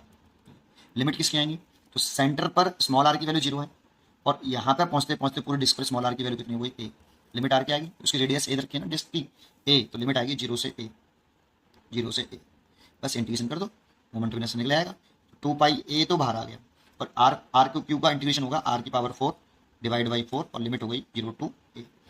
ऐसे इसमें 2 पाई बी बाहर आ गया, और इसका इंटीग्रेशन हो गया आर की पावर 5 और आर की पावर डिवाइड बाई 5 0 टू ए। अब देखो इसे लिख सकते हैं 2 पाई ए और ए की पावर यहाँ नीचे 4 और ए की पावर कितनी 4, माइनस 0 की पावर 4 तो उसे हटा देते हैं, प्लस ऐसे 2 पाई बी ओवर 5 और ए की पावर 5। अब इसमें से कॉमन लेना पड़ेगा हमें बेटा, तो देखो क्या कॉमन ले लें इसमें से, या यहीं कर दूँ, बेफालतू में पेज खराब करूँ, I is equal to last answer, इसमें से देखो कॉमन क्या लें, क्वेश्चन के अकॉर्डिंग कॉमन ले लें, 2 दोनों में है, इसलिए 2 पाई ए 4 2 पाई ए 4 2 पाई ए 4, और 2 तो है ये, इसमें तो नहीं है, लेकिन इसमें तो हमारे रिजल्ट में तो है ना, तो इसलिए 2 पाई ए 4 कॉमन ले लेता हूँ। तो जब इसमें से 2 पाई ए 4 कॉमन ले लिया तो इधर से बचा ए बाई 4, प्लस यहाँ पे एक ए बच जाएगी बेटा, ए 4 लिया तो एक ए बच जाएगी और एक बी बच जाएगा, और डिवाइड बाई 5 है ना, तो small A B divide by 5 है ना, 2 पाई ए की पावर 4 इसमें से निकाल लेंगे, तो ए और बी डिवाइड बाई 5, ठीक है। तो ये आपका मेरे हिसाब से आंसर हो गया ये वाला, ठीक है। उम्मीद करता हूँ कि आपको ये समझ में आया होगा, और इसकी जो चॉइस हो गई आपकी ए की पावर 4 ए बी बाई 5, यही सही है, यही है। इस क्वेश्चन को मैं पहले एक मेथड से कर चुका हूँ, ये सेकंड मेथड, ठीक है। ABC is a plane lamina of the shape of an equilateral triangle, तो ये एक ABC एक इक्विलैटरल ट्रायंगल है, D and E is the mid point of AB and AC, D और E मिड पॉइंट है AB और AC के, and G the centre of the lamina, ठीक है। Moment of inertia of the lamina about an axis passing through the centre of centroid capital G and perpendicular to the plane of ABC is I naught, ठीक है। इस axis के about जो plane के perpendicular है, इसके about पूरे triangle का मोमेंट ऑफ इनर्शिया पूरे का होल का I नॉट दे रखा है, ये क्वेश्चन में गिवन है, ठीक है। ये प्लेन के परपेंडिकुलर है ऐसे, और सेंट्रॉइड से पास हो रहा है, ठीक है। ये ट्रायंगुलर प्लेन, ये प्लेन हो गया, इसके परपेंडिकुलर ऐसे, ठीक है। चलिए आगे बढ़ते हैं। इफ द पार्ट ADE, तो ADE इज रिमूव्ड, इसको रिमूव कर दिया, the moment of inertia of the remaining part, देखो इसको हटा देंगे तो रिमेनिंग पोर्शन ये हो जाएगा, the moment of inertia of the remaining part about the same axis, मतलब सेंट्रॉइड कैपिटल G के अबाउट ही पूछ रहा है, is NI not by 16 given है, where N is an integer, the value of N is, ठीक है ना, एन की वैल्यू पूछ रहा है। तो कैसे करें, देखो ये आई नॉट गिवन है, तो एक बात पक्का है कि जो आई नॉट है इक्वल टू जो होगा वो एम एल स्क्वायर होगा, अगर इसकी साइड एल है और इसका मास एम है, कैपिटल है पूरे ट्रायंगल का, और यहाँ कोई कांस्टेंट टर्म होगा बेटा, वो कुछ भी हो सकता है, 2/3, 1/3, 1/2, 1/12, कुछ भी, ये पक्का है, पर एम एल स्क्वायर तो होगा ही होगा, ठीक है। लेकिन यहाँ के की वैल्यू कुछ भी हो सकती है, कोई भी कांस्टेंट टर्म हो सकता है। तो i not is equal to के एम एल स्क्वायर मैंने लेट कर लिया, ये फर्स्ट हो गया। ऐसे ही सिमिलरली अगर मैं क्या करूं, इस एडी का मोमेंट ऑफ इनर्शिया इसके सेंट्रोइड के अबाउट निकालूं, इसके सेंट्रोइड के अबाउट निकालूं, या फिर एक काम करते हैं उसके अबाउट नहीं, चलो सुनो, क्या करें, एक काम करते हैं, इस इक्वल ट्रायंगल के ऐसे बना लेता हूं मैं, ये आपका ये वाला इक्वेटोरियल ट्रायंगल मैंने ऐसे बना लिया, ये ए है, ये बी है, और ये सी है, और ये मिड पॉइंट डी, और ये मिड पॉइंट ई, और ये मिड पॉइंट एफ मान लेता हूँ यहाँ, ये डी है, ये ई है, और ये एफ है, इसको ज्वाइन कर लेता हूँ ऐसे, ये देखो, ठीक है, और ये इसका सेंट्रॉइड है कैपिटल जी। तो देखो इन सबके मास जो होंगे, इसका मास जो है इस वाले का मास m/4, इसका m/4, क्योंकि 4 पार्ट में डिवाइड कर लिया मैंने इस ट्राइंगल को, सबका टोटल मास m था, तो 1 2 3 4 4 सिमेट्रिकल एक जैसे आइडेंटिकल पार्ट कर लिए मैंने, इक्विटोरियल ट्रायंगल बना लिया, इसलिए इसका मास m/4 m/4 m/4, और इसकी जो साइड होगी ये वाली, ये अगर l है तो ये l/2, ये वाली भी l/2, ये वाली भी l/2। तो मैं क्या करता हूँ कि इस वाले ट्रायंगल का सेंट्रोइड के अबाउट मोमेंट ऑफ इनर्शिया निकाल लेता हूँ, सेंट्रोइड के अबाउट निकालो, लेकिन triangle A D E F का निकाल रहा हूँ, तो आई D E F about the centroid capital G, है ना, तो इसके अबाउट निकाल लें, ये इसके अबाउट निकाल लें, ये वाला, ठीक है, और ये मैंने इसके अबाउट निकाला था, कैसे निकालें, तो ये भी पक्का है कि सम कांस्टेंट टर्म, अब इसका मास हो गया है m/4, है ना, और लेंथ हो गई है ये वाली l/2, तो l/2 का स्क्वायर मैंने ये लिखा है, मेरे स्क्वायर और सम कांस्टेंट टर्म लिखा है, ठीक है। तो क्या लिख सकता हूँ मैं इसे, के एम एल स्क्वायर ओवर ये 4 हो जाएगा, और 4 और 4 16, और इसकी जगह पे मैं लिख सकता हूँ कितना, आई नॉट, ठीक है भाई, इसकी ये लेंथ हो जाएगी l/2 हो जाएगी, और इसका जो मास हो जाएगा ये m/4 हो जाएगा, मैं केवल इसका निकाल रहा हूँ बेटा, सेंट्रोइड के अबाउट, ये तो सेम कंसेप्ट से, ठीक है। तो इसकी जगह पे मैं लिख सकता हूँ आई नॉट बाई 16, ये सेंट्रोइड के अबाउट इसका निकले आया, ठीक है। आप क्या करना है, देखो इसका और इसका और इसका मोमेंट ऑफ इनर्शिया सेंट्रोइड के अबाउट सेम होगा, कैसे होगा, देखो इसको बना लेता हूँ मैं, देखो इस वाले ट्रायंगल को अगर मैं यहाँ पर ड्रॉ कर लूँ, देखो ऐसे ड्रॉ करके इसलिए समझा रहा हूँ, ये समझ में आ जाए आपको मैं कर रहा क्या हूँ, ये मिड पॉइंट है, ये डी है, और ये ई है, और इस वाले का मोमेंट ऑफ इनर्शिया इस सेंट्रोइड के अबाउट कैपिटल जी के अबाउट, इसके अबाउट मोमेंट ऑफ इनर्शिया मैं लेट कर लेता हूँ, इस वाले एक्सिस के अबाउट कितना है, आई है, लेकिन कौन से का है, ए डी ई का, सेंट्रोइड के अबाउट कैपिटल जी के अबाउट लेट कर लिया, कितना है, आई लेट कर लिया, निकालना नहीं है आपको, कि आप ऐसा मत करना कि इसका सेंट्रोइड लो फिर पैरेलल एक्स थ्योरम लगाओ, कुछ नहीं, आप इस इतने का मोमेंट ऑफ इनर्शिया लेट कर लो इस एक्सिस के अबाउट, इस बॉडी का मोमेंट ऑफ इनर्शिया इस सेंट्रोइड के अबाउट लेट कर लो, आई है, लेट कर लो, कर लिया। अब बताओ इसका अगर आई है तो फिर सिमेट्री से इसका इसी एक्सिस के अबाउट कितना होगा, आई, सोचो, और इस वाले ट्रायंगल का इसी एक्सिस के अबाउट कितना होगा, आई, सेम, ठीक है। तो ए डी ई का इतना आई सेंट्रोइड के अबाउट, और ये बी है, ये एफ डाल लेता हूँ, तो इतना ही आई डी बी एफ होगा, और इतना ही आई ई एफ सी होगा, किसके अबाउट, सेंट्रोइड के अबाउट, निकाल ले सेंट्रोइड के अबाउट, जी के अबाउट ही है, वो आई होगा, लेट कर लिया, ठीक है, चलो कर लिया। आप क्या करें, अब देखो मेरे को ये वाला पार्ट ही तो रिमूव करना है, ये तो रिमूव करना है, तो इसको रिमूव कर दे, तो इसका मोमेंट ऑफ इनर्शिया पूरी की में से घटा दूं, तो बच्चे का रिमेनिंग पार्ट का जाएगा, तो moment of inertia of remaining part, और कौन से के अबाउट सेम एक्सेस, मतलब अबाउट सेंट्रोइड कैपिटल जी, कैसे निकालूं, तो आई डैश लेट कर लिया, ये तो कैसे निकालें, ये पूरे के में से, तो पूरे का मोमेंट ऑफ इनर्शिया तो आई नॉट था, इसमें से सब्ट्रैक्ट कर दें किसका मोमेंट ऑफ इनर्शिया, एडीई का, सेंट्रोइड के अबाउट, बट सेंट्रोइड के अबाउट घटाना है, ठीक है सर, घटा देता हूं, तो ये कितना है, आई, ठीक है। अच्छा अब ये कैसे निकालूं आगे, तो एक काम करते हैं, पहले ये मैंने आई घटा तो दिया, लेकिन आई की वैल्यू तो मेरे को पता नहीं है, तो पहले मेरे को आई निकालनी पड़ेगी। अच्छा चलो बताता हूँ, इतना समझ में आया आपको। ये इक्वेशन 1 निकाल लो आप, लेकिन पहले आई निकाल लेता मैं। आई कैसे निकालता? तो देखो ये पूरे सिस्टम का मोमेंट ऑफ इनर्शिया कितना था, आई नॉट। होल सिस्टम का मोमेंट ऑफ इनर्शिया कितना था, आई नॉट। इसको देखना आप, ये पूरे सिस्टम का था, पूरे का, पूरे ट्रायंगल का। मैंने इसके 4 ट्रायंगल हिस्से किए, तो उसमें 4 में आई नॉट है ना। और इस वाले का कितना निकला बेटा, इस वाले का आई नॉट तो पूरे सिस्टम का हो गया, पूरे बीसी का। तो इन चारों का मोमेंट ऑफ इनर्शिया सेंट्रोइड के अबाउट इक्वल होगा, सम के बराबर होगा ना। देखो कैसे, आई नॉट इज इक्वल टू होगा, एक तो आई डी ई एफ सेंट्रोइड के अबाउट प्लस 3i ऐसे। देखो ये किसका है, ये पूरे ट्रायंगल का है, और ये किसका है, ये इतने वाले ट्रायंगल का, इसी के अबाउट। और ये किस 3i किसके, इसके हैं, इसका आई, इसका आई, इसका आई, तो सब मिला के इन दोनों का सम कर लोगे तो आई नॉट के बराबर ही तो होगा ना। देखो हाँ चेक कर लो, ठीक है सर। अब आई नॉट तो है equal to I D E F, मेरे को मालूम है कितना, I not by 16 plus 3i। तो मैं यहाँ से आई निकाल लूंगा, पहले इसको तो ले आऊँ, तो i naught minus i not by 16 is equal to 3i। तो इसमें 16 में से आई घटाएं तो 15 I not by 16 is equal to 3i, और 3 से ही कट गया 5 बार, तो आई इज इक्वल टू आ गया 5 आई नॉट बाई 16। पहले मेरे को ये करना चाहिए था, फिर रिमेनिंग पार्ट का बाद में निकालना चाहिए था बेटा, रिमेनिंग पार्ट का मेरे को बाद में निकालना चाहिए था। चलो कोई नहीं, इसीलिए देखो रिमेनिंग पार्ट का I dash is equal to कितना, आई नॉट माइनस आई की वैल्यू में निकाल लिया 5 आई नॉट बाई 16, और इसमें से 16 में से 5 गए तो 11 आई नॉट बाई 16, और रिमेनिंग पार्ट का मोमेंट ऑफ इनर्शिया हमें गिवन है एन आई नॉट बाई 16। तो देखो आई नॉट से आई नॉट कैंसिल, 16 से 16 cancel, then N is equal to कितना 11। 3 solid sphere each of mass small M, diameter D, diameter रखा है तो रेडियस डी बाई 2 हो जाएगी, are stuck together such that the line connecting the centre from the equilateral triangle of side length D, the ratio I not by I A of moment of inertia of I naught of the system about an axis passing through the centroid and about the center of any मतलब कोई एक of the sphere IA and perpendicular to the plane of the triangle H।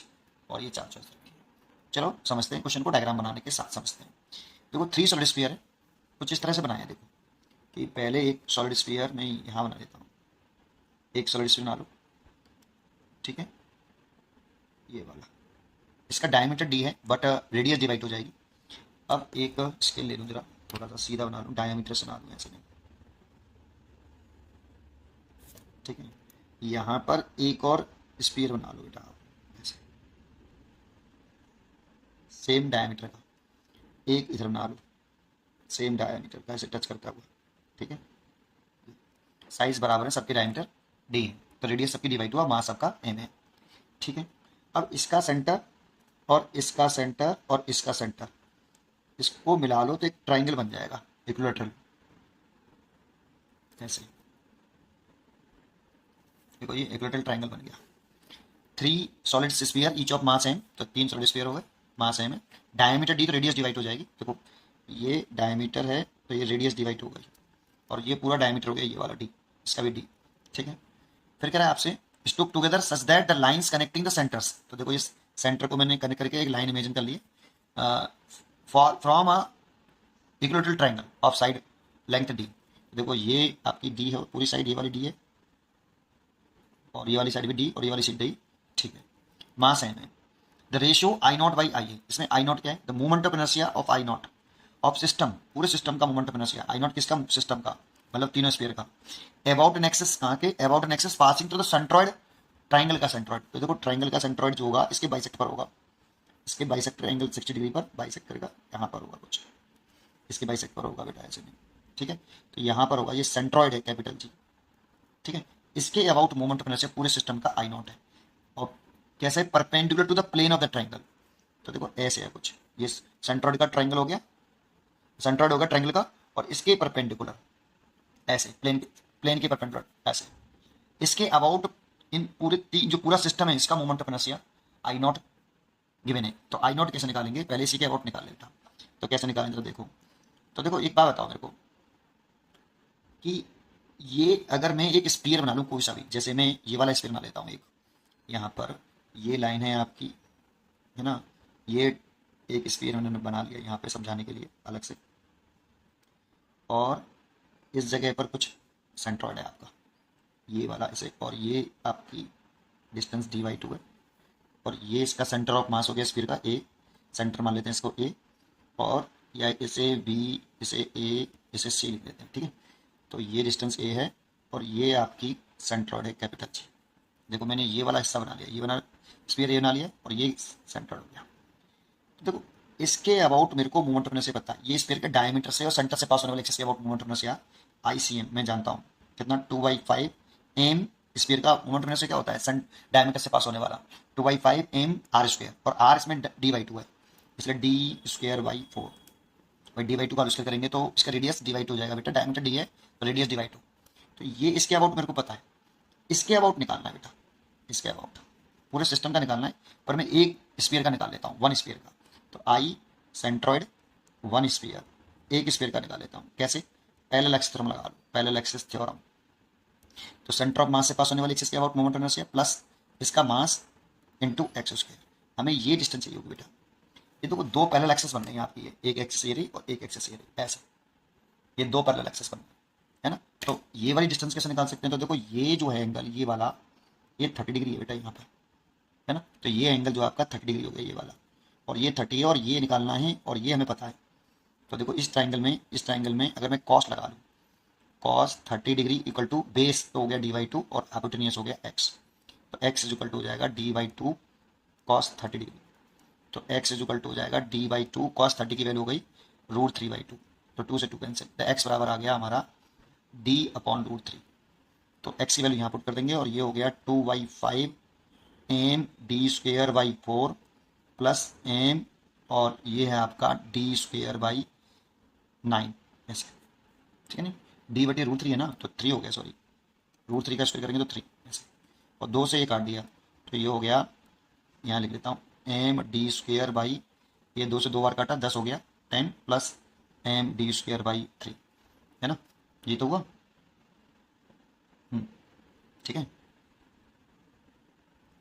तो ये एक sphere का हुआ but बेटा, है ना, IG इस सेंट्रॉइड के एक स्फीयर का। अब सिमिलरली चेक करोगे ना, तो इस स्फीयर का भी इसके अबाउट निकालोगे तो सिमिलर यही आएगा, और इस स्फीयर का भी सेंट्रॉइड के अबाउट निकालोगे तब भी यही आएगा। इसलिए आई सिस्टम सेंट्रॉइड के अबाउट पूरे सिस्टम का निकालें, जिसे हमने क्या नाम दिया बेटा, I0। ये पूरे सिस्टम का हो गया, ये पूरे सिस्टम का सेंट्रॉइड के about moment of inertia I0 question में गिवन है बेटा, इसके अबाउट पूरे सिस्टम का I0 है, ठीक है, ये हमें निकालना है यहाँ पे समय। तो I0 इज इक्वल टू पूरे सिस्टम का निकालें तो IG 1 स्फीयर, और इसमें कितने का मल्टीप्लाई 3 का, तो कितना हो जाएगा 3 ब्रैकेट में md²/10 प्लस 3md²/3। तो अंदर मल्टीप्लाई कर लें इसको, तो ये 3md²/10 प्लस md²। तो यहाँ से देखो अगर मैं 10 एलसीएम ले लूँ तो 10 प्लस 3 13 md² आ जाएगा ये I0। तो देखो ये सेंट्रॉइड के अबाउट पूरे सिस्टम का मोमेंट ऑफ इनर्शिया निकल आया, सेंट्रॉइड के अबाउट पूरे सिस्टम का निकल आया। फर्स्ट तो ये हो गया, ठीक है। अब क्या करना है मेरे को, अब आइए निकालना है बेटा। अब आइए क्या चीज़ है, ये कह रहा है कि and about the centre of any sphere, तो एक स्फीयर के सेंटर के अबाउट, एक स्फीयर के सेंटर के about and perpendicular the plane of the triangle, ठीक है, एक स्फीयर के सेंटर के अबाउट निकालना है, ठीक है। देखो कैसे निकालते हैं, नेक्स्ट पेज पे चलते हैं, नेक्स्ट पेज पर आ गए हम। तो देखो आपके हमें क्या करना है कि ये आपका स्फीयर था ऐसे, और यहाँ पर एक और स्फीयर बना रखा है ऐसे, और यहाँ पे एक और स्फीयर बना रखा है ऐसे, ठीक है। अब मेरे को मान ले ए स्फीयर के अबाउट निकालना है मोमेंट ऑफ इनर्शिया, इसके अबाउट, इसके अबाउट टोटल निकालना है वो IA पूरे सिस्टम का बेटा, IA इसके अबाउट, ठीक है, पूरे सिस्टम का अबाउट ये। तो मैं देखो अगर मैं IA निकालना चाहता हूँ तो मैं इसे स्फीयर नंबर 1 डालूंगा, तो स्फीयर 1 का मोमेंट ऑफ इनर्शिया लिखूंगा मैं I1, ये स्फीयर 1 का है, ठीक है, और इसी के अबाउट निकालना है, प्लस इस स्फीयर का ए के अबाउट निकालूंगा, ये स्फीयर 2 का है, और जितना स्फीयर 2 का होगा ना उतना स्फीयर 3 का होगा, तो डबल कर लूंगा, ये समझा दूंगा अभी, ठीक है। ये स्फीयर 2 का एंड 3 का भी यही होगा, I2 और I3 बराबर होंगे, और मैंने उसे डबल कर लिया है। अब ये निकालेंगे कैसे, वो अलग बात है बेटा।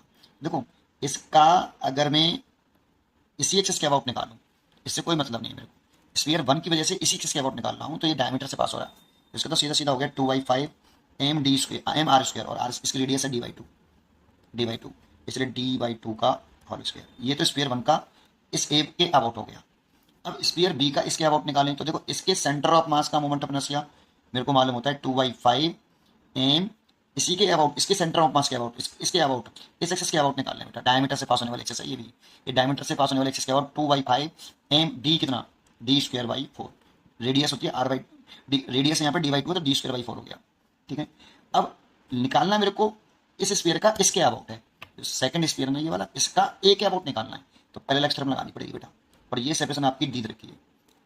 तो देखो ए के अबाउट इस सेकंड स्फीयर का मोमेंट ऑफ इनर्शिया निकालूं, सेकंड स्फीयर का मोमेंट ऑफ इनर्शिया ए के अबाउट निकालना है तो हमें पैरेलल थ्योरम लगानी पड़ेगी इसके लिए ऐसे। ठीक है, तो पैरेलल थ्योरम लगा के नहीं हम इसको निकाल सकते हैं। देखो I2 कैसे निकालें, पैरेलल थ्योरम लगा के, सेकंड स्फीयर का ए के अबाउट I2, ये कौन से एक्सिस के about moment of inertia, second sphere का ए, इस ए से पास होने वाले एक्सिस के, इसके अबाउट सेकंड वाले स्फीयर का मोमेंट ऑफ इनर्शिया निकालना हो तो कैसे निकालूं, पैरेलल थ्योरम लगा दूं तो ICM प्लस एम और d², और d डिस्टेंस है बेटा, ये डिस्टेंस दी है पूरी, देखो है ना क्वेश्चन में गिवन है। तो ये वाली हो गई 2/5 M d²/4 plus M d², ये इसका सेकंड का हो गया। और इतना ही अगर मैं देखो इससे सोचूं इसके अबाउट, ये वाली इस एक्सिस के अबाउट, तो इसमें भी मेरे को पैरेलल थ्योरम लगानी पड़ेगी और डिस्टेंस ये डी होगी। इसके अबाउट भी इतना ही होगा तो इसमें भी पैरेलल थ्योरम लगाएंगे तो इतनी वैल्यू आएगी ए के अबाउट। तो थर्ड वाले स्फीयर का मोमेंट ऑफ इनर्शिया भी इसी के बराबर होगा ए के अबाउट। ठीक है, तो इसीलिए मैंने डबल कर दिया उसको 2I2, तो स्फीयर 2 एंड स्फीयर 3 की वजह से दोनों की वजह से हो गया। ठीक है, तो कितना 2 इंटू कितना 2/5 एम d²/4 प्लस कितना md², ये। तो देखो इसको सॉल्व करें तो ये हो जाएगा 2/5 एम d²/4 प्लस, अगर हम 2 का मल्टीप्लाई कर देंगे तो 2 और 2 4, 2 और 2 4, 4 से 4 कैंसिल, तो 1/5 एम d² होगा ये, है ना, 2 और 2 4, 4 से 4 कैंसिल, 1/5, और 2 का और मल्टीप्लाई कर दें प्लस के 2 एम d², देखो 2 से ये 2 कैंसिल हो जाएगा तो ये एम d²/10 हो जाएगा, और ये 1/5 एम d² हो जाएगा। ये सब कैपिटल एम स्मॉल एम नहीं है, एक जैसे एम है सब, ठीक है। और ये 2 एम d² हो जाएगा, यहाँ से 10 एलसीएम ले लें तो ये एम d² हो गया, प्लस ये 2 एम d² हो गया, प्लस ये 20 एम d² हो गया। देखो 3 और 20, 23 एम d²/10 हो गया। ये IA निकले आया बेटा, पूरे सिस्टम का निकले आया इस एक्सिस के अबाउट, एक स्फीयर के सेंटर से पास होने वाले एक्सिस के अबाउट, है ना। अब क्या पूछा है, ये दूसरी क्वेश्चन हो गई। देखो IA भी निकले आया। अब पूछा है I0 डिवाइडेड बाई IA। अब I0 की वैल्यू कितनी निकाली हमने, देखो I0 की वैल्यू निकाली 13 एम d²/10, तो ये है 13 एम d²/10, और ये निकली 23 एम d²/10, तो देखो ये तो कैंसिल हो गया, इसलिए 13/23 इसका आंसर हो गया, इसलिए इसका आंसर होना चाहिए सी इसका answer. In the figure is hollow ice cream cone, it open at the top, if its mass is m, radius of its top r and height h, then the moment of inertia about its axis h। और ये 4 choice रखें, इस axis के about moment of inertia हमसे पूछा है। तो इस क्वेश्चन का डेरिवेशन कैसे करें वो देखते हैं। वैसे हमें डायरेक्टली याद होना चाहिए mr²/2, ठीक है, पर ड्राइव कैसे करते हैं वो देख लेते हैं। तो देखो वर्टेक्स से x डिस्टेंस जाके, यहाँ पे तो x = 0 मान लो, और वर्टेक्स से x डिस्टेंस पर जाके आप एक स्मॉल एलिमेंट काट लो dx, तो एक रिंग कटेगी बेटा यहाँ से, ऐसे एक सर्कुलर रिंग बन जाएगी आपकी ऐसे, और सर्कुलर रिंग की जो थिकनेस है ये वाली वो dx, और लेट कर लो कि इसका मास dm है। तो ये रिंग है, ये क्या है आपकी रिंग, ठीक है। अब क्या करना है, तो सबसे पहले तो एक बताओ, इसमें जो कौन है, हॉलो कौन है, इसका मास डिस्ट्रीब्यूट कहाँ होगा, कौन का, तो सरफेस एरिया में डिस्ट्रीब्यूट होगा, इसलिए सरफेस मास डेंसिटी निकाल लो, सिग्मा मास पर यूनिट एरिया। तो इस रिंग कौन का मास क्वेश्चन में गिवन है m है, और एरिया लिखें तो अगर इसकी ये लेंथ है मान लें ये वाली, तो सर्कुलर कॉइन का एरिया में याद होना चाहिए, सर्कुलर कॉइन का जो टोटल एरिया होता है वो πr/l होता है, पाई और रेडियस ये वाली और लेंथ ये, तो πr/l, ठीक है। तो यहाँ से ये 1 मीटर स्क्वायर एरिया का मास निकल आया, ठीक है। अब क्या करना है कि इस सर्कुलर रिंग का एक डायग्राम बना लेता हूँ, चलो यहाँ एक और ऐसे एक ऐसे डायग्राम बना लो, और यहाँ जो मैंने रिंग काटी है ना इसको मैं पूरा दिखा देता हूँ, एक कंप्लीट सर्कुलर रिंग बनेगी बेटा, ऐसे ऐसे कंप्लीट सर्कुलर रिंग बन जाएगी ऐसे ऐसे, और इसकी रेडियस जो होगी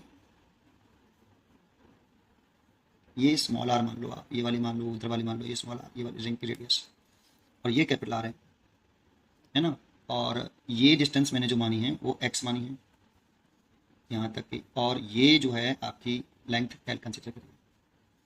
इस एंगल को आप थीटा मान लो और इसकी रेडियस निकालो सर्कुलर रिंग की स्मॉल आर। कैसे निकालें? ये ट्राइंगल दिख रहा है आपको, ये वाला ट्राइंगल और ये पूरा बड़ा ट्राइंगल, या तो सिमिलर ट्राइंगल की कंडीशन लगा दो या फिर साइन थीटा लगा दो। Sine theta is equal to perpendicular हो गया आपका स्मॉल आर और हाइपोटेन्यूस हो गया x, small R by x। और बड़े ट्राइंगल में लगाएंगे इस वाले में, पूरे में बड़े ट्राइंगल में, इस वाले में साइन थीटा, तो परपेंडिकुलर हो गया कैपिटल आर और हाइपोटेन्यूस हो गया स्मॉल एल। यहाँ से स्मॉल आर निकाल सकते हो आप capital R by L x.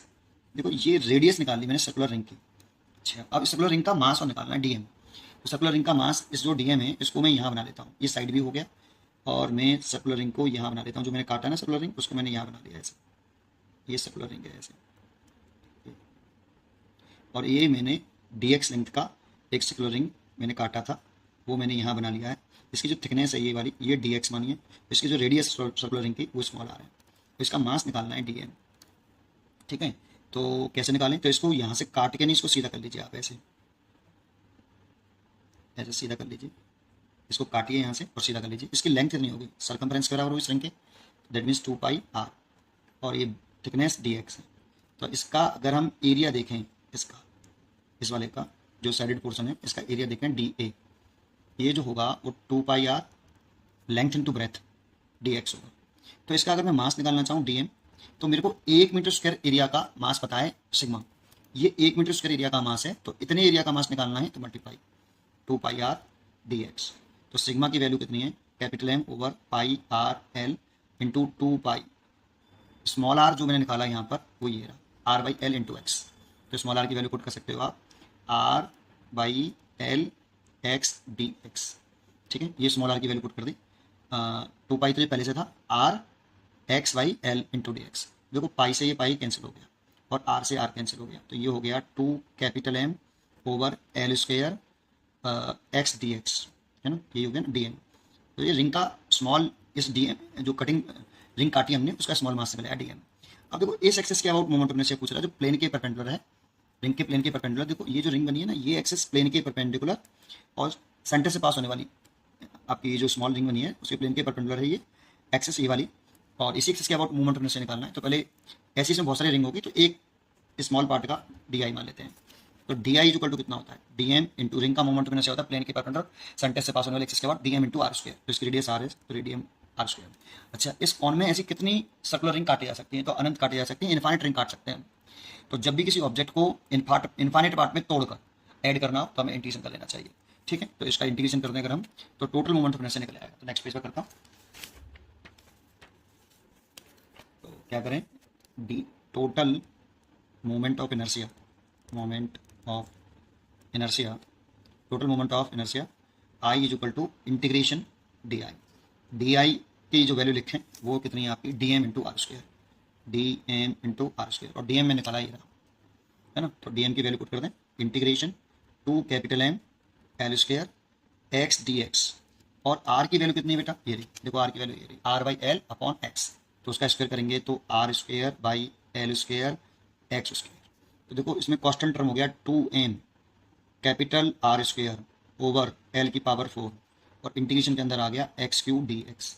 अब लिमिट पुट करनी है, तो देखो यहाँ पे एक्स बराबर 0, और यहाँ से ये एक्स डिस्टेंस में जाके आपने स्मॉल एलिमेंट काटा, तो यहाँ पे एक्स बराबर 0, तो यहाँ से यहाँ तक का पूरी कौन का मोमेंट ऑफ इनर्शिया निकालना है। तो यहाँ पर एक्स बराबर 0 है और यहाँ पर एक्स बराबर एल, तो 0 टू एल लिमिट हो गई। तो 0 टू एल पुट कर दो लिमिट, एक्स के रेस्पेक्ट में करा है ना, तो एक्स की लिमिट आएंगी, तो 0 यहाँ पे 0 और यहाँ पर एक्स है, तो ये पूरी कौन का निकालना है, 0 से एल तक की लिमिट पुट कर देंगे। अब इसका इंटीग्रेशन कर दूँ, तो 2m r का स्क्वायर ओवर एल की पावर 4, और ये x की पावर 4 डिवाइड बाई 4, और लिमिट 0 टू एल। तो इस 2 से तो ये 2 कैंसिल हो गए, तो m r square over 2 L की पावर 4, और लिमिट पुट कर दें तो एल की पावर 4 माइनस 0 की पावर 4, और इससे ये कैंसिल हो गया। तो मोमेंट ऑफ इनर्शिया आ गया हाफ m r स्क्वायर, देखो ये आ गया। अब इसका आंसर हो गया बी। तो आपको ये याद रखना चाहिए कि एक हॉलो कॉन हो तो इस एक्सेस के अबाउट मोमेंट ऑफ इनर्शिया जो होता है वो हाफ एम आर स्क्वायर होता है हॉलो कॉन का। ये लर्न होना चाहिए डायरेक्टली, एक बार करना सीख लीजिए। ठीक है, पढ़ते रहिए और खुश रहिए।